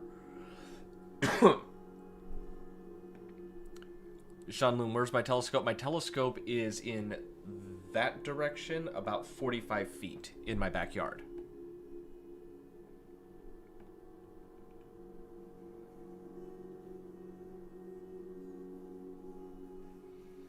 And Sally Johnson wants to know what kind of telescope I'm using. It's a 8-inch Ritchie Crichton telescope.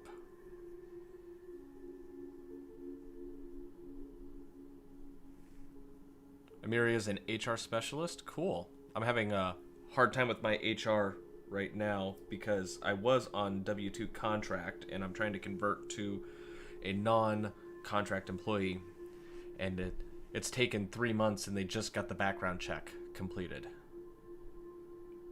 A lot of people were wanting to know if I was in trouble with Interpol. Yes, this is from my telescope, Mr. Numbers.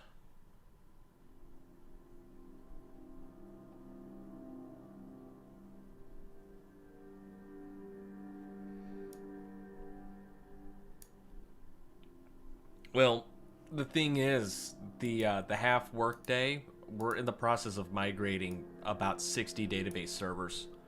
So, like, I really can't not do work, but I can do light work and I can do easy work. So, and I can do the stuff that I know really fast because I've only been a database administrator for about 5 months, but I'm a senior SQL developer. I've been coding SQL on a SQL Server database for about 12 years. So when it comes to coding or doing database architecture and stuff like that, I'm very proficient and I can do that stuff very rapidly. So I can still bang out about 6 hours worth of work in just a few hours.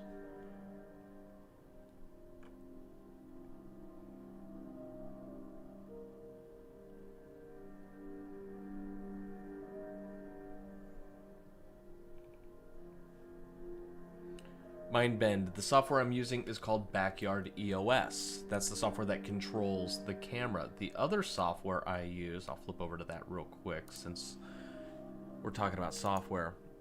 This program is what I use to control the entire telescope itself. And so I've got a star chart here. I can find pretty much anything that's in the night sky, and we can go take a look at it.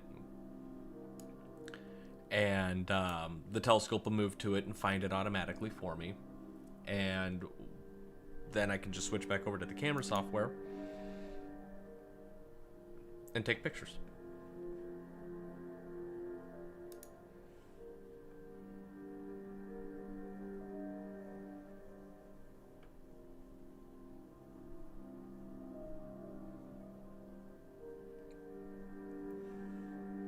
People want to see it full screen again. I guess they're getting tired of looking at me. I don't blame you.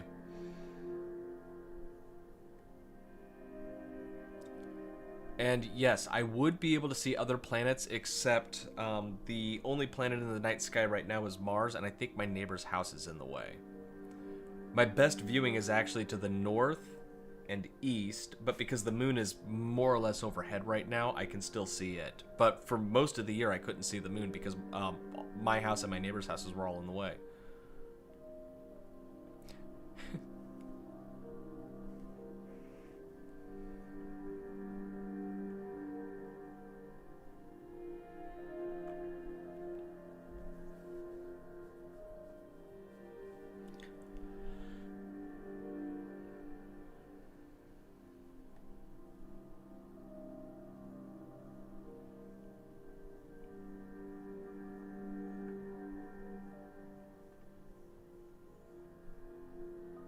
Holly Lewis wants to know if I'm a Sagittarius. No, I am a Scorpio. In fact, my 39th birthday was 2 weeks ago today.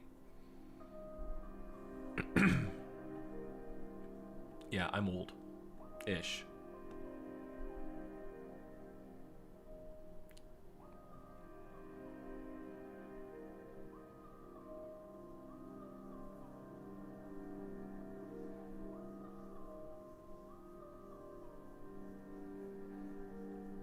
Alright. I do think at 4:22, even though I've said this 3 times already and have not done so, I am going to end the live stream.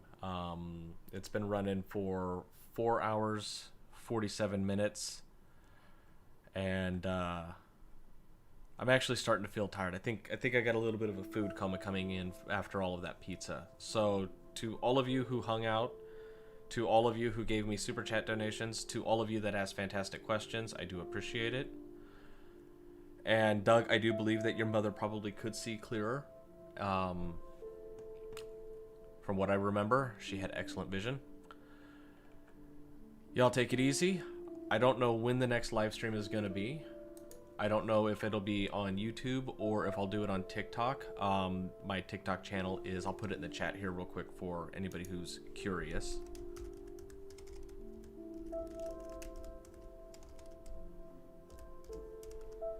I actually post more content to that than I do YouTube these days because my job consumes too much of my time to produce YouTube videos anymore, but TikToks are real rapid. I mean, it's Twitter, basically, for video format. So, excuse me. I will catch you all later on the next live stream, either TikTok or here on YouTube. But thank you for hanging out. I'm glad you all enjoyed the eclipse. I need to get some rest so I can do a little bit of work tomorrow and start turning all of the photos I took into one master photo of the eclipse. I will see you guys later.